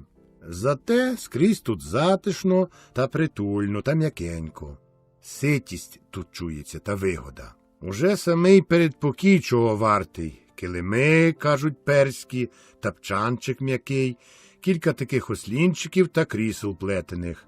Чи витримав би, коли б так сів, міркує Матвій, дивлячись на ті турецькі витребеньки. І хто його може на такому сидіти? Пан? Та він же сам хоч куций, пудів 8 важить, жлук то таке, та й пані його не менше.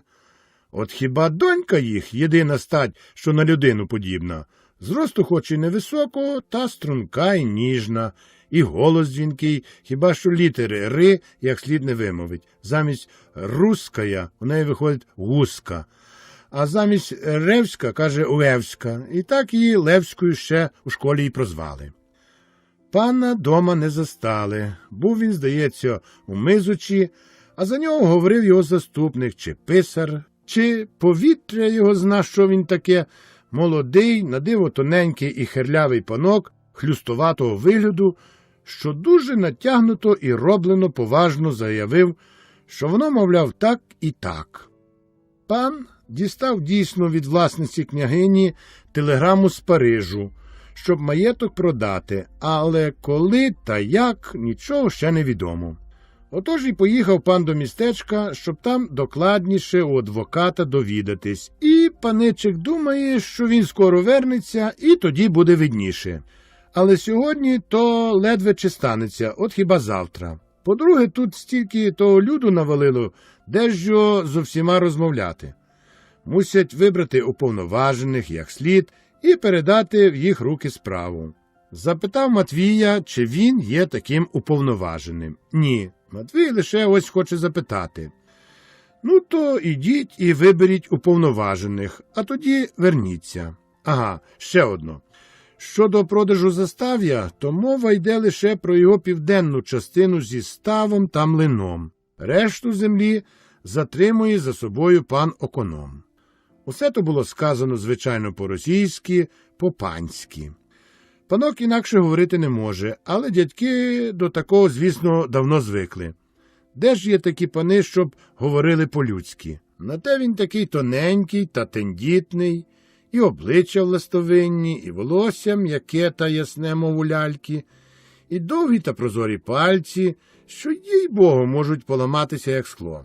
але мову його передали висланці народові слово в слово.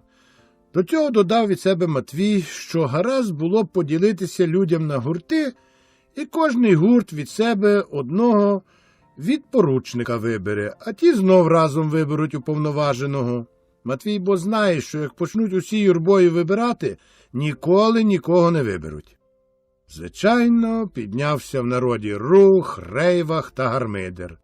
Воно то було б гаразд по Матвієвому, але як його той народ поділиш? Хіба що за кутками? Запорозький куток окремо, Шинковецький окремо, Заречанський окремо, і так його гуртів 20 набереться. Селяни не вміють робити щось на галай-балай. Треба обміркувати, що і як, та з якого боку, а тоді вже і до діла. 7 раз відмір, а раз відріж, каже мудра народна приказка. Мовляв, добре розжоване ніколи шлункові не завадить. Але на це треба часу. Боже, скільки на це треба того дорогого часу. Тому знов Мартин виступив. Люди добрі, ніколи над цим довго сушити голови. Ніч на носі, а до того, диви, сльота розпічнеться. Поки воно на ті гурти розіб'ємось, та поки все та те, то й часу не хватить і нічого ми не зробимо. Краще його одразу громадою вибрати 2 чи, скажімо, 4 людей, і хай роблять списки. Я пропоную дядька Матвія. Чоловік у цих справах битий, і ніхто краще за нього цієї роботи не зробить. А вже він хай добере собі помічників сам. Чи добре кажу? Просимо, просимо, впало кілька голосів. А так, і справді. І чого його товктися на місці, загомоніли інші, і тих голосів усе прибавлялося й прибавлялося. Хоча загалом говорили без ладу і без складу, що й сам дідько не розбере. Люди добрі, обізвався Матвій, послухайте ви і мене. Усі добре знаєте, що тепер я не можу брати на свої барки такого тягару. Інше діло було при купівлі Осовця чи Лебедщини. Там я сам брав кілька десятин, то за одним міг і інших клопоти на себе перейняти. Не те тепер. Тепер я чи візьму яку там 50, чи не візьму, то посудіть самі, чи мені варто брати той клопіт на свою голову. Хай це беруть інші, он дядько Мартин, чи Дем'ян, чи Харитон, чимало є тут нас таких. І Матвій розводить довкруги рукою. Громада насупилась хвилево мовчанкою, дядьки почухували потилиці, попльовували, видно, міцно міркували. Воно то, либонь, якось би треба почати, та на яку його ступиш? Гармидер, що після цієї мовчанки зірвався, бо кожний, надумавшись, хоче висловитись, заборсав справу ще дужче. Кожний говорив, і ніхто не слухав. Кожний щось радив, і все щось інше. Нарешті до слова прийшов старий Кальчук, що деякий час радився з Мартином. Є то високий, як вежа, тонкий, довгошиїй, з горбатим тонким носом чолов'яга, що завжди досить до речі потрапить міркувати. Він виступив на якесь підвищення і глухим, горловим голосом почав говорити, що коли громада хоче щось робити, то треба робити, а не товкти воду в ступі. Ми прийшли сюди не пащакувати, а робити діло. Коли дядько Матвій одмовляється, його діло, і він має рацію. Бо ж посудіть розумом, кому б це хотілося за гарма-дарма чужі клопоти на себе брати? Але я так міркую. Кожне діло потребує доброго чоловіка. Хто може ліпше це зробити від Матвія? Ніхто. І я кажу просто, дядько Матвій піде, я вам кажу, але ми мусимо за те віддячитись. Сам він хоче 50 брати. Додаймо йому ще 50 від нас усіх, і шабаш. І якщо всі згодні, йдемо на Шинківці, робімо списки та підписуємо з дядьком Матвієм догоду. Чи згода? Громада довго не слухала, що там той Кальчук говорить, та коли всі втихомирились, почала слухати його уважно. Здавалось, той говорить до речі, І коли він скінчив, громада щось загула, щось ні так, ані так, але скорше так, коли тут чорти вирвали Мотрю Нестериху. Ця купецька, грубенька, ніби капустяний качан, осібка була вельми неспокійною і вже давно поривалася щось і собі сказати, та її все до слова не пускали. І аж тепер прийшла її година. Вона рванулась наперед і задзеленчала на ціле горло. «Ой мені, Господоньку святий, ой, Господоньку та матінко Божа! І кому це ми ще маємо кланятись до землі та просити, та ще й землю йому викуповувати? Чи ж у нас стільки грошей, що й самим не треба? Ось так! Тому 50, тому могорича, тому те, тому се, а тобі, бабо, облизня. А ви, люди, й не знайте, що як помер мій отой гниляк Нестор, то лишив мені 2 грядочки поля, що одна курка хвостом закриє, та купицю дітвори до того. А що я тепер з тими бахурами? А звідки? А як? Найстарший 13, другому 11, третій 9 пішов, четвертому тю на тебе, дурна бабо, свят. Тихомирся, загукали на Мотрю. Треба було менше ночами, а більше днями працювати, докинув котрийсь. Дурна, заверещала Мотря, аж їй голос зривався. Завжди дурна, коли бідна. Не бійсь, он тому багатієві так на, бери, а тобі ночами витикають. То є таке правлення? Ото-то-то. Вискочила Лепетуха, перебила Мотрю баба Велітка. Дуже ти на всьому тямися, а борщу людського не вдаси спартолити. Ой, мені людоньки, сплеснула Мотря долонями. Що ж ляски пішли? Дивись, а тобі ж то, що до того? Забата, яка знайшлася. Тьфу на твою голову, та чи ти знаєш, що я ще любого чоловіка за пояс заткну? Го-го-го, звалася юрба. Усім це, видно, подобається. А Несторові костурі вже забула? Як смикне, бувало, той гниляк, то аж пишиш, га? Докинув котрийсь. Знову регіт. Стало бути, що тут бідній людині і слова нельзя сказати, заступився хтось і за Мотрею. Був то Іван Гуца, по вуличному панок, що 10 років у графа Сангушки за льокая служив. Інколи по-панськи закидав, і фрак старий старосвітський цегляної барви носив на животі з мідяним ланцюжком від годинника, бо самий годинник уже давно не дійствував і років 10 у прискриньку лежав. Почувши голос за собою, Мотря таку веремію щинила, що хоч тікай. Вона розжалобилась, з очей потекли сльози, хустка її набік сунулась. Не согласне, пишав панок. Не будемо комусь там землю викупляти. Досить і своїх ротів маємо. Почалась справжня колотнеча. Мотря тарахтіла, мов розбитий віз, що котиться згори по кам'яній дорозі. Розкидала куцими руками, била кулаком об кулак перед самим носом Велітки, а та й собі не дармувала. Обидві верещали, мов навіжені, сукали одна одній дулі, ні одна не могла іншу ані перекричати, ані перемогти. І лишилось нічого іншого, як ухопитись навзаєм за коси. І так, патруючи та скубаючи з себе зо всієї сили, вони вперлися на місці ані туди, ані сюди, і притому вивіскували, мов кобили, коли до них залицяються жеребці. До цього негайно включився весь жіночий актив. Створилось одразу 2 партії, одна за Мотрею, друга за Веліткою. Бій розгорівся. Чоловіки лише під'юджували та надривали з реготу животи, але до бійки не втручалися. Лише Іван Гуца, панок та ще 2-3 лицарських душ не змогли встояти безчинно. Вони тупцювали сюди й туди, забігали з усіх боків довкола воюючих, кричали, а найбільше перешкоджали. Незабаром Мотрі потекла з носа юха. Хустка зовсім злетіла, волосся нагадувало копицю сіна під час буревію, але вона боролася завзято, хоча більша велична партія явно перемагала. І якось так сталося, що Іван Гуца попав у саму гущу події, спотикнувся за якусь бабу, полетів шкереберть і за одну мить на ньому височилася ціла купа жінок, так, що йому нічого не залишилося іншого, як на ціле горло ніби його різали верещати. «От панок, отак панок!» – викрикували з натовпу сміхуни.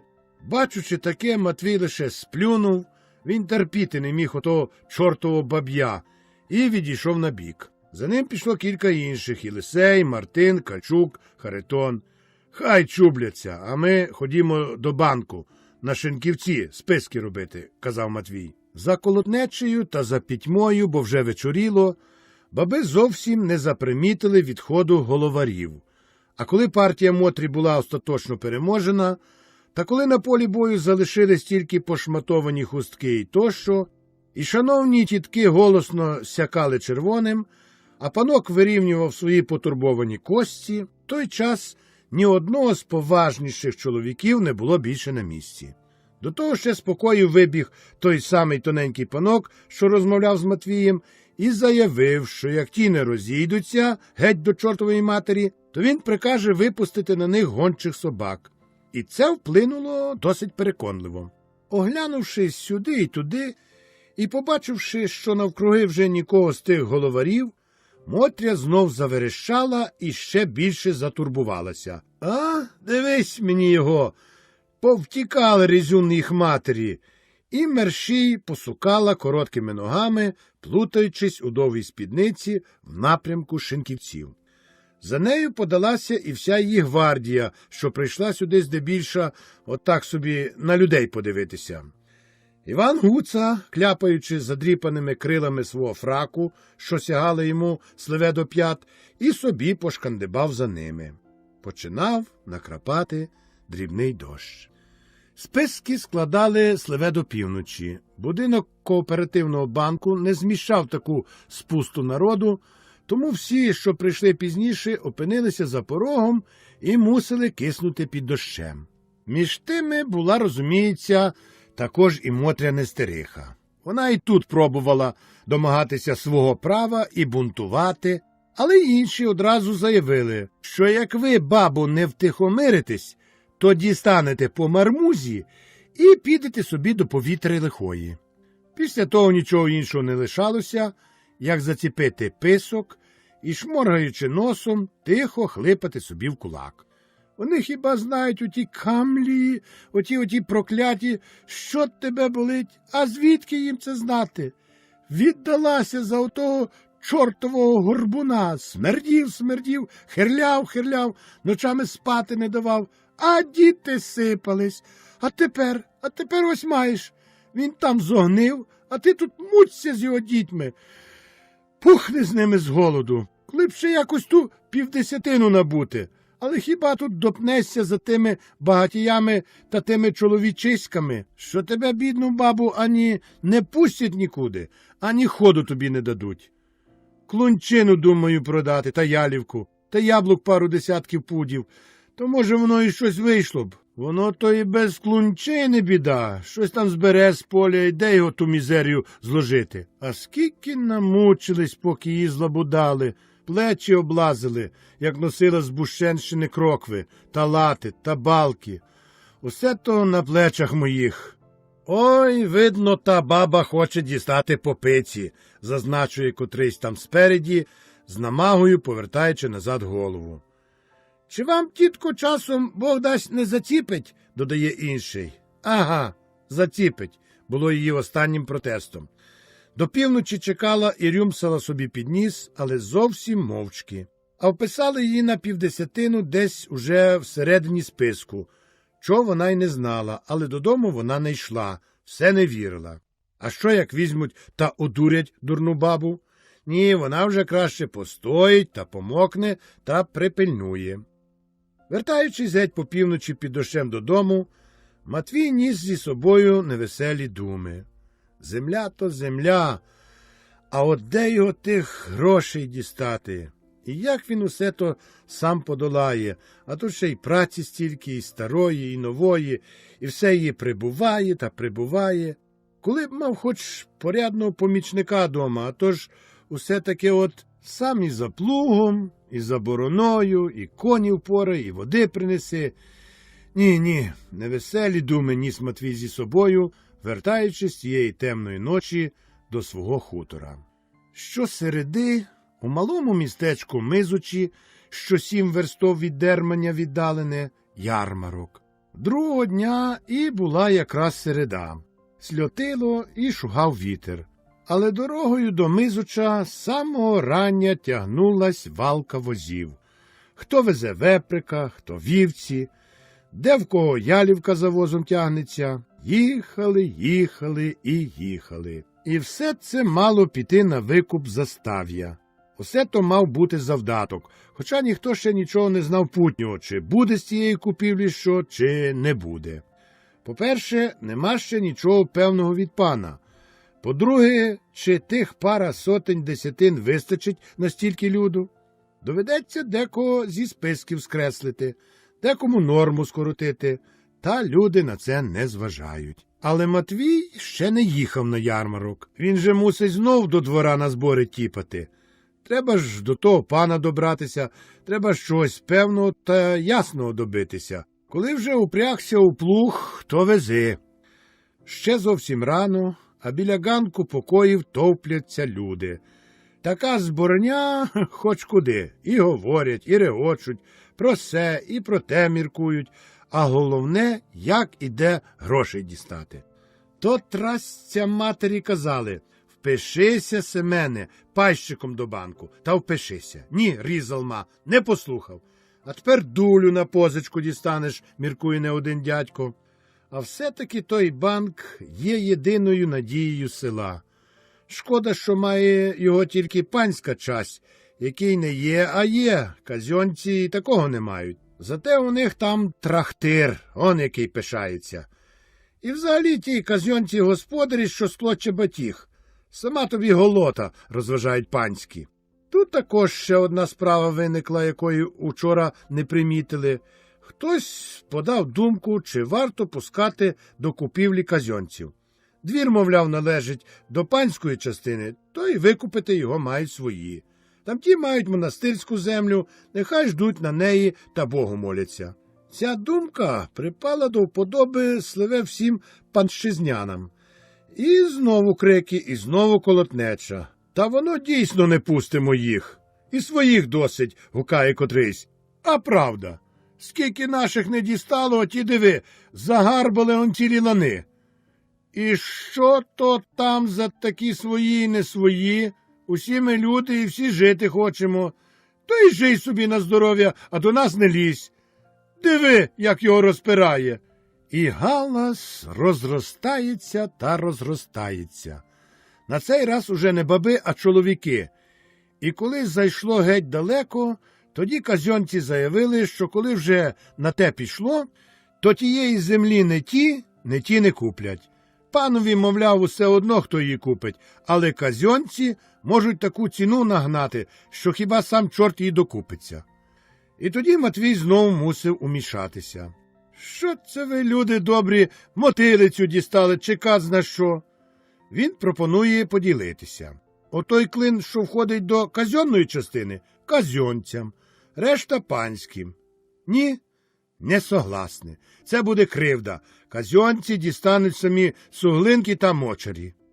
Де ви, кричать панські, йому одному й другому ще й вибирати заманулося. Прошу, звольте, мовляв, найкращий шматочок, де вам захочеться. Ха-ха-ха, лихо їх матері. Но, люди, озвався Мартин. Язик язиком, а діло ділом. Ціну нагнати кожний дурень потрапить. Хочете прийти до згоди? Купите. Не хочете? Не купите. Не буде тут нікому кривди, коли згодитесь, як каже Матвій. Ага, хитрий ти, собі більше хочеться, бурчить котрийсь. А вголос додавалось. Ні, люди, коли ми не будемо мати таке ж право, як і всі, не бувать купівлі. Чи не правду кажу? Правду. Щоб тебе з такою правдою та чорти в пеклі привітали. Минув день, а до згоди не прийшло. Та й про землю нічого певного. Матвій з Харитоном усе ходять до двора, а пана оконома все нема та й нема. Усе село в напруженні. Балачки тільки про землю, сварня не вгаває. Де тільки зберуться, де пара тих і тих, одразу горлають. Ех, людоньки, людоньки, каже старий Северин Задорожний, що тут сваритися? Ваша біда, наша біда. Земля дар Божий, хто оре, той має. То, діду, за ваших часів так думали. Тоді давали, не брали, а тепер не дають, то беруть. Махнув дід рукою. Вузький стає світ. Що вузький, то вузький. Як помремо, усім стане широким, мудрує дід. Матвієва Настя все-таки по-своєму раділа. Як-не-як, а 7 десятин поле. Господиною буде, дітворі хліб забезпечений. Тяжко то воно тяжко, але коли мужикові легко? Та коли вертався він, та коли виглядав, мов з хреста знятий, то руки знову пускалися. Чи потягне він сам оте тягло, один Бог знає. Ну як там Володькове око, питає Матвій. О, хто тепер про такі дрібниці, як те око, думає? Та нічого, вже либає, каже Настя. Матвій перев'язав наново, сам робив, сам оглянув. Видно, що гоїться. Це йому дещо полегшу дає. А другого ранку знов до села палкує. Погода зовсім розльотилася, грязюка, що по столах не вилізеш, а тут того чобота шкода. І так на всяку всячину то гроша потрібно. Біля банку знов повно люду. Знов сварня, знов гармидер, а пана все нема. Аж пополудні прийшла вість, що вже є. Народ заворушився. Ніщо їх тепер не стримає, всі ставлять справу руба, і ані ті, ані тамті не поступаються. Хоч ти їм кіл на голові тиши. До пана пішли вже від панських і від казьонців. Від цих перших Матвій, від других Горбаєць Микита. Дядькам довелося таки довгенько перед покою посидіти, бо пан щойно приїхали і відпочивають. По годинах чекання вийшов нарешті і пан, живий та веселий, і хоч тяжкий, а вертливий, як фургало. Очі геть залило капшучками, і він ними либає, мов жаба. Не почав одразу про купівлю, а з іншого. Він же добре знає дядька Матвія, не раз проїжджав повз його хутір. Ну, як там у вас? Чи не скучно на безлюдді, питає, чи не страшно?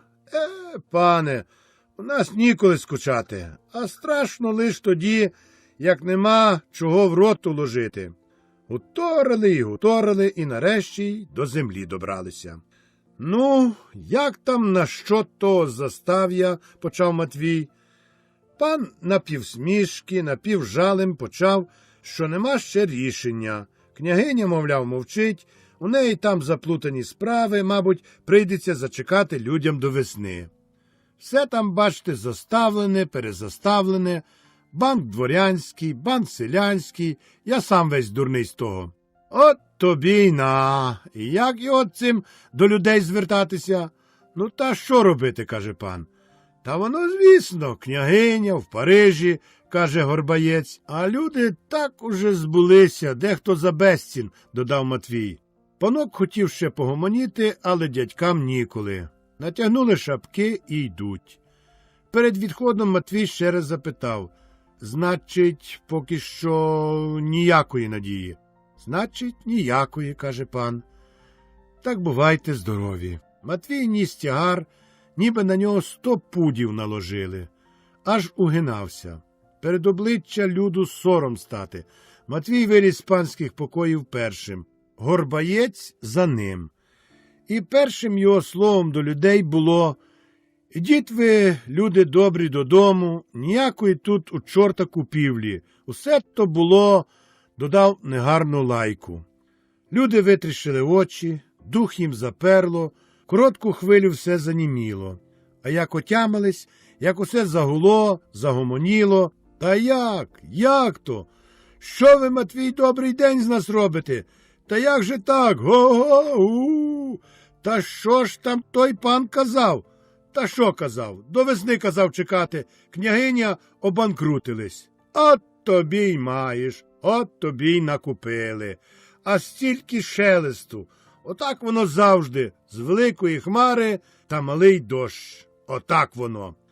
А дощ мрячів, а грязюка по коліна, осінній день догоряв швидко, пітьма тяжкою дергою лягала на землю. Купіть мені букваря. Воно то, господонько, як подумаєш, хто його знає, може, воно для нас і краще, говорила ввечері Настя, коли Матвій розповів їй, що сталося з купівлею. То не лишень подумай, набрати то не штука, але чи потягнули б ми стільки? От ті бідні дітиська, що вони у нас бачать і знають? Навіть наїстися як слід немає. Шкода лишень ті люди отак за безцін худобу позбували. Хто тільки з того мужичиська не наглумиться? Матвій мовчить і його злість бере. Отак загарма-дарма стратив кілька робочих днів, а тут навколо стільки того набралося і корчунок, і зябля. Володько поправляється, око починає дивитися, і сливе не потрібно його зав'язувати. У хаті здіймає обв'язку зовсім. Василь через погоду трапляється, по кілька днів не приходить додому і ночує у селі у свояків. Щенюка мусить Володько доглядати самий. Він швидко росте, і хто зна, чи вдасться довго продержати його в схованці. Ось тільки підросте, щоб брехав, і тоді мама, напевно, погодиться. Вони тільки проти зайвого на подвір'ї дармоїда. А їсть він не одні помийки з борошна, а й кусники розмоченого хліба і навіть шматки картоплі. Продали також маньку куцохвосту, і Володько пасе тільки рябу та теличку. Хоча мама й плакали за коровою, але йому це на руку, бо все-таки, як не кажіть, а 2 хвостяки куди легше пасти, ніж 3. А пішла манька, як кажуть, на люди. 8 років прожила вона у Матвія. Привела 8 бичків і ні одної телички. А яке молоко давала, як спариш, бувало, під шкіркою саме масло. Купили її за 38 карбованців ще молодою, а продали за 50. Та хіба можна було її зрівняти тоді і тепер? Тепер це корова, а тоді кусень сухореброго нещастя. Під кінець жовтня починає примерзати, і Володько може пасти на житах.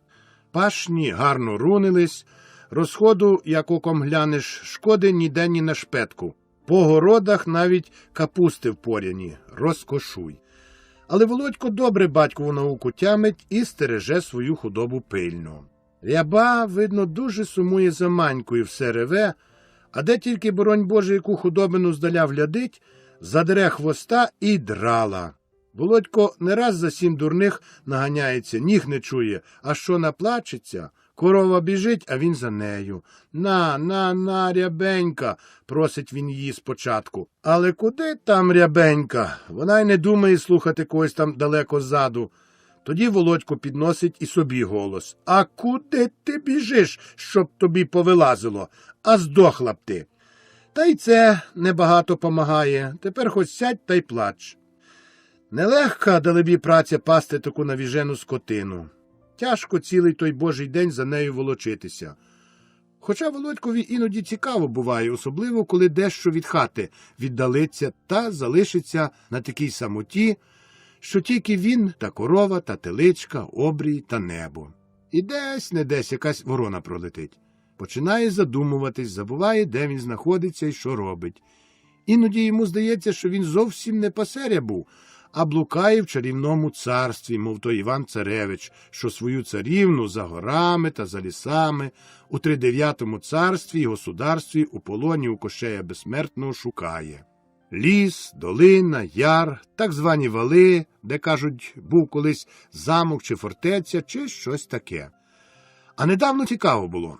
Пішов він з мамою на Лебедське опеньки збирати. І зайшли геть далеко за зруб, аж за Мартинове займище.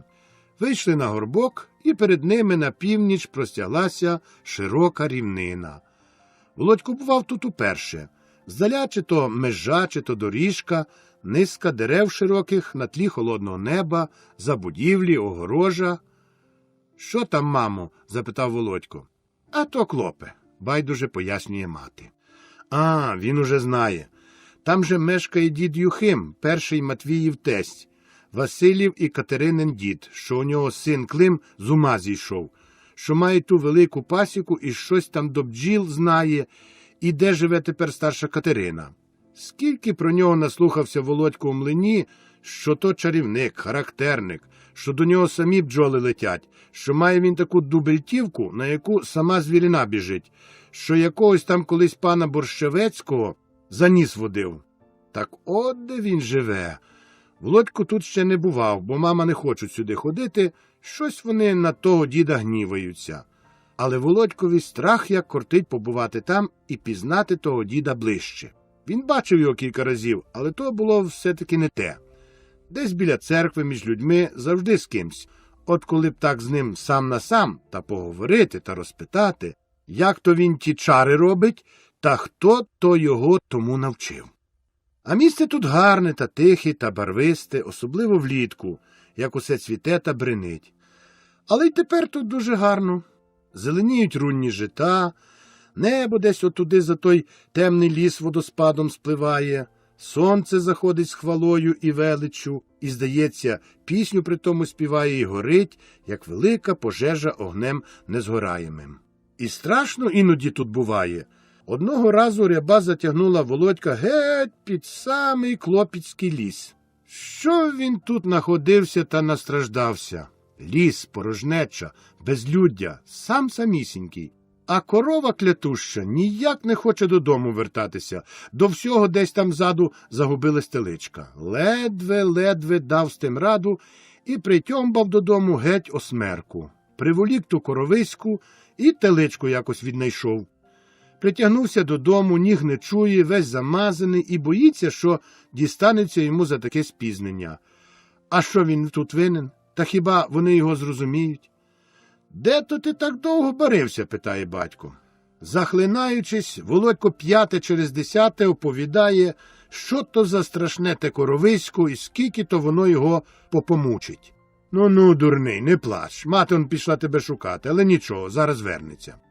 Володько далі хлипає, витирає рукавом очі і помічає, що його хворе око зовсім добре дивиться і все, як звичайно, бачить. Це його хоч трохи підбадьорило, відхлипався, щось там сього-того лемезнув і поліз на піч, щоб бодай трохи погрітися. У запічку спить спокійно Хведот. От щасливий, думає Володько. Йому не треба ані рябу пасти, ані кудись по ночах лазити. І, відігрівшись, він починає обдумувати минулий день. І той нововідкритий ліс страшний, і хутір Юхимів, і багато іншого. Боже, як добре, що він тепер не там, а тут. Там лиш вітер шугає, та вовки виють, та хрюкають дикі. Ух! І він згортається калачем, щасливий, повний далеких страхів у теплій безпеці. На нього нападає і морить такий твердий сон, що коли б тут стріляв з гармати, ніколи б його не розбудив. Так сонно і зняла його з печі мати, положила напіл, сонно стягнула штаниська, прикрила якоюсь гунькою, перехрестила. Отой смаркач було її останньою ласкою, а Володько спить, зрідка глибоко схлипує. Пізніше дуже кортіло Володькові розпитати когось про той ліс, але мати, звичайно, мало в таких справах розбирається, а батько той такий вічно зайнятий, що питати його Володько не відважиться. Батько все в дорозі та в дорозі, то знов щось там в клуні, то в хліві, то на полі, возить, молотить, ріже, коле, Господи! І коли вони будуть мати час, думає Володько, і як було б добре, коли б він міг щось помогти батькові. Одного вечора Володько почув одним ухом, що у банку обіцяли 200 карбованців позичити. Володько не знає ще, які то великі гроші, але він так трохи догадується. З приводу того батьки щось довго розмовляли, але Володько не все як слід зрозумів, хоча дуже натягав уха. Справи батьків його дуже цікавлять, лише він ніяк не може збагнути, чого це вони так часто сперечаються, і чого ті тато завжди так працюють, ніколи не мають часу, ніколи з ним не поговорять. Мабуть, усе це тому, що він ще малий, що не вміє ані читати, ні писати. Он Василь також ще не дуже великий, а диви, він уже ученик, сам ходить до дерманя, до школи, до дядька Єлисея. І як там мусить у тій школі бути цікаво? Будинки з такими вікниськами, як наші двері, на 2 поверхи. Багато учнів уже великих, що так гарно співають у церкві і що всі однаково одягаються. Минулої весни на проводи, коли він вертався з мамою з могилок, вони проходили біля тієї школи. Усі вікна відчинені, зо всіх боків чути музику, спів, аж луна розходиться по високих залах. А учні ходять по сходах, раз наверх, раз униз, дивляться з вікон другого поверху, сонце геть усе заливає білим світлом і сліпить очі. «Ах, Боже!» – виривається у Володька. «Як то мусить бути все цікаво!» Він може на те хіба здалека дивитися. Іноді, як пасе на валах, бачить, в синєві маячить монастирська дзвіниця, гора, що на ній могилки, каплиця, що на могилках, а іноді, коли ясна погода, видно навіть золочений хрест приходської церкви, що стоїть дещо в долині в садах. І скільки вони так, напевно, знають, чого доброго більше, ніж самі тато. І Володько божиться, що як тільки виросте, піде одразу до учительської семінарії і буде вчитися, і буде грати на скрипці, і буде співати, і носити такі самі гарні одяги, і блискучі ваксовані чоботи, і шапку зі звіздою. Але поки що йому треба навчитися букв. Він же ще нічого не знає, дивиться в книгу, а бачить фигу, як каже Василь. Ах, той Василь! Він міг би його вже давно навчити, та не хоче. Просив його не раз, а він усе тільки відчепись, і не хоче. Має стільки тих тетрадів, та пер, та карандашів, і стільки книжок з малюнками гарними, і нічого не дасть, нічого не покаже. Такий він вредний, той Василиско, і недаремно мама його не любить. Ти, каже, мені подереш, а учитель скаже, що то я зробив. Я не подеру, не бійся, каже Володько. Ну, не подереш, знаю я тебе. Та що ти в тому будеш розуміти? То по-руски. А, по-руски? Це трохи погано. Мови тієї він дійсно ще не знає, але ж він навчиться. Там такі казки гарні, що варто хоч якої мови навчитися, щоб їх читати. А воно й так кожний мужик тієї мови навчитися мусить, якщо хоче чимсь бути. Якщо не будеш знати тієї мови, нічим не будеш, хіба мужиком, хоч би ти який був розумний. Ні, Володько мусить учитися, будь-що будь, а мусить. Він мусить сам якось ті букви пізнати. Ось кінчається осінь, почнеться зима, а він же ж і не такий вже й малий. І знає він кілька букв. Знає, наприклад, А, таке як кроківка, знає О, як око, як круглий бублик, знає Ж, як жук лапати, і кричить, як жук жжж. І знає він ті букви тому, що їх знає його мама. Більше, на жаль, мама не знає, бо дід, мамин батько, казав їй колись: «А, школа, ми ось не вчилися, а їмо хліб, не треба й вам того. Школа хліба не дасть, а попадею також не будеш. Дівка аби шити, варити та прати вміла. Хлопці хай, піде в москалі, то хоч письмо напише». Але Володько мусить знати багато більше букв. Усі букви. Мусить всі казки прочитати, книги великі, як та Біблія читати. Йому лиш треба букваря. Треба просити маму, щоб купили. Знаю, будуть казати, де візьму в повітрі лихої на все тих грошей.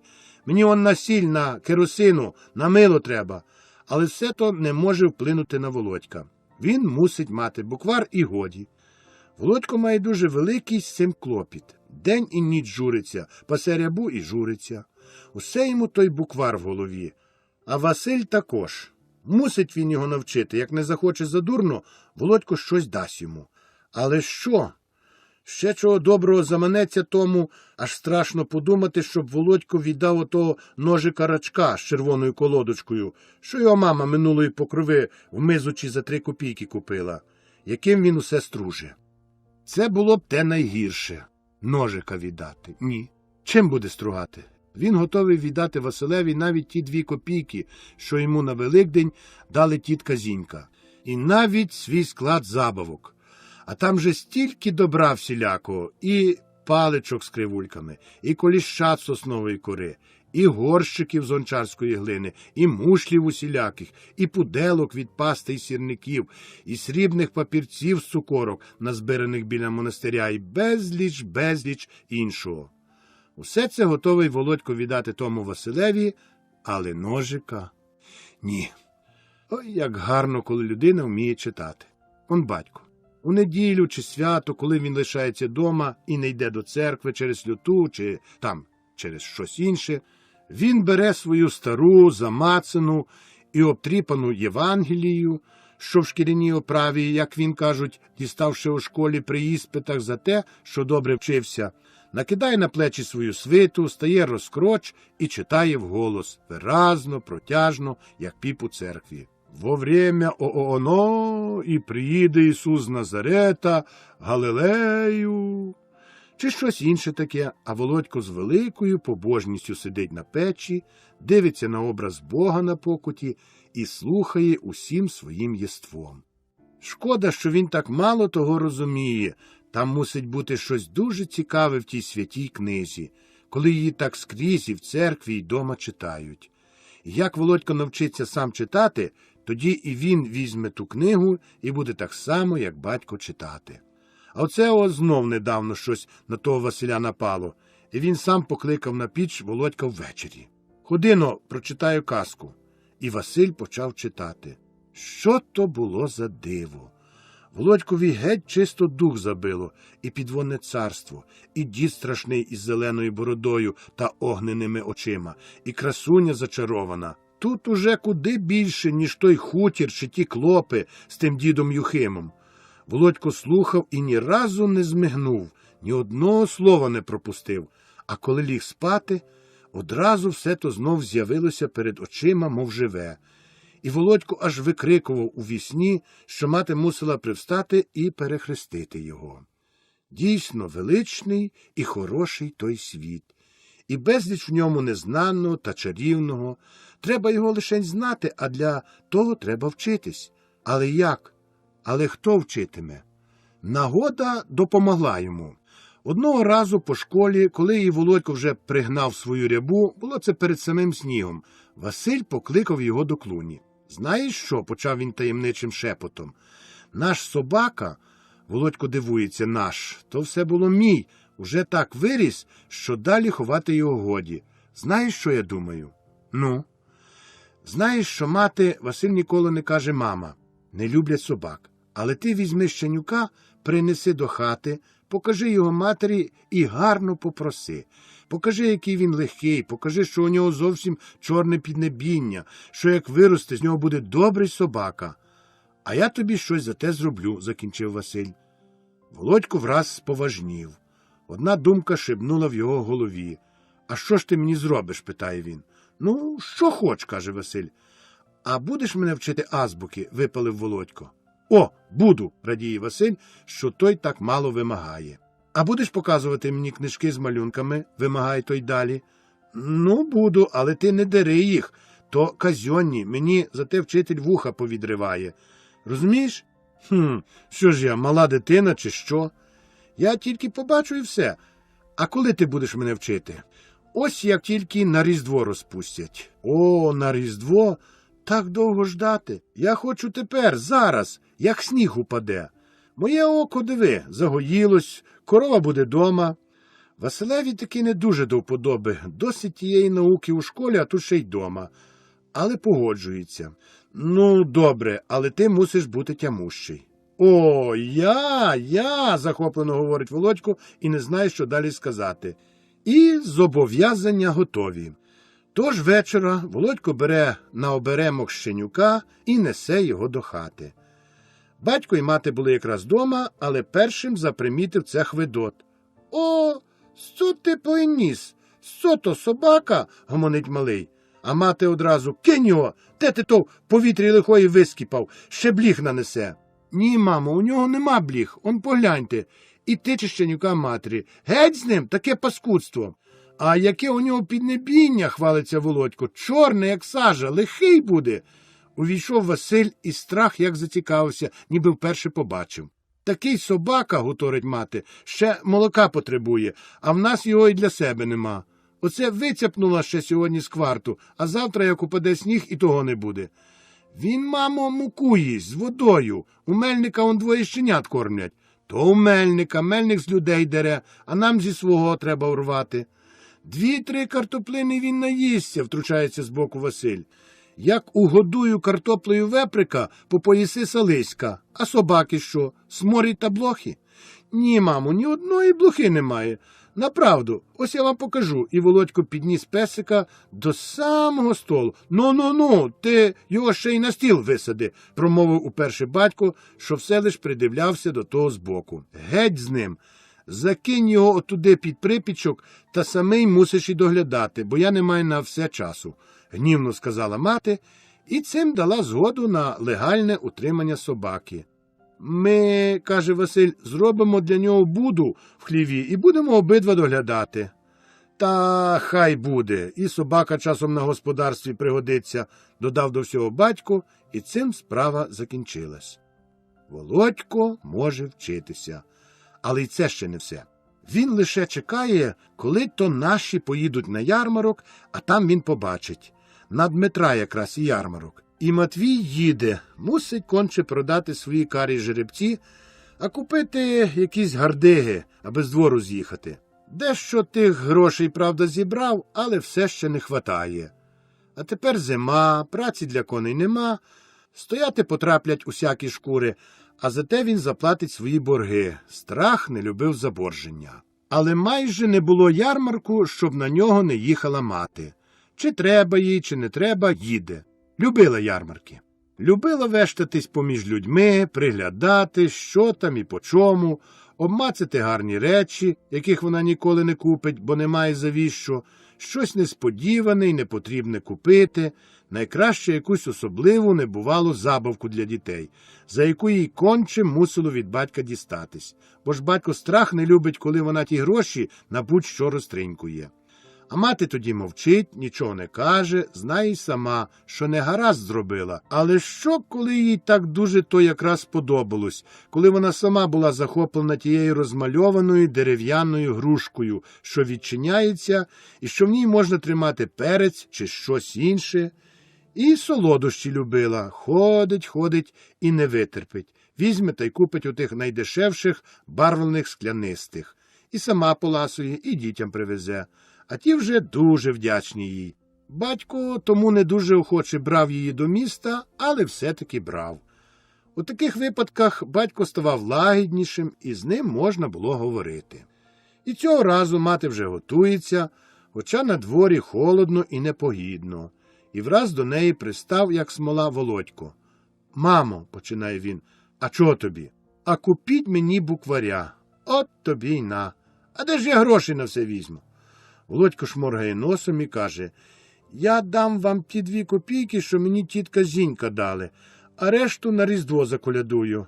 «Ах ти, мороко лиха», – каже мати. І Володько шмигнув з запічок по ті свої копійки, вмить їх находить і несе. «Нате, мамо, а купите?» І аж сльози бринять в його очах.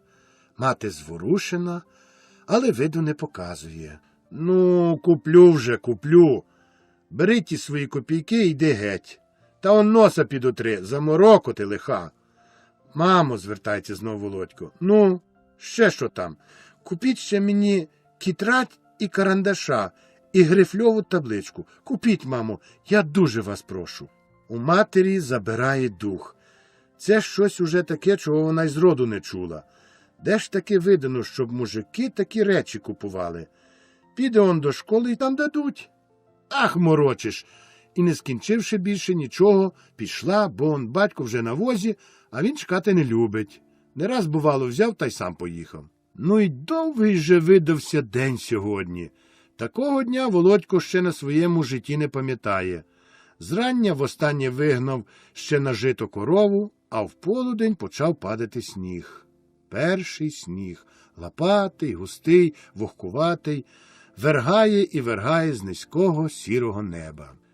Володькові така погода подобається. Він на пригірку біля лісу. Довкола ані душі живої. Тихо так, що чути, як шерехтять сніжинки.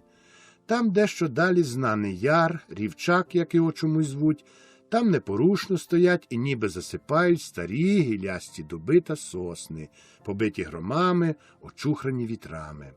Вигукнеш, і звук всякає, ніби у вату. Паша все грубшою і грубшою дергою снігу вкривається. Володько стоїть також непорушно, мов статуя. Його обліпає снігом, йому від того приємно, він вслухається в далеке і близьке довкілля. Тиша велика, і тільки здалека, чи з Верхова, чи з Дерманя, долітає звук дзвону, що поволі то збільшується, то завмирає зовсім. Ну, поворушився, ніби прокинувся зо сну Володько. Пригадав, що мама поїхала на ярмарок, і що дуже можливо він матиме букваря. Додому, скорше додому, досить. Худоба і так не може більше пастися. До побачення, дорогі поля, луги, яри і ліси. До побачення. Досить по них находився, та намерся, та набідкався. Тепер додому. І він жене перед собою рябу і теличку. Ідуть поволі, по снігу, їх ратиці поскрипують. Володько за ними борхається і навмисне човгає великими старими матірними чобітьми, бо йому подобається робити і залишити за собою сліди, довгі, наче від саней. Василь прийшов зі школи. Він би то й не прийшов, у Дермані йому куди приємніше, але він знає, що Володько самий дома і мусить йому помагати. Він весь захоплений першим снігом, має що оповідати. Як то вони із залузцями воювали сніговими кулями, загнали залузців аж до Нечипорового млина, а після на монастирищі з Хведьком Толстим та Володьком Лисом бабу здоровенну зліпили, що її геть аж до Чеського млина видно. До самої весни стоятиме, хвалиться Василь. Володька всі ці справи, розуміється, дуже цікавлять. Він би й сам не від того, щоб скотити здоровенну бабу, але не тепер. Тепер у нього на умі інше.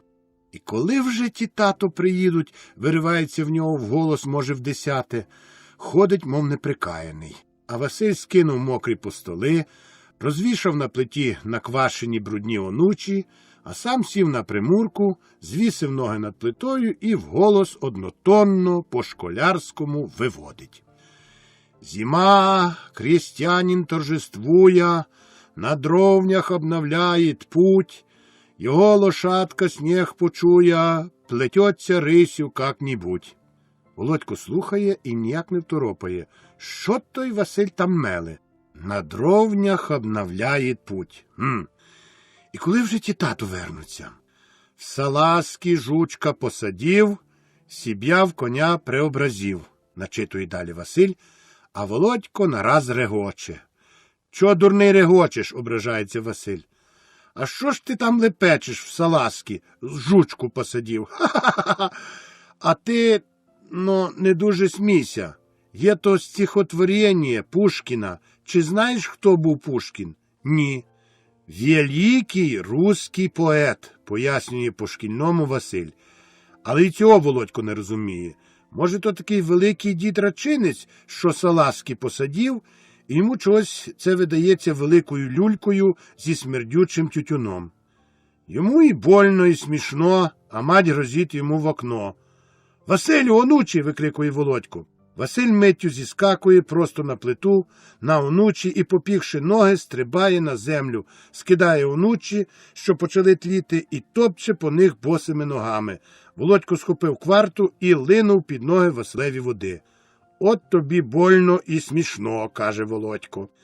А після хлопці мусили смоляків та корчаків наносити, та 2 великих баняки картоплі намити, та під коровами, під кіньми, та під свиньми підстелити, та капусти з льоху принести, та води з криничини наносити, та курей на сідало загнати, та січки нарізати.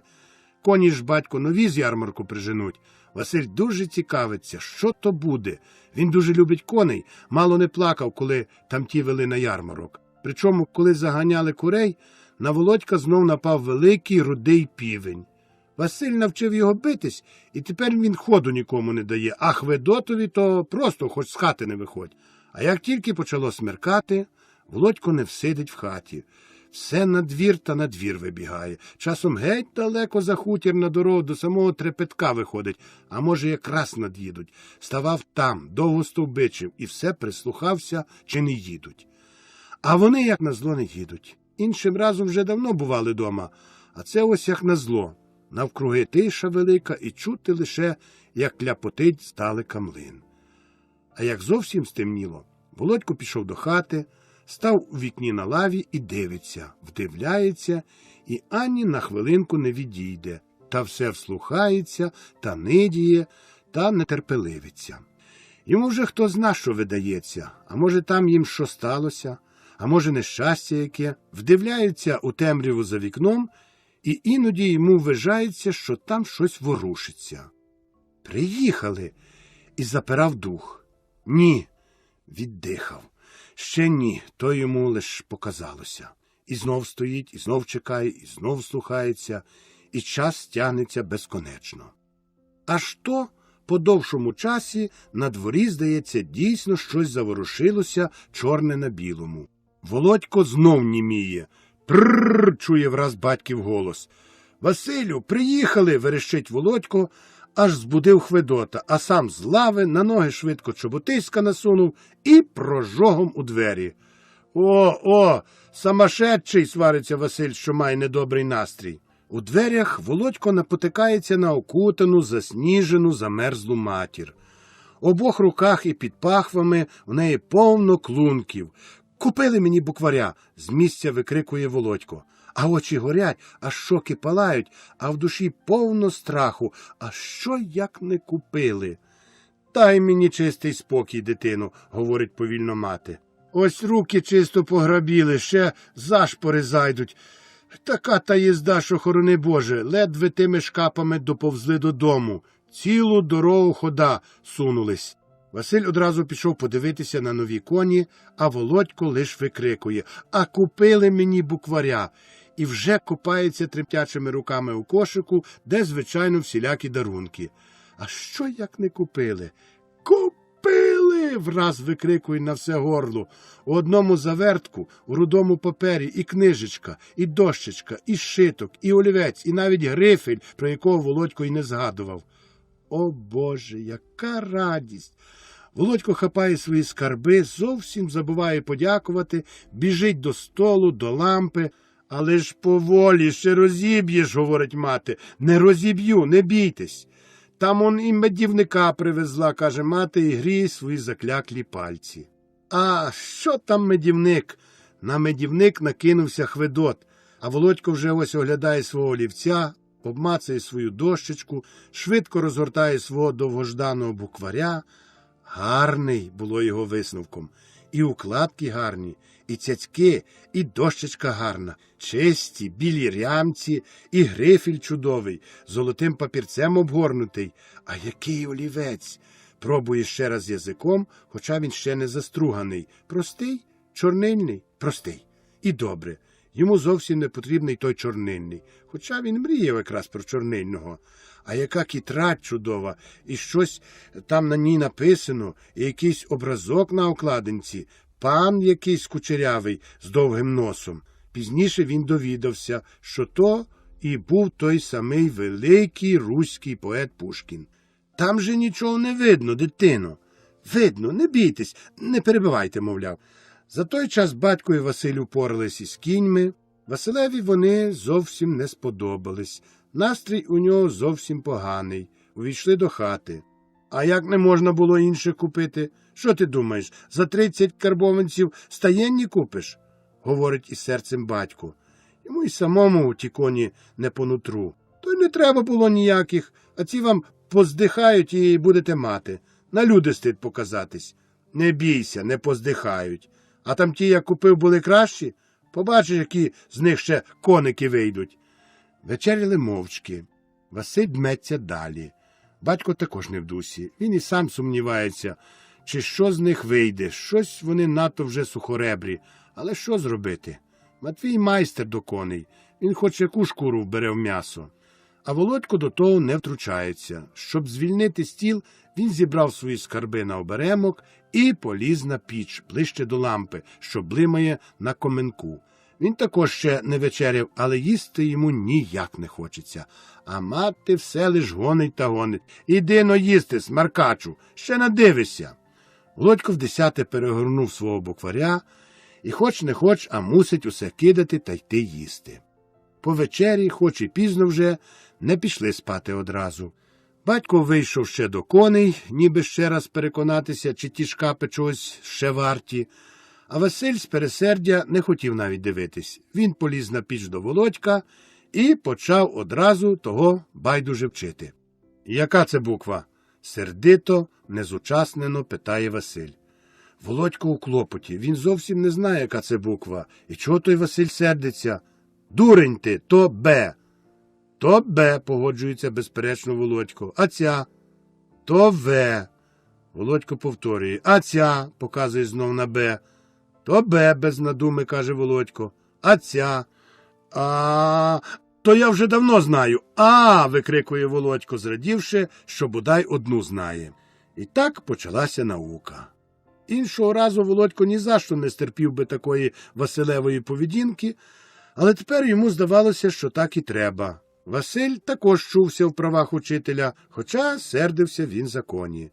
Тепер, думав він, такими кіньми соромно буде між люди виїхати. Василь показав ще Володькові Г, Д, Е. Володько миттю все затямив і хотів ще далі. Він хотів ще трохи пописати на дошці, але мама гукає спати. От лихо. Ну нічого, завтра вдосвіта встану, думає він, то зараз і почну писати. Добре, що не треба гнати на пашу худобу. Але він так розхвильований, так піднесений, що не може заснути. Він лежить, плющить очі, а в них стрибають А, Б, В, Г. На кожну літеру шукає він порівняння. То як кроківка з низькою бантою, то гачок. На деякі не міг видумати порівняння, але щось вони все-таки йому нагадували. В, наприклад, чомусь нагадувало йому Мотрю Нестериху, а він її знав з дермання. Зима розпочалася. Довга, смутна зимиська на хуторі. Ні тобі людей, ні вийти з хати. Снігу наринуло, луг засипало, тільки на льоду в деяких місцях вітер сніг позмітав, і там можна ховзатись. Володько мусить сидіти в хаті, і єдиною його розвагою є буквар. Батько перемолотив усе жито, поробив кулі, а сніпки десь на провесні поробить. Тепер він пішов до села, і там з Єлисеєм зайняли собі кар'єр. Сторічнього був тут же поруч, вибрали весь камінь, а лізти глибоко небезпечно. Праця то неабияка. Справжня праця – не робота.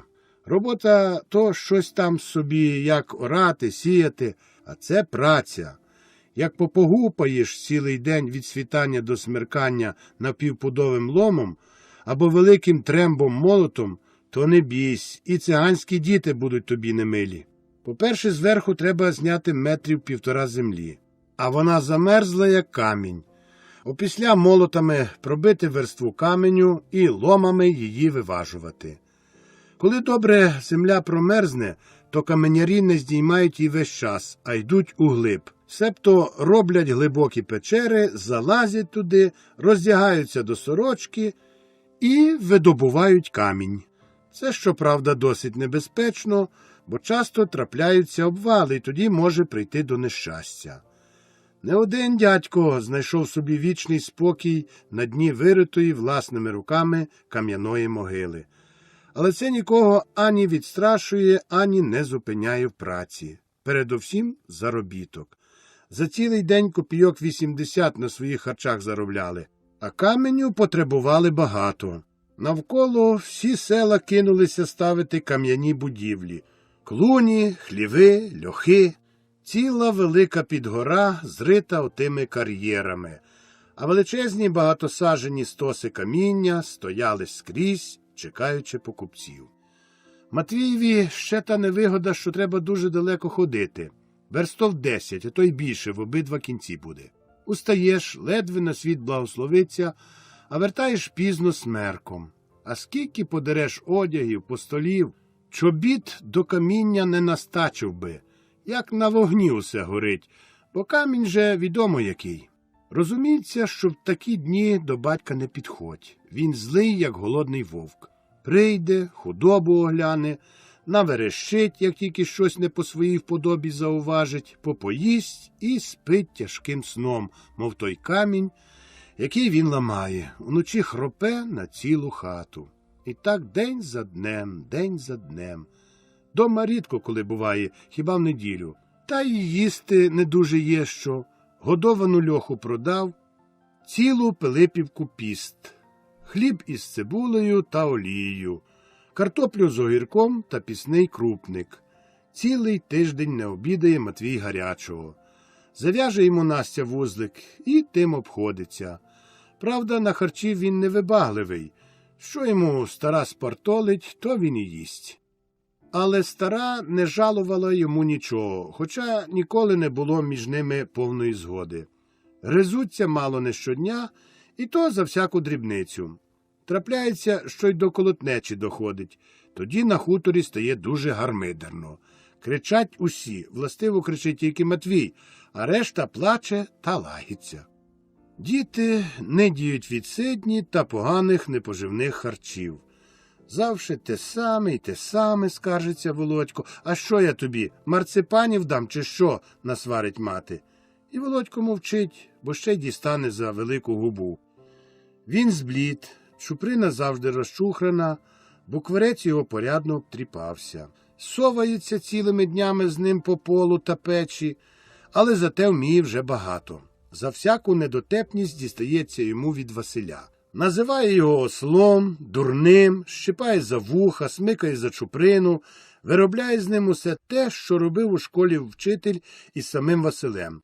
І Володько не суперечить, не противиться, а терпить. Що ж, вчитель? Найтяжче йому давалися склади. Букви то дуже швидко затямив, а ті «меа-ма», «меа», «мама» ніяк капусні не хотіли слухатись. Ще «мама» то сяк так. Але візьміть отаке «беу», «бук», «бук», «веа», «ва», разом «буква». До цього ще треба додати «ри» і тоді нарешті вийде слово. Нелегке завдання. Але Володько мучився, терпеливо переносив Василеві книпи та прозивання. І за короткий час вони досягли значних успіхів. Володько вміє читати, писати каракулі, візьме дощечку, напише щось і до Хведота. «Що то я написав?» – питає. «А хіба я знаю? Тут написано «Хведот порося». І Володько сміється, а Хведот скаржиться матері. «Мамо, Володько мене б'є». «Ах ти!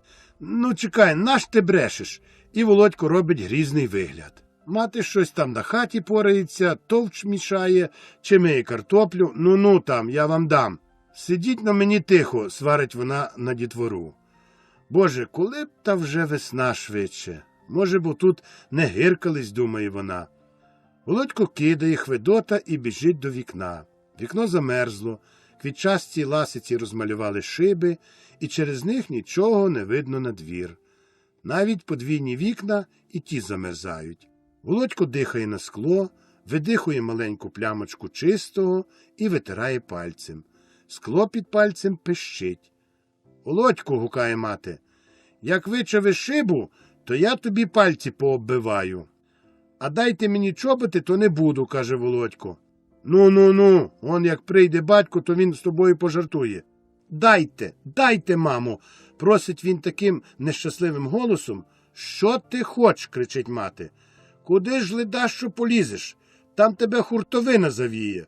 Я мушу он води худобі принести, до льоху піти, дров принести, в хліві підстелити», – починає вичитувати мати. І Володько знає, що поки вона все те зробить, то й вечір прийде. А йому так дуже хотілося б на годиночку на двір, так дуже.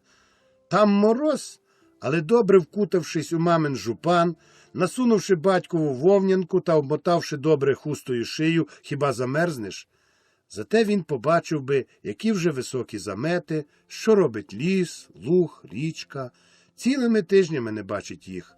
А як все поробити, то дасте? Пробує він вже використати останні можливості. «Ну, тоді дам».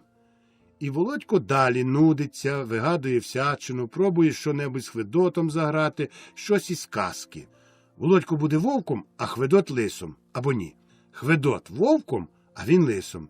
Він буде їсти рибу, а Хведот має прийти і питати: «Що ти, кумонько, їси?» А він відповідатиме: «Рибу». А тоді Хведот: то дай мені, кумонько, риби. Володько скаже: іди собі, кумоню, налови. Я ось наловила. Де ти наловила? Має питати Хведот. А там у полонці, на ставу, навчає Володько. А все це роблять на полу. Це має бути замерзлий став, в одному місці розсувають дошки так, щоб була ополонка. Одягнутий Хведот у штанці з камізелькою та прорізом ззаду. Через проріз вилазить ворочком сорочка.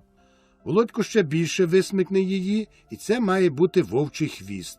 Намуштрувавши так Хведота, він починає його навчати далі, як то ловити рибу. Підеш на піл, садиш хвоста, оце твій хвіст, і смикне його ззаду за сорочку. Не тягни так, скаржиться Хведот. Отож всадиш хвоста в ту он щілину і приказуй: ловись, рибко, велика і мала, і так наловиш. Хведот нарешті зрозумів, і гра починається. Коли Хведот йде до ополонки, стромляє у неї хвіст та сидить і покрехкує.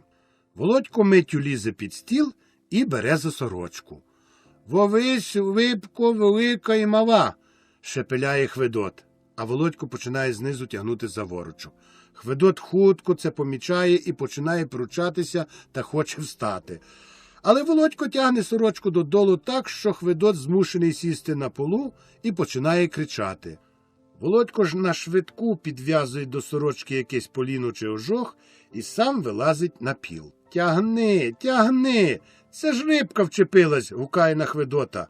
Прив'язаний Хведот не хоче вірити, що то риба, і верещить на всю губу.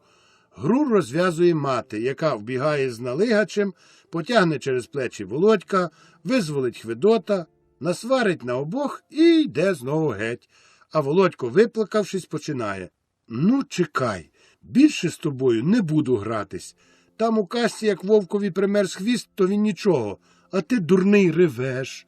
І різниця між казкою та дійсністю та, що в казці, коли вовк примерз, прибігають мужики і починають його бити, аж поки бідолашному не одірветься хвіст. А тут навпаки, дістанеться не вовкові, а лисові.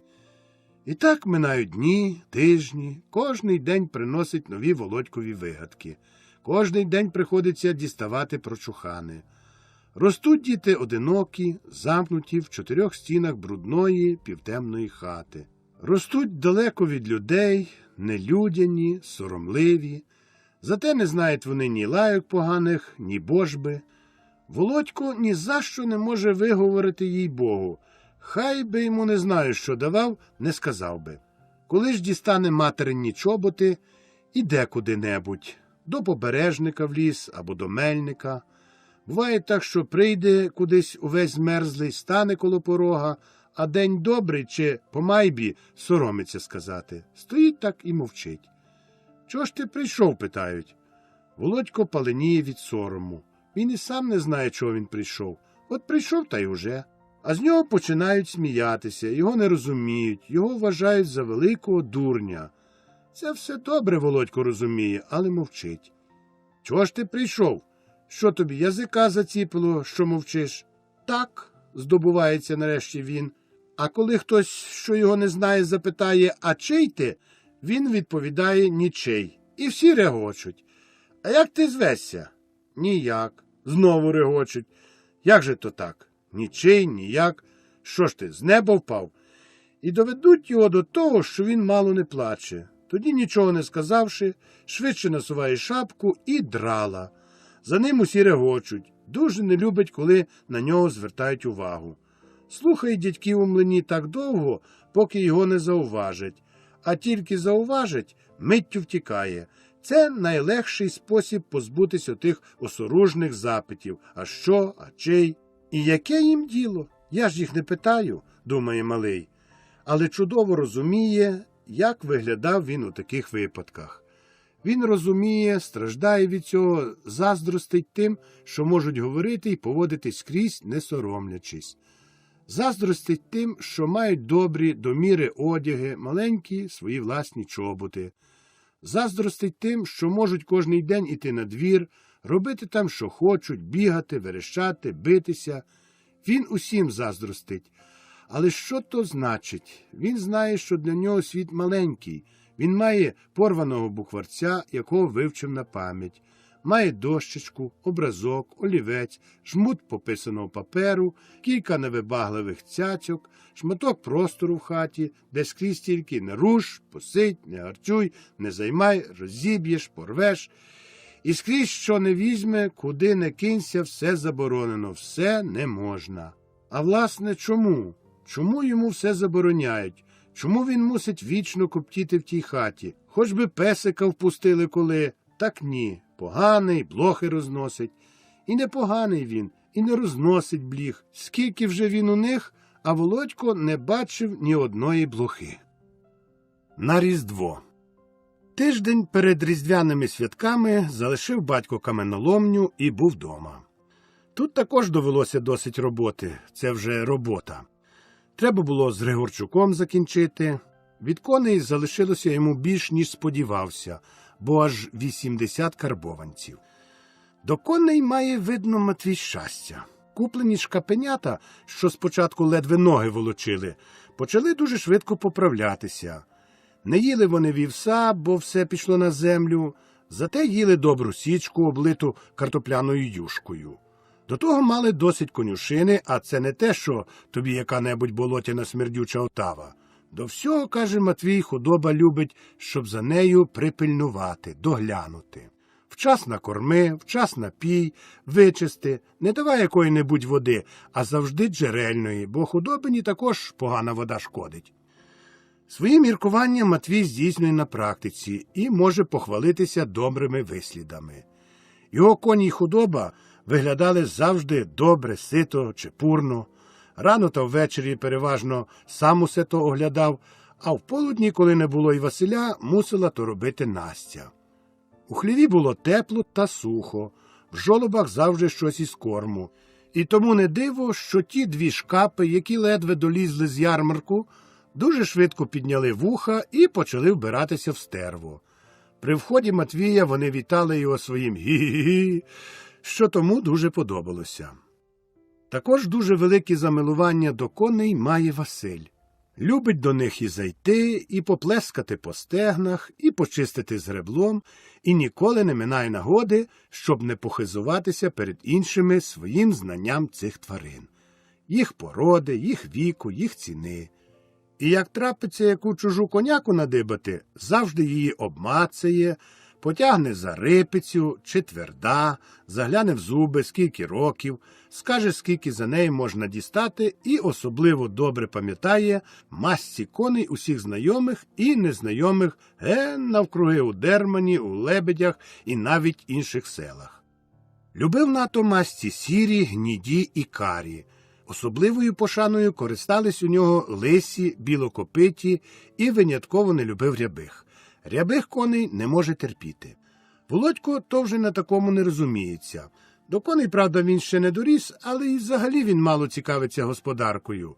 Його більше цікавлять книжки та малюнки, та спів, та музика, та школа, та міста, та краї далекі, та всілякі розповіді про страшне, про незбагненне та про Боже. Про це лиш думає і мріє, забиває собі і іншим тим голову і не дає нікому спокою своїми вічними запитами, на які рідко дістає відповіді. Поволі наближались до Різдвяних свят. Приготування до них почалися вже тиждень перед ними. Цього року не виглядатимуть вони надто пишно. Льоху, що годували, земля з'їла, а без свіжини, що то за свята? Ані тобі ковбас, ані печені, ані сала. Але все-таки звідки і якось зігналось. Мовляв, коли вже цілий піст на хлібі та воді, то хай хоч у свята дещо по-людськи. Куплено риби, рису, цукру, сушені груші, сливи та яблука свої. Господи Боже, мало не 2 карбованці готовими грішми видалось, аж страх подумати таке нечуваним марнотратство. Але ж на святвечір, як не кажи, а без 12 страв обійтись не можна. Хоча тепер ті забобони вже відходять, і хоча Матвій усіма силами проти тих забобонів, що там казати, що видумувати? Наїсся по-людськи, Богу помолися, піди, як можеш, до церкви, книгу добру божественну прочитай і маєш свято. Але за забобонами горою Настя. Як батьки, як діти, так і ми будемо робити. Не ми ті закони писали, не нам їх і касувати. А недобра та пташка, що свого гнізда цурається. І вона пече, і варить, і смажить. Правда, 12 не 12 страв, а до половини завжди доходила. І фасольову юшку з олією, і смажену та запечену в тісті рибу, і душену капусту та вареники, і кутюзу з варом, і всілякі там інші калачі, книші, ковбаси та різні витребеньки, що їх і не перелічиш. Не забуто також і за пару пляшок, як би то хто надумав навинутися з Різдвом Христовим привітати далеких хуторян. І хіба для такої бідної родини треба ще чогось іншого? Що це, пани які чи хто зна що? Сіно на покуть та дідуха з жита – це вже Володькова турбота. І виконує він її дуже ретельно. Дай Боже, щоб усі свої справи так пильнували. І носив, і розволікав скрізь сіно, і смітив, і вигляд мав при тому, ніби він піп який, що служить урочисту службу в церкві. Чекав же він того свята і не міг ніяк дочекатися. Так йому вже той піст набрид. Ціла та проклята цибуля, та картопля, та огірки, а особливо та самота і та щоденна праця. А тут ось свято. Усього буде повно, і поїдуть до церкви, і побачать усіх своїх, а потім, напевно, приїде дід із Запоріжжя, тітка Зінька із Залужжя, можливо, обидві Катерини, Залузька і Клопіцька, дядько Єлисей, можливо, і дядько Омелько. Володькові копійки, гостинці, щось почує нового, похвалиться, як то він уже читати та писати вміє, а там піде з колядою до Мельника та Побережника, заколядує копійок з 5 грошей, а там і до них колядники навинуться чого доброго зі звіздою та дзвінком церковним. І як тут не радіти зі свята, і як тут не метушитися. І ось нарешті останній день, святвечір. І от нарешті вечоріє. На дворі вже впорано, січки на цілий тиждень нарізано, дров цілу стосу наколено, води повну діжку наношено, у хаті усе також напечене та наварене. І такі тут пахощі, що хоч би святим був, то і то не вдержишся, щоб не зрішити і чогось смачного, як мама не бачить, заздалегідь не покуштувати. І нарешті всі сходяться до хати, і нарешті всі готовляться сідати за святу вечерю. Розуміється, що Володько скрізь першим товчеться. Мати каже, що де його не посій, то вродиться. Хведот і здалека йому не дорівнює, хоча і той не дармує. А для Володька то все так чомусь робиться повільно, всі такі вайлуваті, нерухливі. І чому б, коли вже свято, та не сідати раз-два за стіл, брати нові ложки і їсти? І чого тут ще всілякі ті проволоки? А тут ще ось засвітили перед образами лампадку та свічки, і всім кажуть ставати навколішки і молитися. Хоча все це Володькові досить подобається, і та лампадка, і ті свічечки. У хаті напівясно, і тепло, і гарно. Мати он застелила стола таким чистим і вишиваним настільником, що до нього аж страшно доторкнутися. А на столі під настільником жито та всіляка пашня. А зверху з одного кінця калач білий з плетінкою, а з другого книж круглий з кружечком, зробленим квартою, з якої п'ють воду. І тут усі, не виключаючи й Хведота, моляться. Батько, звичайно, спереду з книжкою, молиться він довго, сорокати Господи помилуй, та єрмоси, та кондаки всілякі, широко і уважно хреститься. Зате Василь, а особливо Володько, гонять ніби на рекорд, ніби їх хтось жене в шию. А тому їм дуже хутко не хватає молитов, особливо Володька. Вони зовсім не знають, що далі робити, а вставати ніяк не можна, гріх великий. Володько переказує ті самі молитви по кілька разів, швидко і часто хреститься, розглядається по всіх, як ті моляться, слідкує за батьком, коли то він нарешті скінчить, бо його думка вже давно десь там біля риби та на покуті. біля того сіна й дідуха. А Хведот той тільки так для виду тут же вертиться, раз стає навколішки, раз зводиться на ноги, та потім знов навколішки. І при тому мухи гонить, бо він тільки знає, що в Отця, Сина і Святого Духа, та, здається, першу половину Отченашу. Найщиріше й найнеспокійніше молиться мати. Вона стоїть дещо збоку, щоб їй не заважали, поволі виразно, шепотом переказує всі, які знає молитви, б'є глибокі до самої землі поклони, іноді вдаряє правим кулаком у груди і переказує: «Боже милостів, будь мені грішний». А Володько все дивується, що мама моляться по-мужицьки, не по-книжному, а по-своєму, і йому здається, що така молитва не може бути справжньою, бо справжньою є лише та, що написана у книзі, он як та, що її читає батько. Але йому хочеться вже вставати, і він довго про це не думає.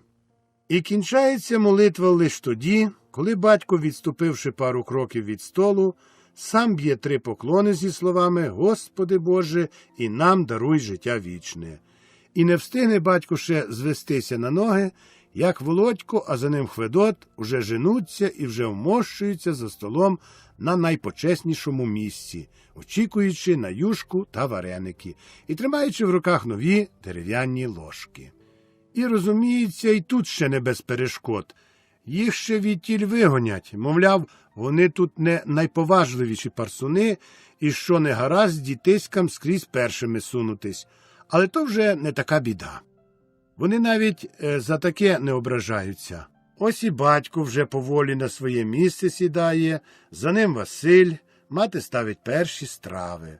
Володько і Хведот можуть нарешті вмоститися на тривало. Причому Володько все намагається сидіти біля самого сіна на покуті. Тут йому дуже приємно. Уявляє себе в якомусь іншому, небуденному світі, десь ближче від того маленького Христа, що цієї ночі у яслах народився. А їсти доводиться поволі і уважно, бо при столі батько. І це те найгірше для Володька, а особливо для Хведота. Цей просто знов і знов переживає свою вічну трагедію, бо немилосердно все розливає. Його ложка ніяк не хоче його слухатись, і чим більше він снажиться не розливати, тим більше розливає, аж поки батько змушений узяти його на коліна і годувати. Але як же після того людина себе почуває? Настрій Хведотів зовсім падає, і коли б не таке свято, він би, напевно, розривівся. Лише тепер він не наважується цього зробити. Така лагідна тиша, так гарно горять над головами свічі, такі всі спокійні й щасливі, і це триває ніби добра, лагідна весняна погода, коли літають метелики і співають птахи. «Ну я ж і наївся», – крякче Володько, коли скінчилась вечеря, і він мусить покинути своє місце на покуті. «То проси Бога, щоб розсівся», – додає Василь. «Я також наївся», – подає голос Хведот. «То моліться Богу і спати. Завтра на всеношну», – каже мати. «Я, мамо, так налопався, що ось-ось лусну», – хвалиться далі Володько. «І я також навопався», – не відстає Хведот. «Не базікайте мені, тутенька, а молітесь Богу», – каже швидко мати, що швидко збирає зі столу, в якої ще повні руки роботи, і який дещо неохоче помагає Василь.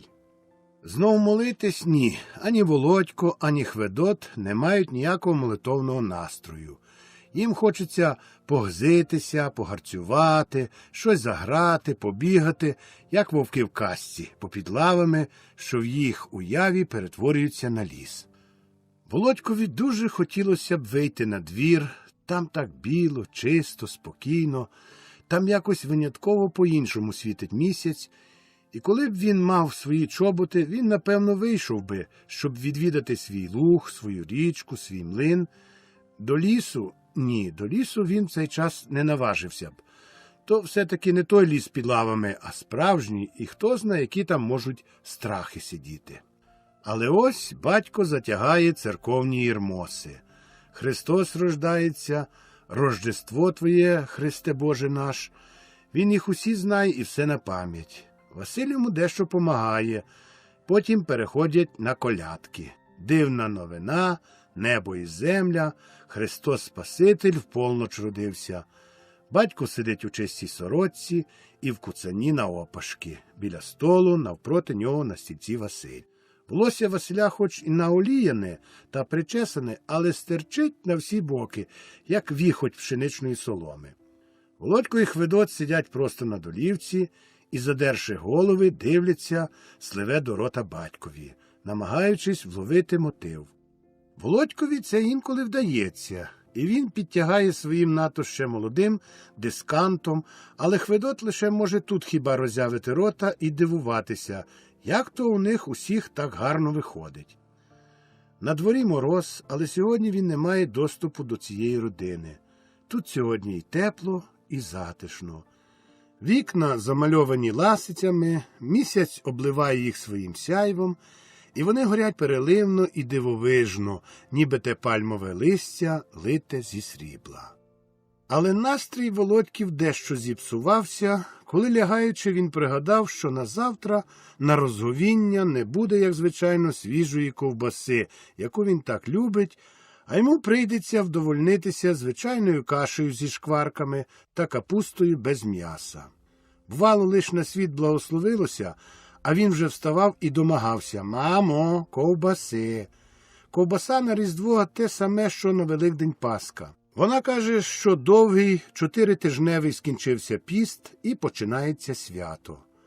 Але цього року все то відпадає, піст триває далі. Тому ранком Володько не квапиться вставати. Він лежить під кожухом, йому не спиться, хоча на дворі ще темно. Він самий тільки з Хведотом, бо тато, мама і Василь ще опівночі поїхали на всеношну. В хаті холодно, бо за ніч видуло все тепло, але під кожухом тепло, і він може полежати, помріяти, поміркувати. Багато різних думок приходить і відходить в його голові. Має ось він букваря, і грифеля, і дошку, і знає багато букв. Але що ж, коли він усе такий малий, і його нікуди не пускають, і мусить він завжди сидіти тільки дома.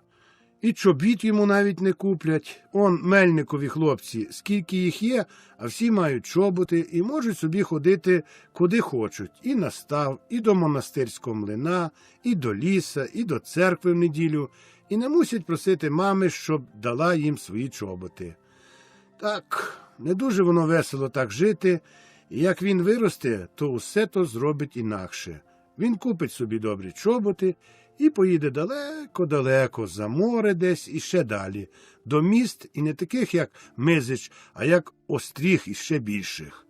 У містах пани, і живуть вони, бач, як гарно, як чисто одягнуті, як все смачне їдять, булки та цукорки та всяку всячину. А скільки у них книг усяких, а картин, а всього – ні. Мужиком бути ніяк не варто. Володько не хоче більше бути мужиком, хай собі хто що хоч думає. І хто знає, як довго б він міркував про свою долю, наколи б не почав рухатись Хведот. А після із церкви повернулись, почали обідати та оповідати про всячину. Дуже гарно співав у церкві хор з новим диригентом. Багато прийшло москалів на побивку. Махобеїв Іван у драгунах служить, Соловею Хведір у гвардії у Петербурзі, той інший у матросах, той ще десь там, хтось помер, у когось народилася дитина, до чиєїсь дівки ходани на м'ясниці збираються. Безліч тих новин і є про що говорити. Одначе перший день свята минає досить сумно. Всі дома, іти нікуди. Сусіди далеко, пішов було батько на пару годин до Мельника, випив пару чарок, з'їв бухт і це все. Мати з дітьми нудилась дома, та, як звичайно, по господарці поралась. Василь начепив свої дерев'яні ковзани і погнався десь туди на лід. А найбільше нудився Володько з тим Хведотом. Ті цілий день у хаті. І бігали попід лавами на 4, геть чисто штани на колінах попрочовгували, і на полу гарцювали, і цебрик води розлили, за що Володько негайно дістав прочухана. Після Володько щось цікавого знайшов у Василевих паперах і почав уважно читати, але нічого не міг зрозуміти. Мова була така дивна і друк такий дрібний, що поки розбере слово, то зовсім забуде, що там було спочатку. Зате другий день видався на славу. Було дуже весело. Уже зрання на двір в'їхали обшивні, і Василь ще здалека по буланних конях пізнав, що то їдуть залужні, дядько Корній з тіткою Зінькою і зі своєю дочкою Катериною. Володько на цю вість застрибав і забігав по всіх лавах, ніби вивірка по голосках дерева, коли її сполохають. І стрибав він недурно. Від дядька з місця дістав цілу мідяну, велику, мов долоня, десятку. Правда, сказали купити цукорків і поділитися з Хведотом. Від тітки повну пригорщу горіхів волоських і кілька грудочок цукру. Від Катерини також горіхів і 2 великі червоні яблука. Розуміється, що так само дістали і Василь, і Хведот, але перший уже великий, а другий малий. Тим-то не робить стільки радості, як Володькові. Незабаром до двору в'їхали ще одні залужні. Дідуню Уліян з тіткою Марією, знов горіхи, знов копійки. Але найважніше, що дістав Володько – чобітки. Від дідуня. Справжні, малі, шиті зі старої халяви чоботи. Радість неописана, щастя незмірне, несподіванка для Володька величезна. Мати була ото у своїх, та візьми і поскаржись. Сидять, нидіють, ні в що взути, що бодай провітрилось. А дід, нічого не кажучи, і знайшов десь там на горищі ще зовсім добру стару халяву, сам знає шефство, викроїв передочки, халявки і сточив чоботята. Отой шмаркач, радіє мати, чи не більше від Володька, іди поцілуй хоч дідуня в руку. Ось тільки чоботи взую, викрикує Володько. Він з місця взявся до чобіт, і в одну мить вони були вже у нього на ногах. Добрі, дуже добрі. І ніде не тиснуть, і такі гарні, ні. Таких гарних чобіт він ще, мабуть, і не бачив. Поцілував гарно дідуня в руку, дідуню сказали «Носи на здоров'я» і проходжується гордо, що до нього тепер не підходь. Хведотові аж сльози стоять від заздрощів. Йому також треба було б, але той ще мусить почекати. А вони витяжки, хвалиться Володько, і всі сміються з Володькової помилки. Володько знає, що найкращі чоботи витяжки, але його якраз були далеко не витяжки, а пришитки. Але це не така велика біда. Почався сніданок, хоча пора обідня, забрящали чарки, голоси зісилились, чоловіки обговорюють політику, тітка Зінька пошепки, щоб не чула Катерина, оповідає Насті, що не можна від ходанів до Катерини відбитися. А вона ж іще дитина. Тітка Зінька і Настя – сестри, але кажуть собі на «ви», бо ж вони куми. Катерина – Настина хрещениця. Зінька оповідає, що тих хлопців тьма тьменна. А де вона? А що вона? А приносять гостинці, могоричі. Катерина ж дійсно на диво хороша видалась, як панночка. Тендитне таке, як казала Зінька, а струнка, а росла, як тополя. А личко завжди свіже, рожеве, а коси ясні та кучеряві, а очі сині, як небо. Володькові вона завжди нагадувала тих херовимів 6 крилами, що в Дерманській приходській церкві на хорах намальовані. І любить Володьку ту свою Катерину, що, Господи, ось він підсумовує свої гостинці, і копійки, і горіхи, і яблука, і цукорки від тітки Марії з папірцями, що на них олені намальовані, і червоними буквами написано «Чим табак куріть, лучше конфект купіть», що Володько сам голос читає, щоб усі почули. Але ті там за своєю політикою нічого не чують. І тільки одна Катерина, що так само, як і він нею, найбільше цікавиться Володьком. Одразу почула, як її пестун читає, схопила його і посадила собі на коліна. Який сором сидіти на колінах! Володько такого не очікував, і хоч як він любить Катерину, але швидко замолов ногами в чоботях, щоб вирватись з її рук. «Та посидь же, Володьку, та почитай мені щось. Слухайте», – звернулась вона до всіх. «Володько наш уже незабаром апостола в церкві читатиме». «Та невже? О!» – дивуються всі. Отак, каже Матвій, він дуже малий й понятливий. Батькова похвала ніби жаром його посипала. Такого він ще направду ніколи не чув. Ніколи не знав він, що про нього батько думає. І він загорівся, почервонів геть з вухами і почав ще дужче рватися з рук Катерини, ніби піймане дикі звіря. А Катерин не пускає, горне його до себе, виціловує. Я, мамо, звертається вона до Насті, заберу його з собою. Я хочу такого братчика мати. Він буде мені книжки читати. Але Володько не слухає більше. Вже вирвався і, як було, пошумів геть на піч разом зі своїми чобітьми. Як підросте, на школи подам, вирвалось у батька. І Володько це також учув. І це кажуть тато, самі тато, і отак перед усіма. О, Боже, він цього не пережиє. Який особливий день сьогодні. Він зовсім не знає, як поводитися, що робити. І радісно, і соромно. І разом так десь там всередині приємно, що ніякими словами такого не вискажеш. Увечері друга радість. Прийшли колядники, і то зо звіздою. Володько, як тільки почув за вікном дзвінок, як одну мить був у вікні на лаві. Хведот негайно також поспішив за ним. «Будьте здорові з Різдвом Христовим, а чи дозволите заколядувати?» Чути з-за вікна глухий, хриплий голос.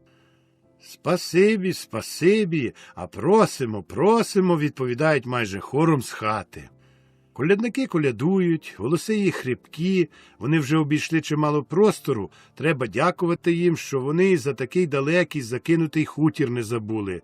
Тому їх кличуть до хати, частують чаркою горілки, дають закуску, книша, 10 копійок грошей і відправляють. День минув якнайкраще. Усі вдоволені.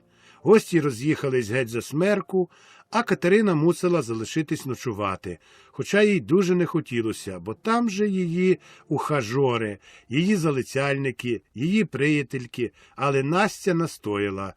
І як його не послухати хрещеної матері? Володько також був дуже з цього вдоволений. Третього дня батьки їдуть до Дерманя в гості. Катерина їде додому. Володька беруть також із собою. Василь мало не плакав. Так не хотілося йому лишатися самому з Хведотом, але батько проговорив: «Ти то мені не вковерзуй, бо як візьму запругу». І цього було досить, щоб Василь замовк. Але і Володько не мав великої радості з цієї поїздки, хоча були на Запоріжжі у дядька Єлисея, де Володько найбільше любить бувати. Але тепер у зимі зовсім не те саме, що влітку. Улітку, як побіг зрання з хлопчиськами, то до самого вечора гасає десь там по гаях, що й не зглянеться, коли той день пройде. Тепер же весь день сиди у хаті, навкруги самі дорослі, хлопці десь також сидять дома або десь хто-зна-де пропадають. Архип та Мефот вже ходять до школи, дуже виросли, і їм тепер не до Володька. І так досить марудно минув день, а ввечері, коли верталися на санях додому, Володько так змерз у своїх нових чобітках, що мало ноги йому не поодмерзали. Але він мовчав про це, боявся, що іншим разом його не візьмуть більше, бо їхати все-таки дуже приємно. Дорога рівна, в'їжджена, небо ясне та зоряне, світить круглий, аж, здається, прозорий місяць, мороз пришкварує і полозя саней поскрипує.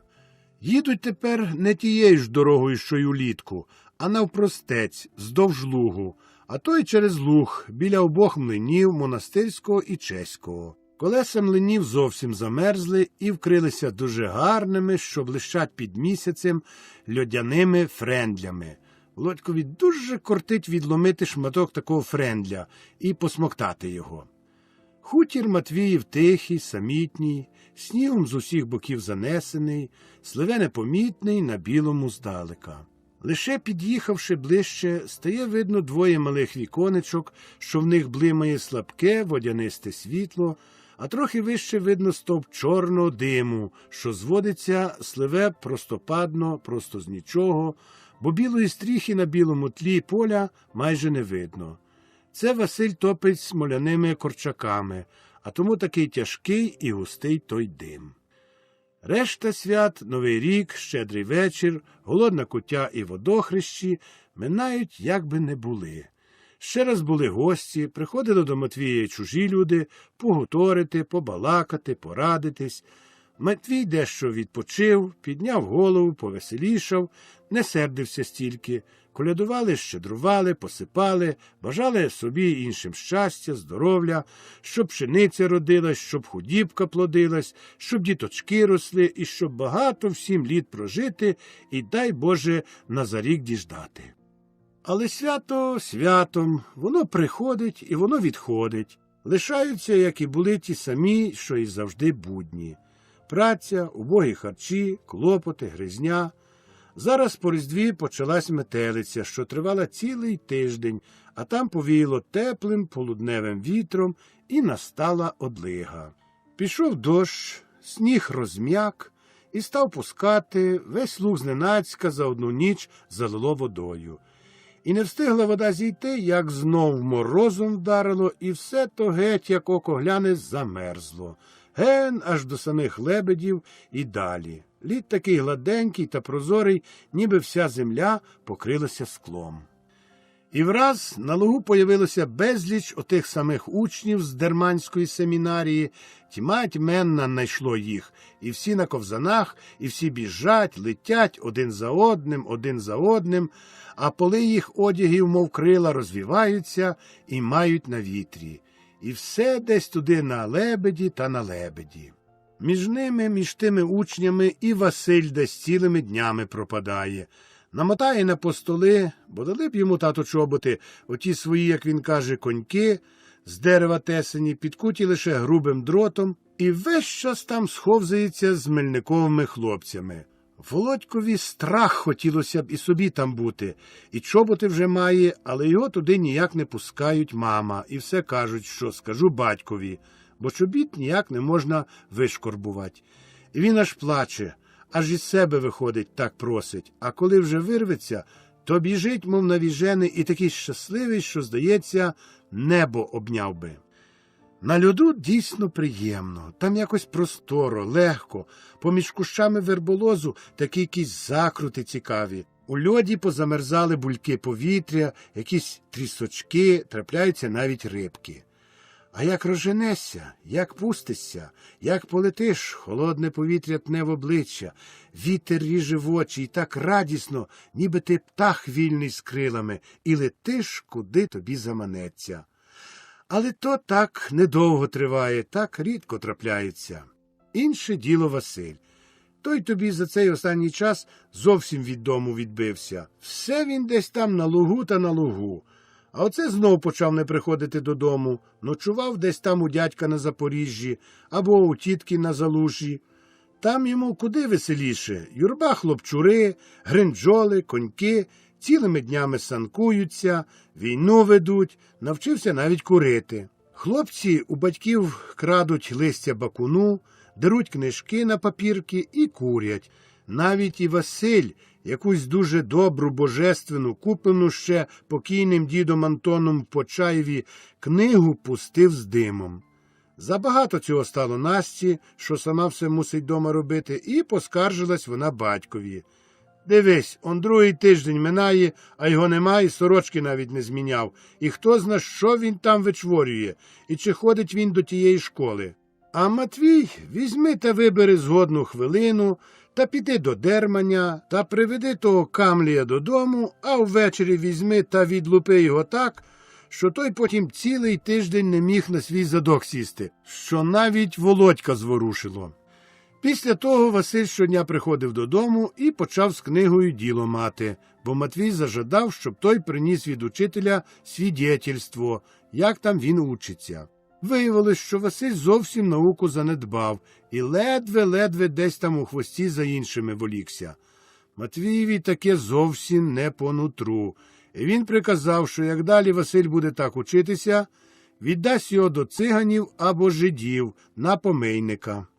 Володькові ніяк не зрозуміло, чому Василь не хоче вчитися. Ах, коли б це так він міг ходити до школи, і тому Володько придивляється до Василя. Щось у ньому дивне стерчить у тому хлопцеві, і Володькові чомусь шкода його. У ньому щось добре зі злим чергується. По всьому видно, що виріс він без матірної опіки, бо його мати померла, коли він всього-навсього 8 неділь мав. І так він виріс самий, і ніхто його не любив, і ніхто не ласкав, бо куди, правду, діти, Володькова мама не дуже то їх, отих своїх пасенків, долюблювала, і Володькові це аж ніяк не подобалось. Володько все-таки і любить того Василя. Стяглий, високий, яснорусий, обличчя і шия властовинні, якраз такий, яким і сам Володько хотів би бути, які йому дуже подобаються, бо нагадує він тих казкових Іванів-Царевичів, про яких не раз чув і читав. Але не подобалось Володькові, що Василь чогось завжди невдоволений, завжди сердитий, і все, що він робить, здавалось, робить отак, без думки. Що напливе, то й робить. І ще не подобалось, що той ніяк не хоче вчитися. А це Володькові не подобалось найбільше. Там, де казка родиться. По святах побіг для Володька час куди швидше. Все-таки нема, та й десь повіється. Не сидів уже завжди в хаті, то на лід, то до млина, а останніми часами почав просто цілими днями зникати. І коли його мати спитає, де був, завжди та сама відповідь – у млині. І дійсно, тягнув його той млин, як магніт.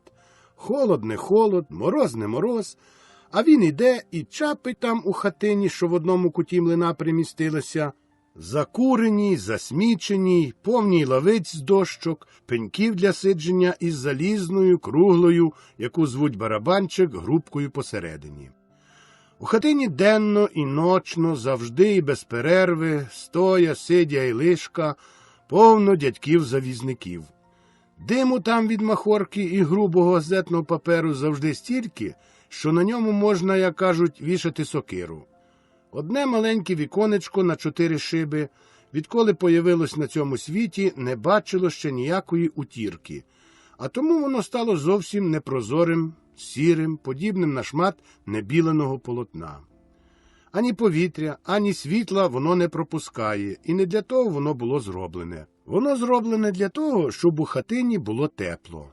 Але і цього свого завдання воно не як слід виконувало, бо й тепла тут не було. Надто великі мало воно шпари, якими чомусь ніхто не цікавився, щоб могло воно втримувати тепло. У хатині повно дядьків. Завжди горить барабанчик, гріються завжди сніданки, курять, спльовують, регочуть, і завжди гуторять, завжди оповідають, і завжди сторчить тут десь збоку, десь позаду Володько. Мороз не мороз, холод не холод, дядьки у кожухах, у валянках, Володько у своїх чобітках і старому матірному жакеті. Дядьки оповідають, Володько слухає.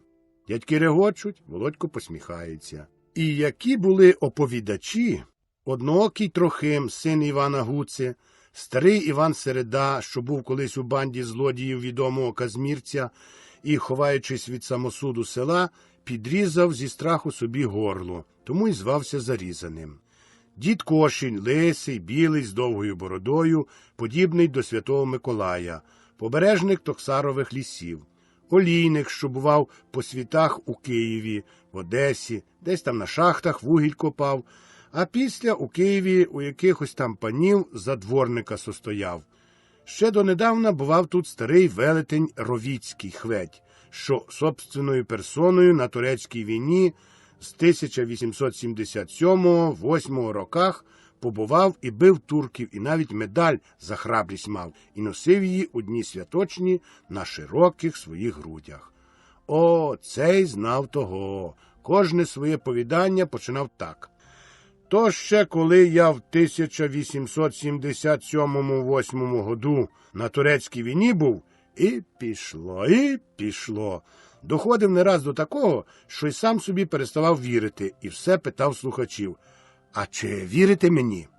Слухачам вірилось тяжко, але все-таки вірилось. Коли він сам один цілу роту турків в полон брав, або коли сам імператор Олександр Олександрович йому собственноручно вручив оцю медалю за взяття знамені 125-го пішого полка турецького падишаха, яке, Я сам вирвав з рук турецького знаменосця, пробивши штихом собі путь через колону турків з 25 чоловік.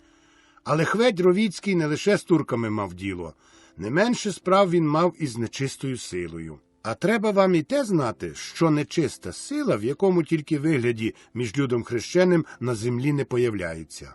От, к примірові, було це саме перед Зимним Миколаєм. Саме перші хуртовини закрутили, коли робив я у чеха шалти на Борщівці. Трачку різали. А людина шалти, нічого собі, любив і випити, і поготорити. Ріжемо став бути цілий день, а ввечері додому. А мені, звісно, додому верстов 6 через придатки. А холод, а метелиця. Шалта це знає, прийде, бувало, і каже: «А ходім, пане Ровіцький, та погріємося». «Ну, ходім, пане Шалто». І зайдем став бути на гулянку до Веселого, що ото на перехресті доріг стоїть. Ну, одразу по пиві, а пиво там, звісно, гульчинського бровару, знаєте. Та чому б не знати? Ну і отож, наперед по пиві, а там і на чарчину перейдемо. Я став бути оповідаю, а Шалта слуха та підлива, слуха та підлива. І не раз, бувало, вип'ємо собі, що зветься на здоров'ячко. Бо треба і те знати, пили з розумом, не те, щоб там наджорився та й хвантазії які, борони Боже. Вийдеш од Веселого, як то кажуть, на весело і йдеться тоді, ніби тебе несе крилами. І не зоглядишся, як додому прийдеш, жінку іноді попоб'єш. І тут Ровіцький на хвилину замовкне, подумає, похитає головою, болючого бо місця торкнувся. І жінкою молодою не йшло у нього гаразд.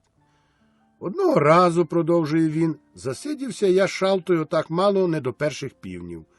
Вийшов на двір, а в полі мете, світу не видно. Іти, думаю, чи не йти? Піду. Було, не було, при мені сокира, якщо що до чого. А хіба ж я на Балканах не стояв, шибки не видав, турка в вічі не бачив?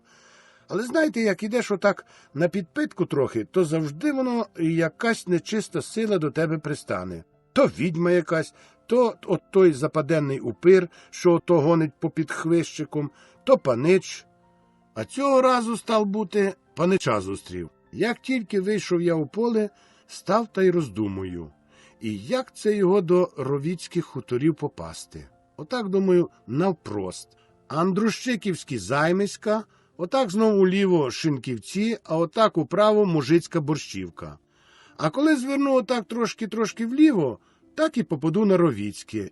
І вибрюхаєш на дорогу, і до світа дома. Значить, вирішив і пішов. Іду я став бути, йду. Тьфу, що за напасть лиха, думаю, все поле і кінця нема, а сніг глибокий долинами, а мете хоч сядь та й плач, а темнота хоч в морду дай. Уже й Займиська десь мали бути, а тут поле і тільки поле. Що б ви думали, питає Ровіцький, а дядьки здіймають голови, роблять великі очі. Має бути щось страшне. Дивлюсь, знаєте, черешенька. Черешенька? Дивуються дядьки. Де черешенька, а де Андрущиківські Займиська? Отож бо й є черешенька. А тож, знаєте, найгірше місце цілої нашої околиці. Чи одного там ночами поповодило, а чи не знайшли там нашого Миколу замерзлим? А позаторік не завіяло там Корчака Панаса, зятя церковного старости, що їхав із млина разом з кіньми, саньми і мукою. А чи не там саме не раз поповодило, доки до банти не довело? Ляша, що то повісився, коли, бувало, вертався від своєї коханки з Верховеччини. Ну, думаю, став бути плохо діло. Воно то в 1877-8 роках на турецькій війні не раз і гірше бувало, але тоді я ще, молодий був, здоровий, кров ще грала. А тепер пройшов, знаєте, від Веселого до Черешеньки, і вже дихавиця почала грати. Ноги не слухають, кашель душить, коклюш мав такий, що як зайдешся, на ногах не тримаєшся. А тут мені зовсім закрутило голову, і куди його, в який бік, сам дідько лисий хіба знає. І тільки оглянувся, Господи, свят, а біля мене панич. Пут ти, думаю, і де це ти тут узявся? І він стоїть клятий, регоче, одягнений делікатно, у храку, котілок на голові. «Куди ви, дядьку, йдете?» – питає сталбути. Я глянув на нього, подивився, а тобі кажу, що до того? Іде собі, чоловіче, куди, то йди, а інших не займай. І вдаю, знаєте, нібито я не розумію, хто він такий. Та я, каже, також йду, підемо разом. А куди ти йдеш, питаю. Отак, каже, до села, заблукав от. А чому ви оту сокириську дричите? Тож ви і так ледве ноги тягнете. А, думаю, знаю. Нечиста сила, як відомо, сталі боїться. Ні, кажу, спасибі, якось уже донесу. І, значить, ідемо. Без дороги, без сліду, отак, куди очі бачать, боремось із вітром. Панич мій цигарку закурює і мені дає. Ні, кажу, дякую, не вживаю, курю люльку. Розпитую сталбути, де був, що робив. Я відповідаю, чому б, думаю, і не поговорити. Але тут я покметив, що панич мій увесь час пихає мене з дороги. Усе вправо та вправо, а мені, знаєте, скорше вліво треба. І пройшли ми, значить, отак з годину, зупинився я, щоб відсапнути та оглянутись. Коли дивлюся, а ми біля черешеньки. «Біля черешеньки!» – викрикують здивовано дядьки. «Біля черешеньки, тьфу-тьфу, свят. Кажу, паничу, не буде між нами ладу. Краще воно буде, коли ти підеш своєю дорогою, а я своєю. А то, їй-богу, перехрещу. От не гріх, що забожився». А він капусний став і регочеться. «Геть, кажу, поки не розізливсь, думаєш, не знаю, хто ти такий?» «Ну, каже, не серця, дядьку, я вже більше не займатиму. Підемо, проведу вас додому». «І не зведеш?» «Їй-богу, ні». «А не брешеш?» «Ні», каже клятий. «Ну, то ходім, але як тільки що, хрещу і все». І пішли. Йдемо ми йдемо. З мене вже і під тюрком, і де б ви думали, ми опинились? Під горою, коло наших каменоломень. Якраз до мого кар'єра дійшли. Та куди ж ти мене, нечисть проклята, завів? І тільки хотів руку звести, щоб похрестити. А він, клятий, як трісне мене по мармузі, та, як знаєте, садоне, то я й не щувся, як на дні печери опинився. То ще щастя, що її геть снігом занесло, а то б розбився, як горщок. А так полетів, як пух, комідь головою, і в голові, чую, геть усе перевертається. А він, чортяка, як назарегоче, як не заплеще в долоні, аж моторошно зробилось, і зник. Лежу я, значить, увесь із головою в снігу, прислухаюся, а на ровіцькому хуторі півні співають. Хвала Богу! Зняв я шапку і перехрестився, та поволі почав рухатись. Думаю, треба якось із того снігу вилізти. Шукаю шапки, що десь злетіла.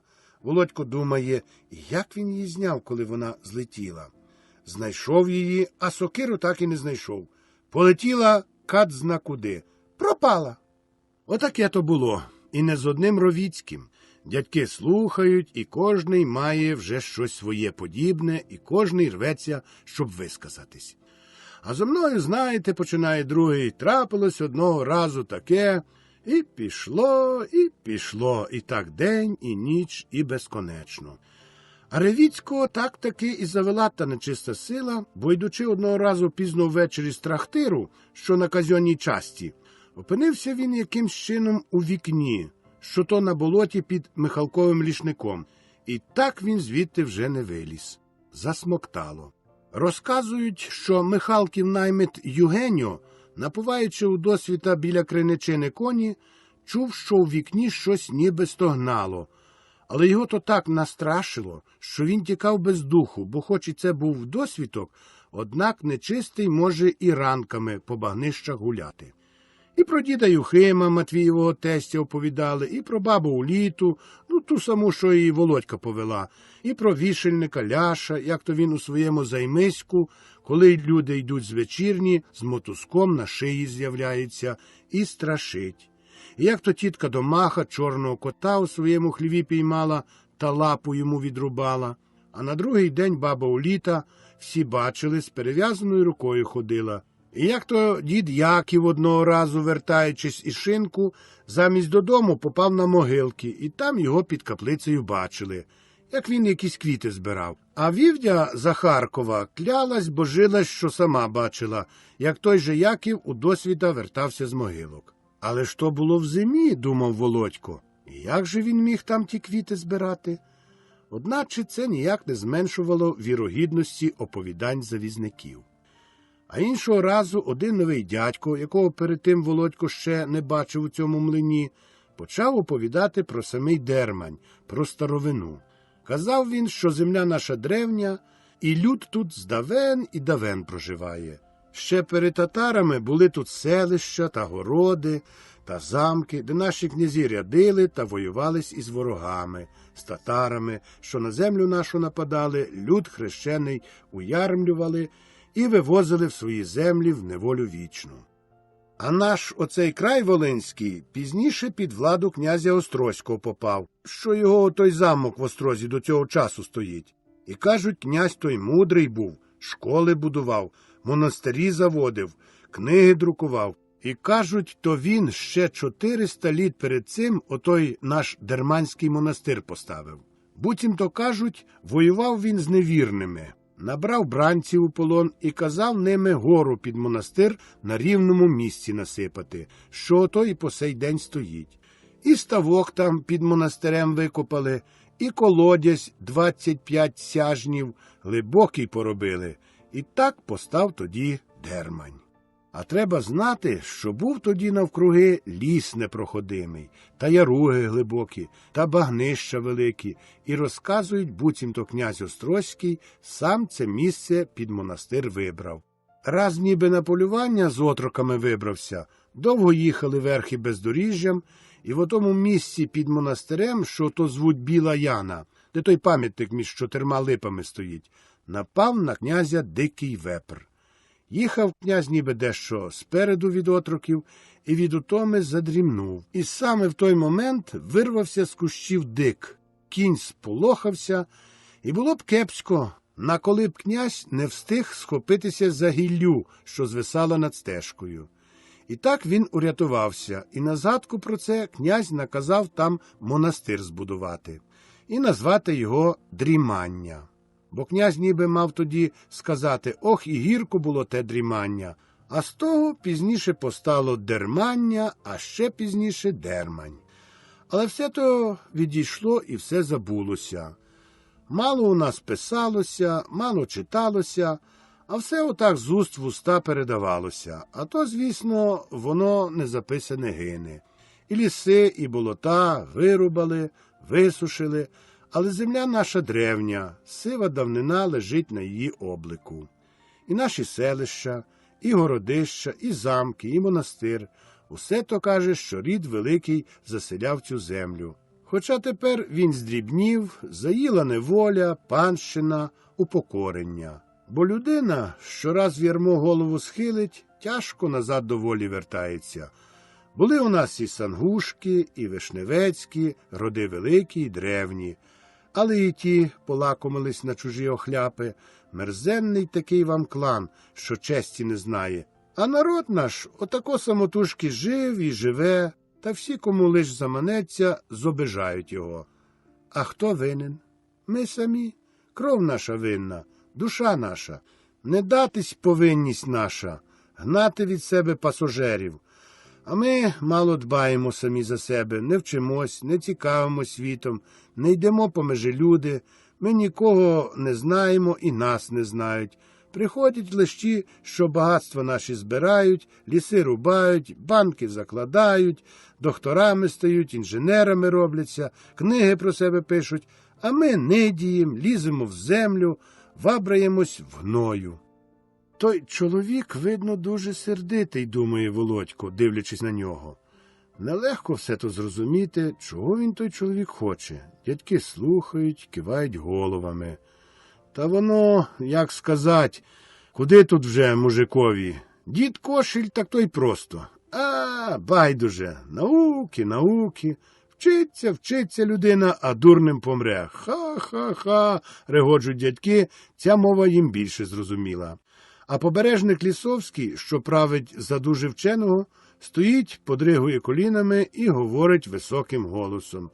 Ну, воно, конечно, якщо, так сказати, приміром, одним словом подумати, то й подано колись у древності лісу було більше, ніж теперіча. Сколько хотіш, іди, рубай, усе твоє. Ну да, вірно, підтакує котрийсь дядько в тон Лісовському. Так об то його не так нищили, пище дядько Грицько з Лебедів. А то ж рубають. Гроші. Що жидові? Йому аби більше тисячок збити. А де ж ми самі? Питає той самий чолов'я, що про князя оповідав. Лісовський подригує колінами. Та, звісно, куди там нам? Сиволапим, ге? Та це наук треба. Сам баняк не буде варити, як на огонь не даси. Ха-ха-ха, регочуть дядьки. А чи не вірно кажу? Підбадьорюється Лісовський. Звісно, вірно. Мужицька голова, що тобі макітра, череп є, а всередині порожнє, вітер свище. О, не кажи, у макітрі терти можна.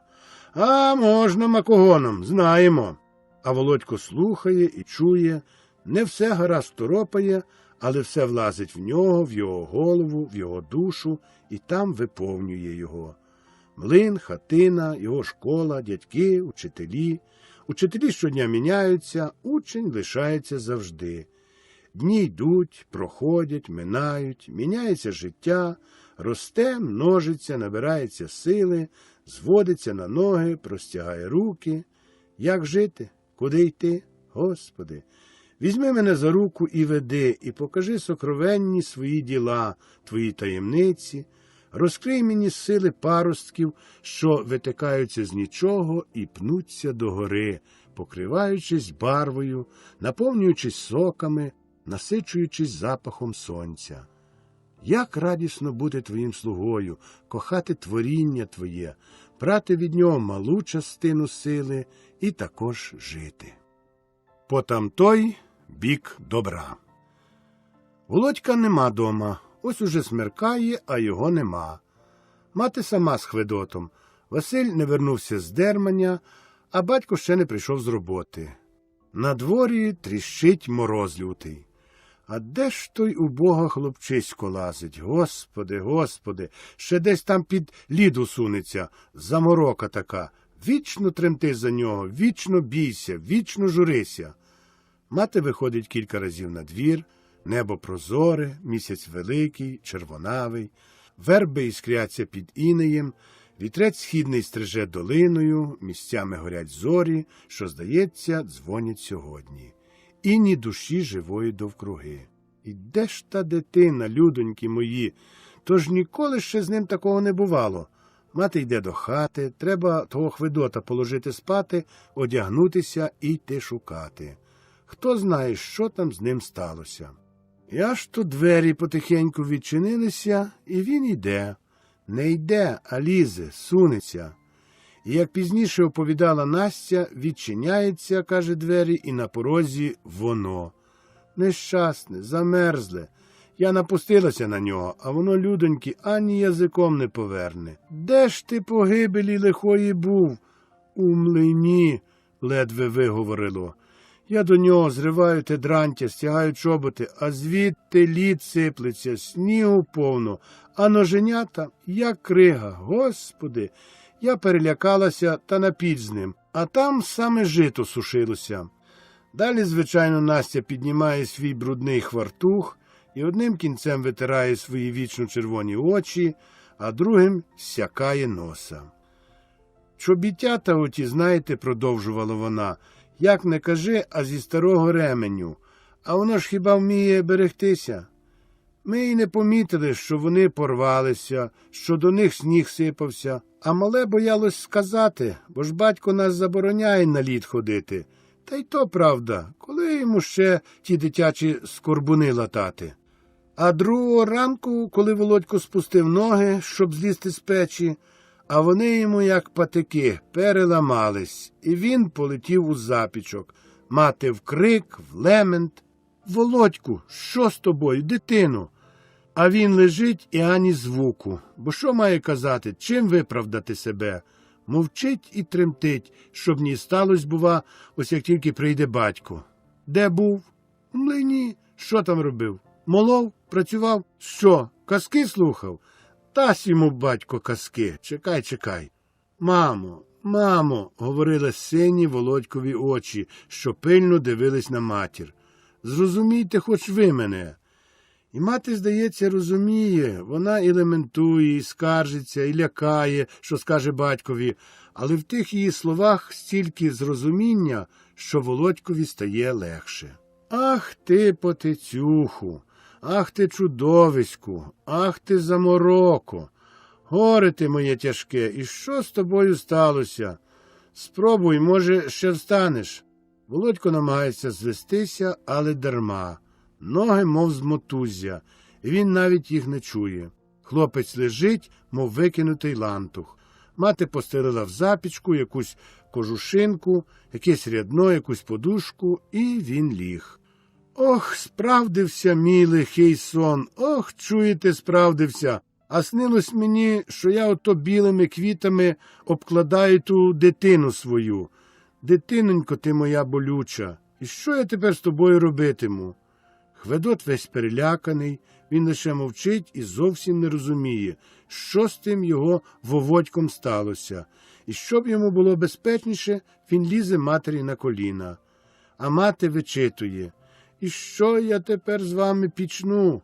Один лежить у гарячці, другий уліз на коліна, на дворі морозисько, батька немає». А тепер він прийде і почне жминдати. А навіщо пускала, а чому не потягнула через плечі, щоб у хаті сиділо? Тепер ось сиди і тісся. Умре під погибель лиху, і тоді що?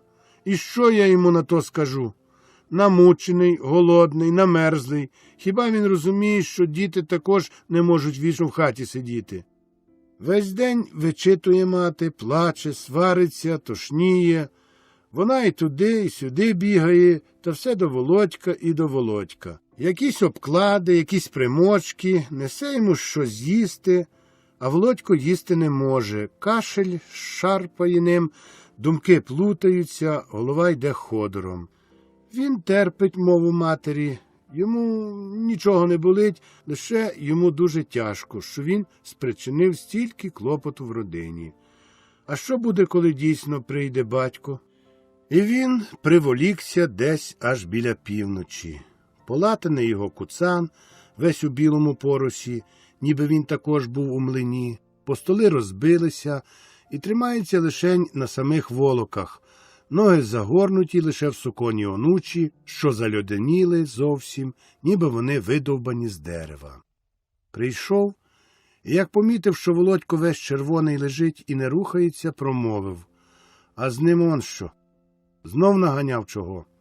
І більше не промовив ні слова, сів біля столу, мати подала йому вечерю. Сьогодні з приводу масниці принесла шматок солоного сиру до картоплі. Їли мовчки, мати пробує поволі і обережно оповідає, як то воно з тим Володьком трапилось. Батько все вислухав, а пізніше підійшов до хворого і питає: «А їв він що?» «Та де там? Ані скалинки нема в устах», – відповідає мати. «Я вже й сам не знаю, бити вас, лаяти», – і вийшов з хати. Володькова справа його поважно турбує. Треба б до лікаря, а тут його хоч кричи, ані копійки зайвої. Хай ще почекає кілька днів, а може само пройде. Оглянув худобу, вернувся до хати, розув по столи, помолився і ліг спати. Лампа згасла, але мати стояла в темноті біля хворого, уста її ворушилися, було чути її тихий шепіт. Вона молиться: «Боже, поможи їй, захисти ту немічну дитину». Другий день недільний, але батько спина не спина, болі не болі, а встає з досвідком. Надіває не по столи, а чоботи. Одразу видно, що не до каменю збирається, він іде до церкви. А вернувшись, виймає з-за пазухи 5-копійкову французьку булку. «Маєш ти там, стара, ще яке молоко?» – питає. «Де вже там тепер молоко? Може, що вицяпну?» Молозиво вже у неї, не молоко.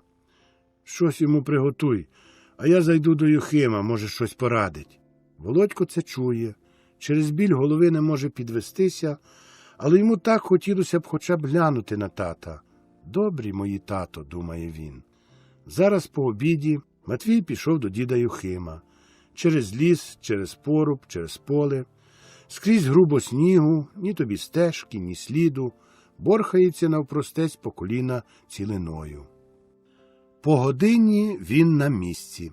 Тихо і порожньо, як і скрізь на хуторах. Світить сонце, все довкруги занесене снігом, величезні снігові замети нагадують застиглі хвилі збуреного срібного поля.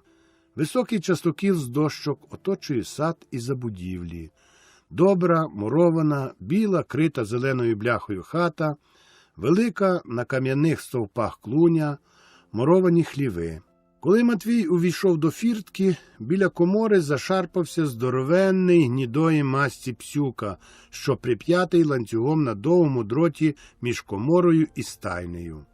Побачивши Матвія, собака наробив галасу, ніби йому за те бозна скільки платять.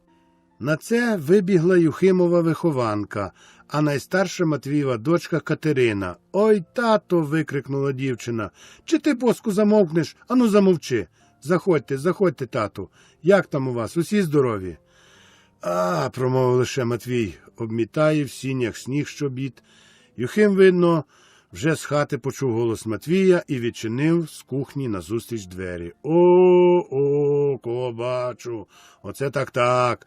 Милого гостя маємо, заходь, заходь!» Старий дійсно щиро радів, сердечно потирав руки, любив Матвія. Завжди охоче з ним зустрічався, і не раз розмовляли вони про речі незвичні. Старий, куди правду діти, любив часами відірватися на хвилину від земного, заглянути в божеське, потолкувати про те і про се, часто вичитане з книг. Матвій, хоч не визначався такою вченістю, одначе з приємністю тримав з ним ногу. Дідура лічить ось уже понад 70-ку, а виглядає молодшим від Матвія. Бороду підстригає, вуса також, чуприна дещо вже шпакувата, але колись, видно, була рудавою, і тому не так помітна сивина. І підбирав її у гарну, опрятненьку стрижку по-старосвітськи. Дідом навіть не випадало його звати, а ще менше випало його звати чарівником чи характерником. Здається, буде правдою, коли назвати його людиною книжною, вченою, хоча без шкіл, тією, що своїм справжнім людським розумом потрапить іноді досягнути значно більшого, ніж інші зі школами. Усе в нього, що в руки брав, спорилось, а тому і пасіка росла, множилась, і давала зиски, тому і дім поставив зовсім не рівня іншим, і худібка, і сад, і поле. Чарівник, розуміється, чарівник, бо ось він вичарував з нічого сливе все те, що іншим ніяк не дається. Тому і Матвій любив того чарівника, саме такого хотів бачити і саме таким хотів бути. Посвоячився, було з ним, середущо його дочку Лукію подружив, та Бог не дозволив. Дала йому 2 діток, а сама пішла, невинна і чиста, як голубиця, в життя вічне, простудившись при пранні білизни зимою, будучи ще нездоровою після народження Василя. Тяжко переживав Матвій утрату тієї своєї дружини. Переживав по-своєму, сам з собою і в собі, без зайвого слова, але болюче і глибоко. І до цього дня не годен її забути. Все і все пригадує, а інколи доходиться і до відома Насті, а та, звісно, переживає ту вину на інших богодуха винних, звертає, тому їй нелегко водити дружбу з Юхимом, нелегко Василя та Катерину своїми вважати, нелегко бачити Матвієву скорботу, відчувати його тугу за тим, що не вернеться. Бо Настю хоча й любив, але не те вона, зовсім не те, що Лукія, а дід Юліян не дід Юхим. І все інше тут іншою мірою міряється. Словом, такого не вискажеш, але чуття і розум знають усе і мовчазно розцінюють. А дід Юхим сприйняв своє горе, смерть дочки, по-божому, вірив, що це кара, і шукав за собою вини. І не тільки стратив він Лукію.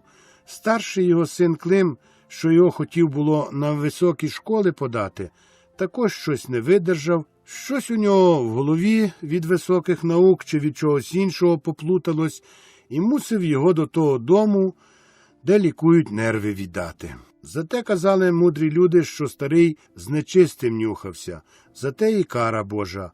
Але хто зна, чи за те. Клим був парубок толковий і вчився не зле, і станом був гожий, високий, худорлявий, як і Василь, рудуватий, бігали за ним дівки, а він, диви, до попів не надто гордої дочки отця Клавдія заходив. І так, кажуть, зайшло з ним далеко, що аж до того жовтого дому дійшло. Відмовила, кажуть, мовляв, мужик, а найпадче, кажуть, матушка, тобто мати попівни.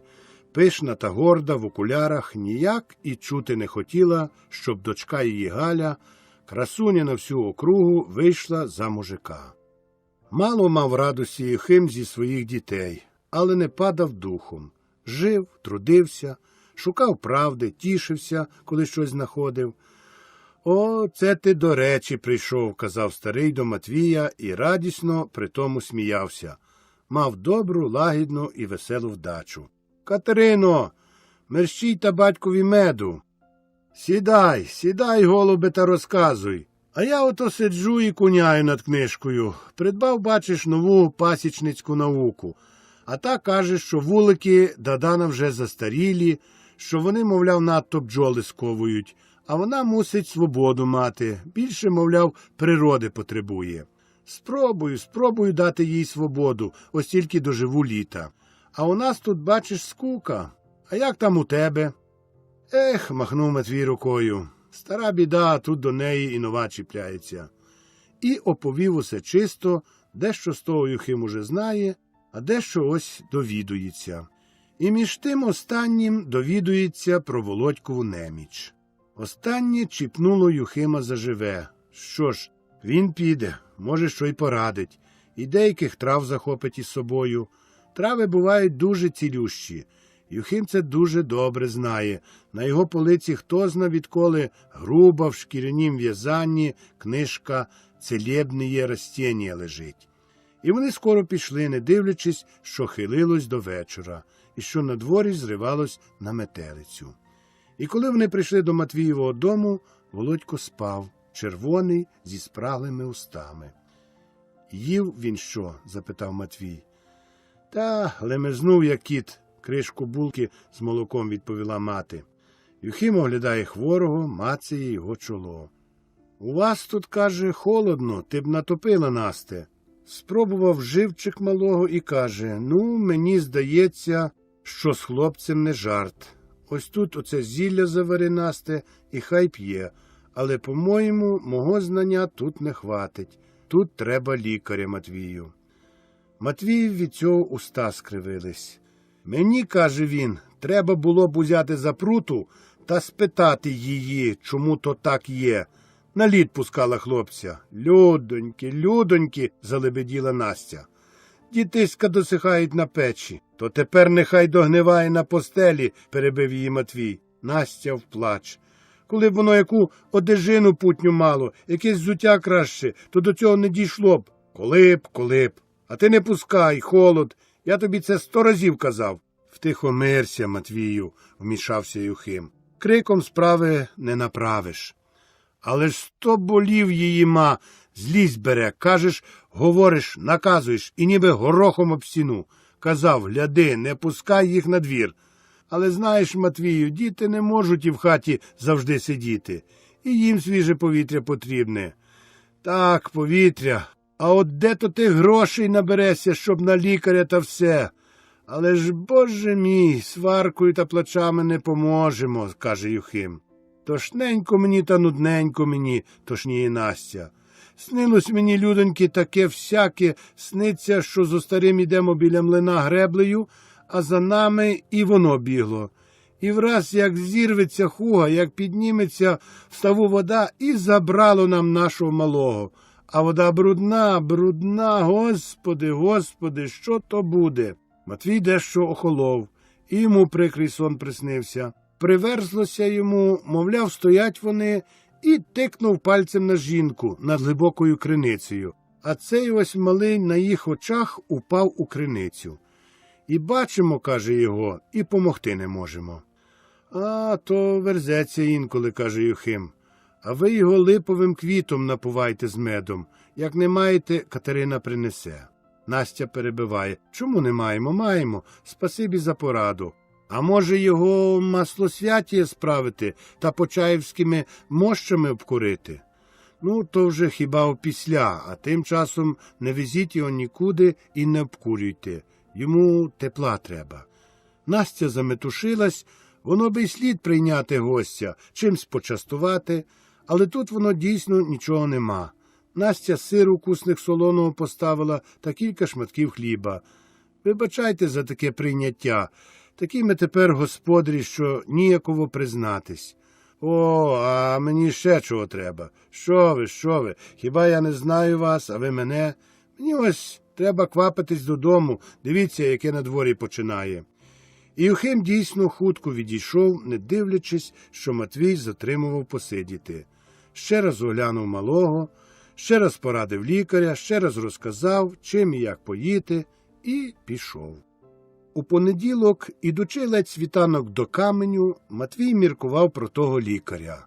Воно то легко сказати лікар, але ось останні копійки, навіть і зароблені біля Каменю, відніс Григорчукові. А ще борги сплачуй, проценти плати, податки плати, штраховку плати. До того й час вельми тяжкий до міста з хворим їхати. Хуга зірвалась і холод великий. Матвій рішає зачекати з лікарем, а може, Бог поможе. Одначе, як вернувся ввечері додому, на душі в нього стало відрадніше. Володько міг уже розмовляти, хвилинку навіть підвівся, щоб посидіти, і щось трохи лемензнув. Не міг тільки звестися на ноги, йому їх відняло, зовсім їх не відчував. Лише порою щось у них вище коліна на задніх стегнах дуже боліло, сіпало, пекло. Володько, коли був сам, янчав, мов покинутий цуцик. Коли ж хтось був у хаті, ціпив зуби і мовчав. Матвій, бачучи таке, повеселішав і рішив таки почекати з лікарем. Минали дні за днями. Володько лежав, ноги його попухли, не міг ними поворухнути. І коли вже надто крутило, хлопець лише постогнував, а мати одразу починала. «Дитино, дитино, наробило ти мені, бідоньки, ой, наробило, ночі мої, сон мій, спокій мій. А чи я тобі не казала, а чи я тобі не наказувала? Сиди в хаті, мороз великий, батько сердитий, одежини нема путньої, ні, не послухав, і от лежиш, а в серці моїм камінь гарячий. Ох, треба було тебе бити, ох, і треба було». Володько волів 100 разів більше терпіти болі, аніж вислуховувати оті вичитки. Корчився з болю, а ночами лив пекучі сльози, що лилися десь із самої душі. Знає він, що матері нелегко, що має вона повні руки роботи, повну голову мороки, а тут іще і це. І опоруй його, і на руках виносить, і грій, і пильнуй. Різні думки тиснулись до голови малого, обдумував, як то все сталося, як то він дійсно завжди на тому льоду та в млині. А той останній вечір. Заслухався тієї казки і не запримітив, що вечір, що ніч, що холод. Вертався назад і не міг уже перестрибнути потічка, що пересікає стежку і впадає до річки.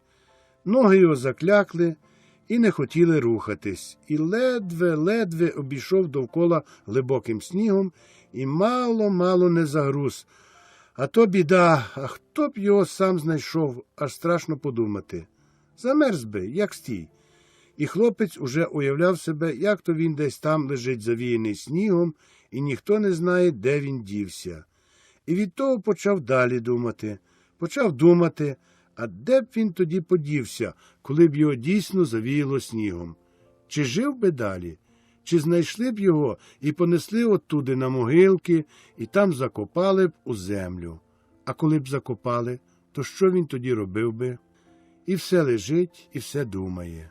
Дивиться у стелю, бачить там візерунки всілякі, закопчені ребрясті липові дошки, різні видива творять, а уява малює з них картини. То якісь краєвиди далекі і привабливі, то знов звірі дивні і небувалі, то знов люди якісь, що йдуть юрбою і поодинці. Марія летить і несе з собою хлопця. Видавалась дорога, рівна, довга, обсаджена тополями, небо синє і глибоке, червоне, як кров, сонце, що сходить далеко. А він живий, здоровий і щасливий, біжить здоровими ногами, ніби птах, вільний між небом і землею. На 3-му тижні Володькового лежання поробились у нього на стегнах великі нариви. Незабаром вони прорвались і почали текти. Витікало багато матерії, у хаті недобрий запах, мати не встигає міняти підстилок. Від довгого лежання в одному положенні на спині поробились пролежні. Усе то пече, щемить, не дає ні вдень, ні вночі спокою. Хлопець блідий, змарнілий, аж прозорий, і все лежить із заплющеними очима. На чолі іноді з'являються краплини холодного поту, і тоді мати знов починає плакати та ламати руки. Але найгіршими були ночі, тихі ночі. Все довкруги спить, спочиває, мовчить. Один тільки Володько, мов хворий нерв, не влягається в загальний спокій. Він лежить з розплющеними очима і вдивляється в темноту. Іноді йому щось страшне ввижається. Здається, що по хаті хтось тихо ходить, там заторкне щось і робить шерех. І тоді йому робиться моторошно. Він натягає на голову якусь прикривку, пітніє, кров його б'є хоровитим боєм, нерви болюче напружені. Іноді він трохи засне, але ненадовго.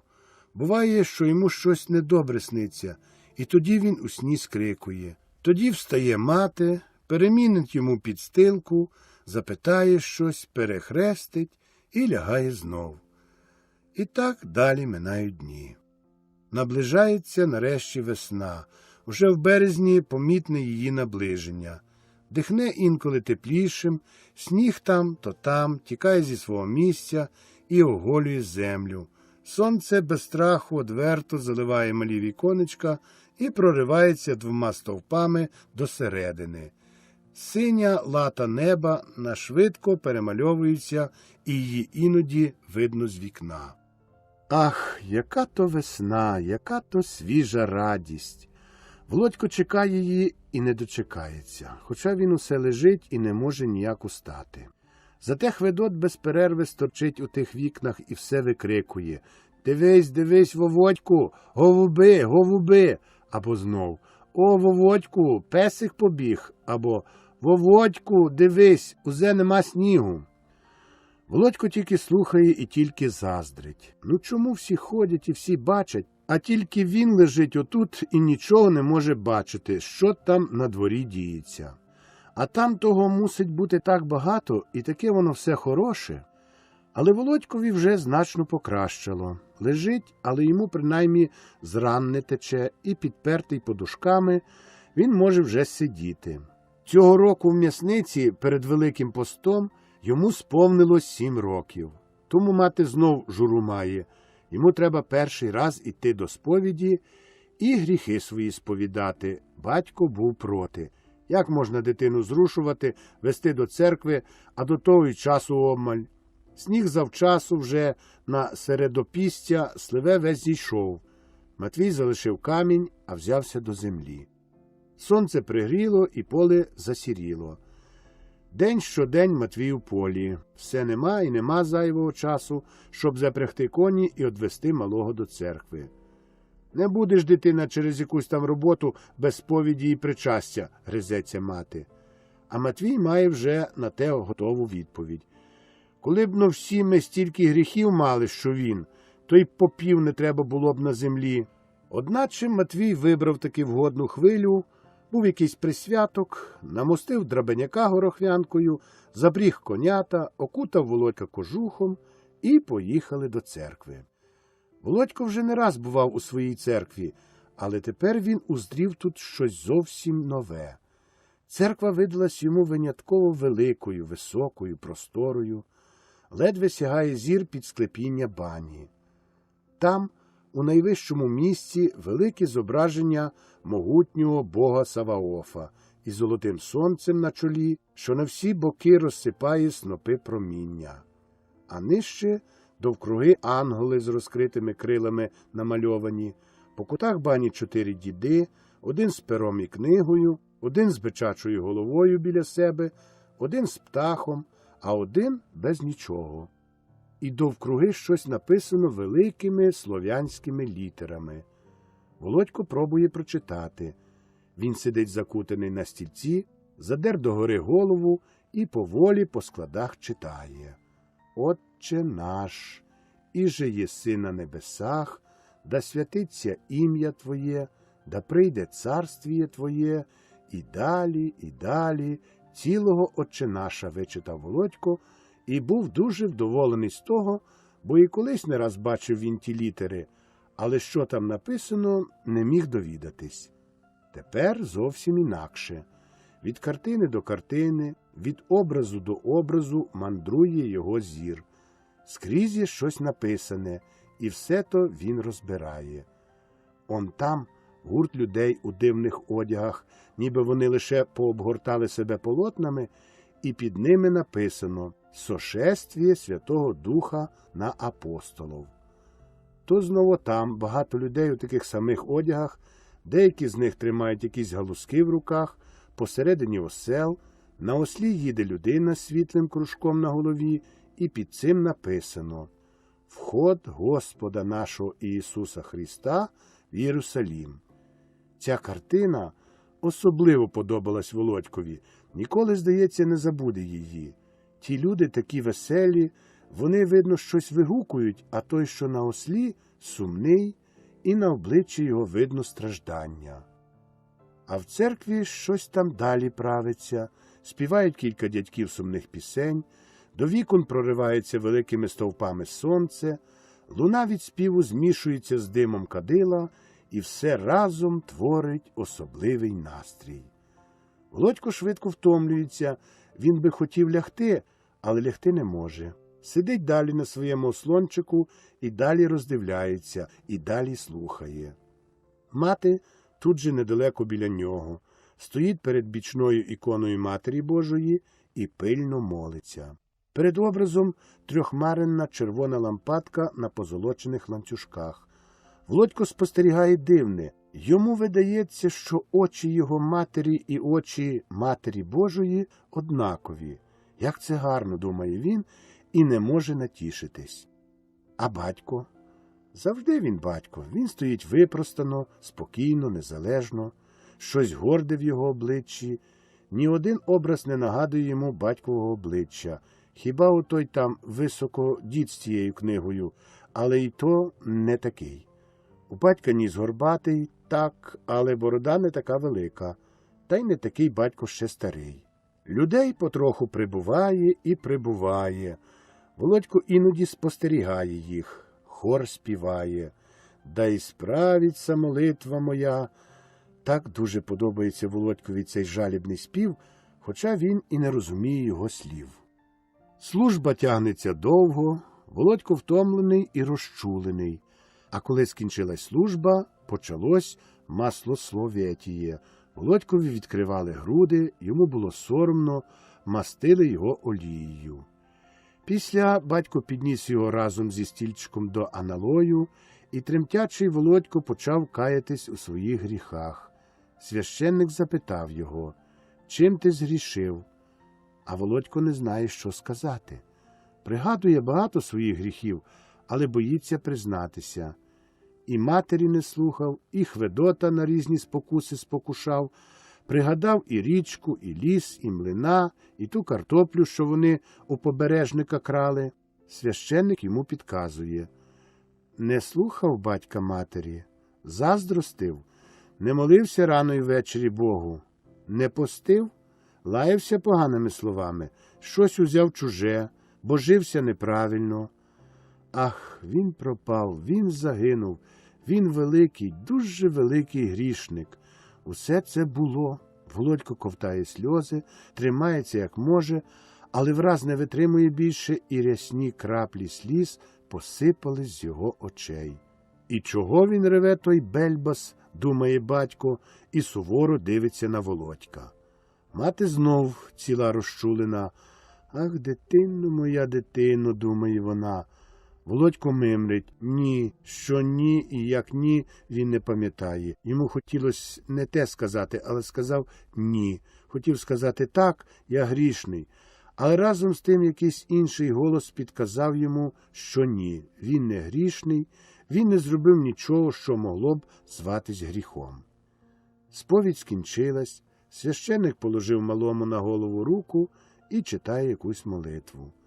Він просить Господа Бога, щоб той з великої ласки своєї простив рабові своєму Володимирові всі його прогрішення, вільні і невільні.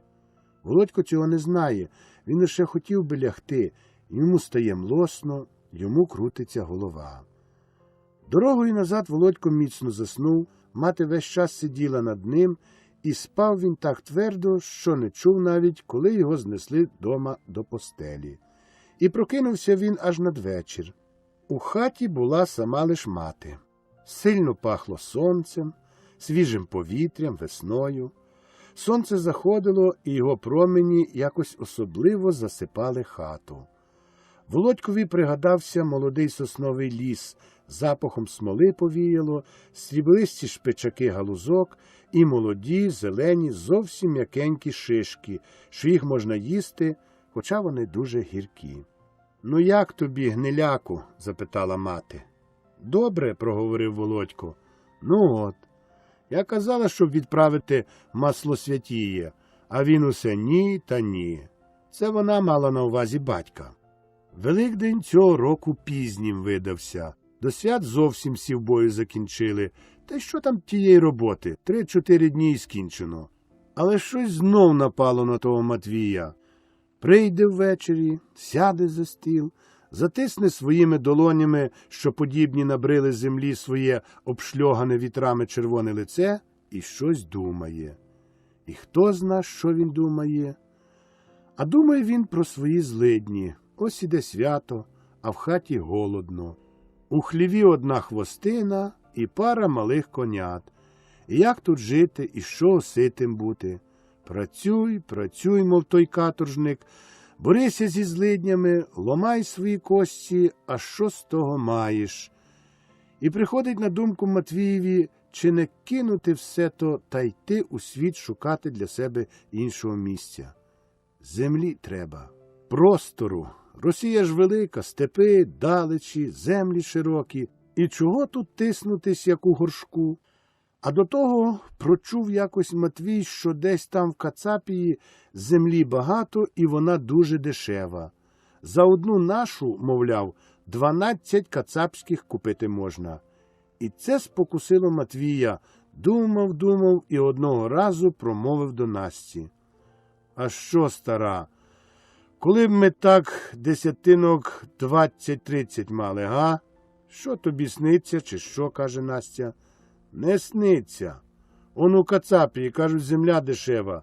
Готуй-но мені торбу з хлібом, поїду оглянути. Чи ти, бува, з глузду з'їхав, сіпнулась Настя. Чи ж би ми покинули наш край, та й поволоклися б кудись, мов цигани у світ за очі? І церкву, і рідню, і могили. О, ні, це вже ні за що. Тут родились, тут і вмирати хочу. Уже й так виволік нас бозна куди на безлюддя. Дурна ти, бабо! Рідня та могили тебе не нагодують. Хочеш отут з голоду вічно пухнути? А що буде, коли кості мої відмовляться працювати? Ай, нагодують. Усе таки свої є свої, а не чужа чужениця. Ми постаріємось, діти виростуть, а то тільки цей рік такий видався, бо он усе на землю видав. А прийде другий. Ну, як собі хоч, а я присягну тобі, що нікуди в такий світ не піду. Хто зна, що там за люди, може, у них і церкви нема, і мова їх якась така дивна. Не піду. Що там з бабою про такі речі розважати, думає Матвій, і на цьому розмова їх скінчилася.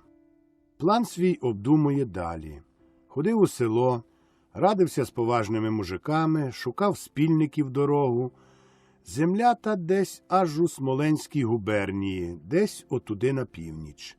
І вже на перший день Великодня, коли скрізь люди святочні ходять, коли без перерви дзвони видзвонюють та цвітуть черешні, і все довкруги радіє, Матвій враз заявив, щоб Настя готувала йому харчі на дорогу.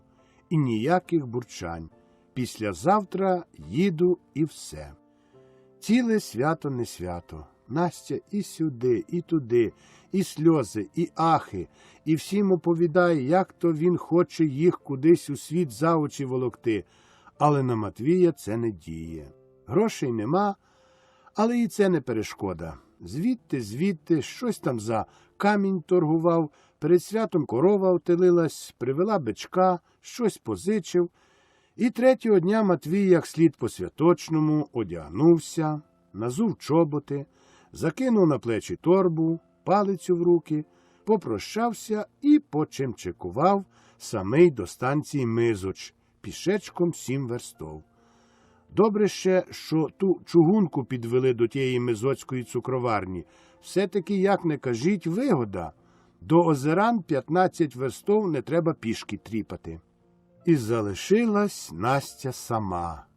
І городу пильнуй, і худобу порай, і за дітьми приглянь, і кури насади, і ціле господарство на оці май.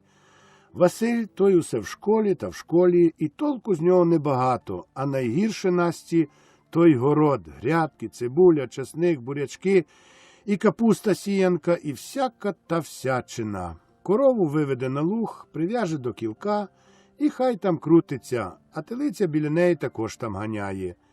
Інколи Хведот посидить кілька хвилин, а потім каже, що він корову пас. Хведотові тепер самому скучно, не виходить у нього так, як то у Володька.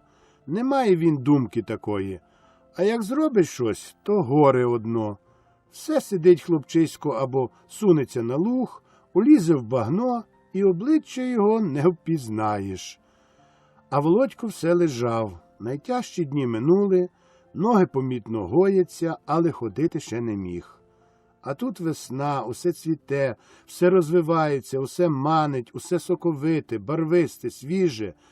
А Хведот ще прибіжить і принесе кілька квіток жовтих з болота і оповідає: «Володьку, наші весні так цвітуть!» Притому аж очі приплющить, щоб ще краще показати, як ті вишні цвітуть. Володькові страх на двір хочеться. Йому тепер гірше лежати, ніж раніше, коли все боліло. А інколи мати винесе його з постілю на двір, і тоді він, лежачи, спостерігає, як ластівки літають, як бджілки десь там гудуть, як рокоче на стрісі лелека, як шпориш з землі витикається і застеляє подвір'я. Лежав безпорадно, заздростив здоровим людям, що ходять, що бігають. Над ним глибоке, чисте, синє, ласкаве небо. Інколи по ньому білі ковтуни хмарин пливуть повільно із заходу на схід. Іноді знов летять двоє лелек, або знов десь високо під синім склепінням тягнуться довгим ключем дикі гуси, що звучно і лагідно курличуть. А потім вечором цілою долиною розлягаються жаб'ячі скреготи. Все, здається, там кричить, навіть дерева, навіть сама земля. І коли так Матвія не було дома, почали навідувати Настю рідні з Дерманя. То, диви, несподівано появляється дід Уліян, приносить за пазуху якогось пирога з фасолею, то знов заїде дядько Єлисей, то тітка Зінька, бували і Василь дядьків зі Запоріжжя, і тітчина Катерина. Василь і Катерина – найбільша радість для Володька. Василь дуже любив Володька, пестив його як тільки міг, а як почув, що він хворіє, то завжди щось йому принесе. Раз булку, раз якихось цукорків, раз ще чогось, що робило Володькові приємність. А тітчина Катерина, то вже й не говори. То як появлялася, все тут ставало інакшим. І співи, і танці, і жарти. А що вже того Володька напестила, страх один. Сяде ото біля нього і починає щось оповідати про Залужжя, про своїх знайомих. Розмовляє з ним, ніби він великий, ніби він їй рівня. О, Володьку, не журися, ось видужаєш, будеш знов бігати, прийдеш до нас, а як виростеш, отакий великий, як твій батько, отакий дужий будеш, а гарний, а дівчата бігатимуть за тобою. Ах, Володьку, мій ти братику, моє ти серце, а скажи, як виростеш, ти мене не забудеш? Ні, зовсім тихо, соромливо вимовляє Володько. О ні, я знаю, ти будеш мене пам'ятати. І цілувала Володька у щоки, уста, чоло, куди попало. А Володькові соромно і разом так радісно, так приємно, що ані трохи не відчував своєї хвороби. Був такий щасливий, що хотілося йому хоч вигукнути голосно, але якось трохи соромився. А як відважувався, обіймав Катерину за шию, цілував її, а очі при тому загорялися і були такі сині, як і небо. На проводи Настя не пішла мертвих відвідати, не було на кого того гниляка покинути, весь той день голосила, сльозами вмивалася. Сама одна, сумно, здалека видно гору, що на ній могилки, там тепер видимо-невидимо люду, і все то бавиться, веселиться, живі і мертві разом. Співають «Христос Воскрес» разом з чарочкою медовою. Богу дякувати, Зінька навинулась надвечір, і все, як там було, оповіла, казала, що цього року люду було, як того маку, і куми, і свати, і сусіди, і навіть домаха співча. Володькова хресна мати була їх шукала, не знайшла, і ось передала Володькові 2 крашанки та 5. Володько був дуже втішений, що мати хрещена про нього пам'ятає, а йому здавалось, що його так зовсім люди забули. Шкода, що Насті не було на проводах. Велика шкода. А на Юрія у вівторок раненько вернувся Матвій. А що тобі не виспаний, а замучений, а брудний? Зі станції знов тьомбав пішки від півночі, торбу порожню зачовгану викинув на двір, щоб висмерділась, і чи їв що, чи не їв, одразу спати завалився. Зрання Василь ходив до церкви і пустив між ріднею чутку, що батько з Кацапщини вернувся. І як наїхало гостей, і Єлисей з дядиною, і дід Уліян, і його син Володьків хресний батько Макар, і Залусі обоє. А що в такий час не годиться їхати в гості з порожніми руками, то кожне щось привезло. Знайшли і півока горілки, і запіканки, і настоянки. Тітка Зінька і за макітру вареників, і за гладишку сметани не забула. Розбудили Матвія. Бідака мусив зволікатися, продирати заспані бали, митись, чесатись, людського вигляду прибирати. Гармидерно стало і в хаті, і на дворі, всі хочуть на жито. А жита цього року вже он як виросли, скоро в палки будуть вбиватися. Як на стрітення, кажуть, півень під порогом нап'ється, то на Юрія віл напасеться. А цього року дійсно на стрітення не тільки півень, а й віл міг напитися. Така була тоді одлига. А тепер ось жито справді по коліна, а гарно, а гоже, а зелено на жито. Настя і сюди, і туди метнулася, не ждала стільки гостей. Зінька з дядиною Одаркою їй помогли. Дядина також не з порожніми руками прибула, велику месалу холодниці привезла та величезного пшеничного калача. Настя якраз перед тим дещо свіжого сиру віддушила, наробила швидко м'ялохи, десь там ще шматок сала завалялося з торішнього року, розбила стузин яєць, вареники, яєшня, холодниця, чого ще треба. Вийшли всі наверх, під ліс, знайшли гарне зелене місце під дубком, що почав щойно розвиватися. Сонце гріє, сосна пахне, килим зеленого жита стелиться вниз, сад квітучий, луг зелений. Хвиля в хвилю, краса в красу, і яких тільки барв на всьому, на землі і на небі. І почали «Христос воскрес» співати. Господи, як голоси тануть в просторі, як м'яко все звучить. А потім до прикуски пили за кожним разом «Христос воскрес». Ближче і ближче христосувались, так що і Настя розчервонілася, і тітка Зінька так зовсім як мак зробилася. Шкода, що Катерини нема. «Ну, а як там у тім Смоленськім?» – питає Єлисей. Нема чого й казати. Не наша культура, каже Матвій, і ніхто не знає, що це він за слово таке висловив. Один хіба Єлисей може то сказати. А Настя радіє. Казала ж вона, не їдь. Може, тепер дасть спокій з тим. То, знаєте, вів своє Матвій, не сподобалось мені там. Ні, не наша, кажу вам, культура. Знов те слово. Правда, ліс там заздрощі, та що з лісу? Земля не пашна, громиш, та й орати її там не вміють. Вийде ото вам з таким гаком, сохою то звуть, і поре отак, як попало. Сіно там хоч гадку гати, але й тому ладу не дають. Додому не звозять, а гниє то в копицях, де скошено, цілу зиму. І народ, кажу вам, невзрачний, знов чуже слово. Добрий люд, щирий, та сірий такий, самі вам лапті. Я думав, що це у нас біда, та коли я порівняв, то ми, виходить, багатії проти них. Баба там усім заправило. А мужик то спить, то пиячить, то йде в ізвоз, то на промисли, а баба і ціпом молотить, і оре, і...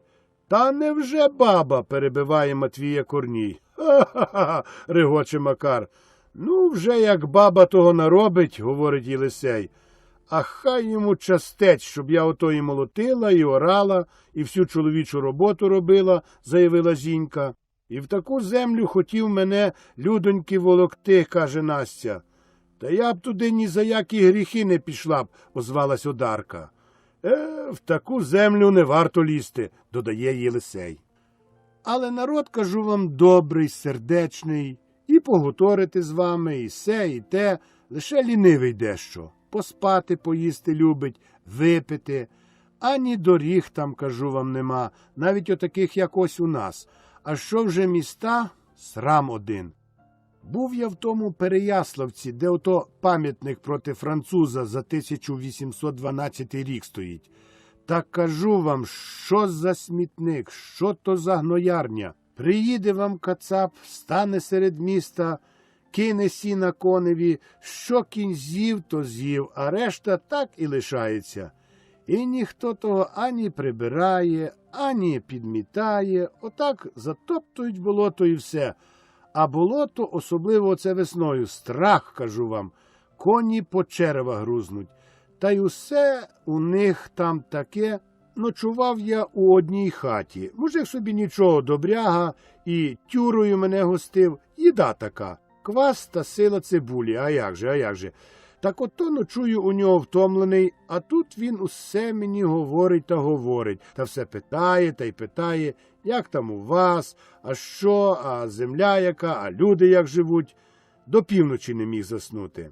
А до того ще й клопів у них там така, кажу вам, сила селенна, що, кажу вам, цього ніяк не розкажеш.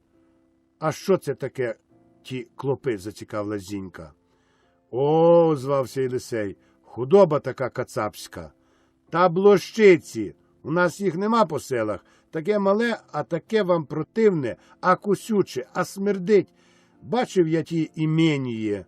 От вам таке запущене, паскудне, лайдацьке хазяйство. І город бачив, і садок. А хрукта у них кисла така, кажу вам, кислятина, що в рот не можна взяти. А господарство просто. Ні, що й казати.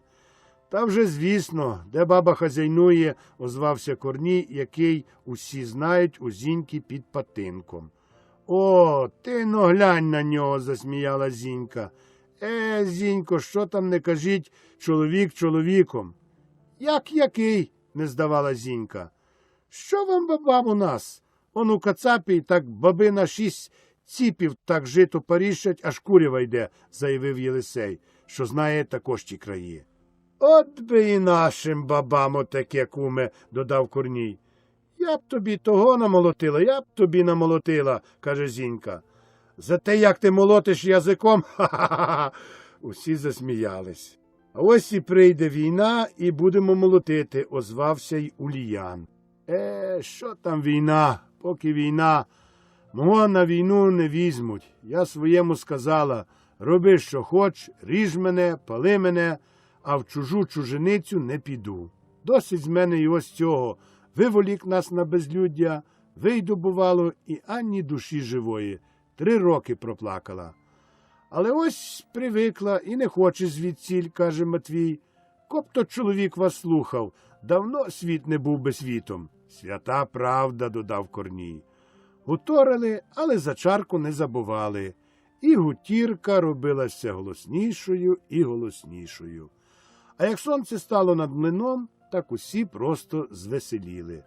Під дубом стало місця замало, посунулись далі, і вставали, і ходили, і обнімалися, і цілувалися.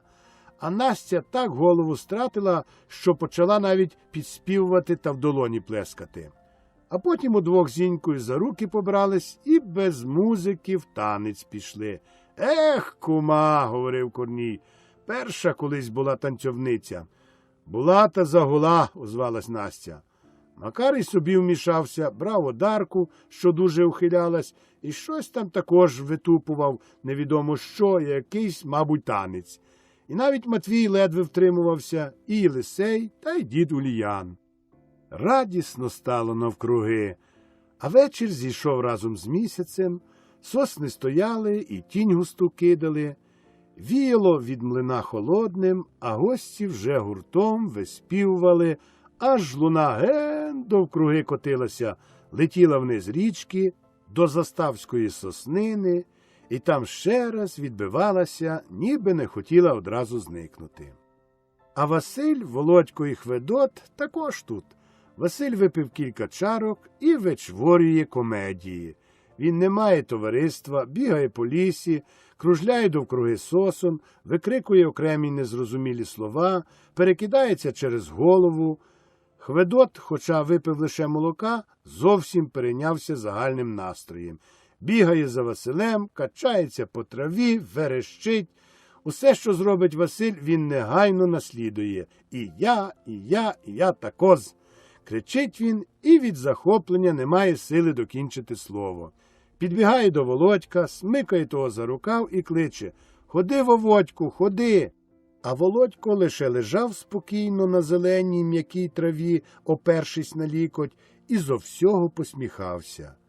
Йому смішно і приємно, його пестить свіжість весни, що вилонюється з нагрітого лісу, де кожне дерево пускає соки, набирає зелені і випромінює запахи. І Володько, п'яний від тієї великої сили життя, він любується своєю матір'ю, що он так весело співає та притупує та плеще в долоні, і своїм батьком, що зовсім змінився, розійшовся, зубив он шапку і все намагається оповідати, що то він бачив у тій Кацапщині. І Володькові зробилось радісно, він зрозумів, що життя може бути різним, і сірим, і нудним, і повним турбот, і разом барвистим, радісним і приємним. Давно вже не відчував Володько стільки сили, як саме тепер. Йому хотілося вже зірватися на свої ноги і бігти. Але ноги поки що не хотіли його слухати і казали чекати. Геть за місяця верталися гості на подвір'я, а після довго ще цілувалися та прощалися, та запрошували до нас, та дякували, аж поки віз за возом поволі викотились на м'яку дорогу і зникли в темноті. Хутір зіставався на своєму місці самий, і, як завжди, його обливав місяць своїм сяйвом, довкруги крякотали жабячі хори, повівав інколи вітрець, на траву падала роса. Після того Володько став почувати себе зовсім добре, може сам рухатись, не просити матері, щоб його перенесла. Він ще, правда, не може ходити, але він може повзти на 4, може переступати, опираючись на щось. Батько зробив йому пару милиць, і він учиться ними користатися. І для нього почалося життя. Радісно стало навкруги. Здається, що він наново на світ народився. Шкода лише, що харчі такі мізерні, а йому тепер дуже хочеться їсти. І обійшлося без лікаря, що дуже всіх тішить. Батько, правда, розуміє, що не гаразд отак сполягати на волю Божу, але в ньому ще надто твердо сидить його та сама сила Божа, що змушує його в неї вірити. Цілими днями пересиджує тепер хлопець на дворі, сильно загорів, попікся, особливо попікся він на Миколи, в Гільчі на отпустці, куди він їздив разом з батьком, і що спричинило йому багато втіхи. На Миколи 9 травня за старим стилем в селі Гільчі великий отпуст. Там є невеликий пригірок, що з-під нього витікає струмок води і творить невеличкий ставок. Кажуть, що над тим струмком з'явилась колись іконка Матері Божої, а тому ту воду вважають цілющою, і над нею збудували невелику капличку. Тисячі людей з далеких і близьких околиць щороку 9 травня приходять сюди, щоб молитись, бавитись, гоститись, зустрітись зі знайомими, залицятись. На селі в цей самий день ставляться буди, каруселя, книжечки, і гамір великий стоїть в той час над селом. Тисячі підвід заповнюють усі дороги, всі площі, усі подвір'я. Матвій рідко коли відвідував такі відпусти. Не було то в його вдачі, але цього року щось напало на нього, і він несподівано рішив поїхати зо своєю родиною. Це, зрештою, не так далеко, перше село за Лебедями, що 6 чи 7 верстов звідсіль. Ціла родина була захоплена цією думкою, вже з вечора почалися приготування, кожне має якісь наміри і побажання. Настя висповідатись і причаститися, Василь купити нову сопілку. Останнім часом він почав цим цікавитись. Хведот не мав ніяких особливих бажань, крім булки і цукерків. Матвій щось мав, але про це ніхто не міг довідатись. Найбільше захоплювався цією поїздкою Володько. Він не мав ніяких особливих бажань, не думав нічого особливого купувати, хоча він має у своїй схованці цілі 7 копійок. Але він взагалі любить їхати, бачити нові місця, бувати між людьми. Він уже бував у Гільчі, але то було давно, він ще був зовсім малим, і з того мало що залишилося в пам'яті. Пам'ятає все-таки, що треба їхати здовж лугу, після через село Лебеді, далі піднятися на невеликий пагорбок глибокою дорогою, після через поле, здалека видно село в садах, багато високих дерев, гарні чеські садиби, якийсь високий димар стирчить на обрію. У четвер раненько виїхали, хату замкнули, все замкнули і залишили зовсім без догляду. Злодіїв тут, як світ світом, ніхто не бачив, а тому нема чого боятися. День видався просто чудовий, рано холоднувато, як то завжди буває на Миколи, дуже свіжо, дуже тихо. Довкруги все яскраво зелене, і на всьому стоїть краплиста роса, що переливається кришталем і виблискує промінням сонця. Лугом вздовж річки лежить легкий туман, що якраз дуже подобається Володькові, бо йому здається, що це хтось там невидимий кадить пахощами, щоб легше дихалось. А скільки квітів всіляких, і білих, і синіх, і жовтих, ромашки всипали геть увесь схил до лугу. Малі бузові дзвіночки, жовті кульбаби, пурпурово-червоні дикі гвоздички, на кущах білі парасольки-повійки, і народу стільки вздовж дороги і вздовж річки стежкою, і по тамтому боці попід заставською сосниною. Їдуть і йдуть, молоді, старші, і всі святочно, барвисто, легко одягнуті. Дівчата цілими гуртами, як мак, як гурт айстр. Йдуть і все йдуть, часом босі, черевики чисті несуть у руках, спідниці часто спереду підіткнуті, міцні, загорілі литки ніг, швидко мигають, Босі ноги ступають по м'якій, вогкій, холоднуватій стежці. За дівчатами так само гуртами йдуть парубки. Ці не босі, на кожному чоботи з високими халявами, що виблискують на сонці, на кожному сорочка біла, чи чорна, чи пасмужиста, пояском підперезана. На голові у кожного кучер з лівого боку, а на кучері кашкет з напнутим дашком, що дивом дивним тримається сливе на потилиці. І дівчата і хлопці не йдуть разом, а то лиш так для людського ока. У дійсності вони чують себе і душею, і серцем. Вони одна цілість, особливо коли котрась чи котрийсь має отам в тому гурті когось, до кого тьохкає серце. Дівчата лише нижуться, щось одна одній пошіптують, іноді вирветься стиснутий сміх, іноді якесь слово паде. А хлопці йдуть, як і личить чоловічій статі, спокійно та поважно. Але кожного очі стрижуть за тими литками, за тими розкучерявілими голівками. Інколи котрийсь дотип пустить, що Уляна, мовляв, ступає, ніби просто товче, або що у Маланки надто все гойдається, але то тільки так собі. У дійсності кожному з них так би й хотілося догнати той стан і обвинути його міцною рукою, щоб чути ближче побіля себе. Так ті стрічки надто розхвилювалися в повітрі, і кожна з них манить за собою. У Гільчі нема де стати, все скрізь заповнене. Матвію вдається зупинитися біля одного подвір'я, при плотті, але зовсім на сонці. Довкола повно підвід, повно людей. Усі кудись ідуть, квапляться, вітаються. Володькові лишається не зовсім заздросне завдання. Усі йдуть хто куди, навіть беруть з собою Хведота. А він мусить сидіти на возі і чекати. І він чекає.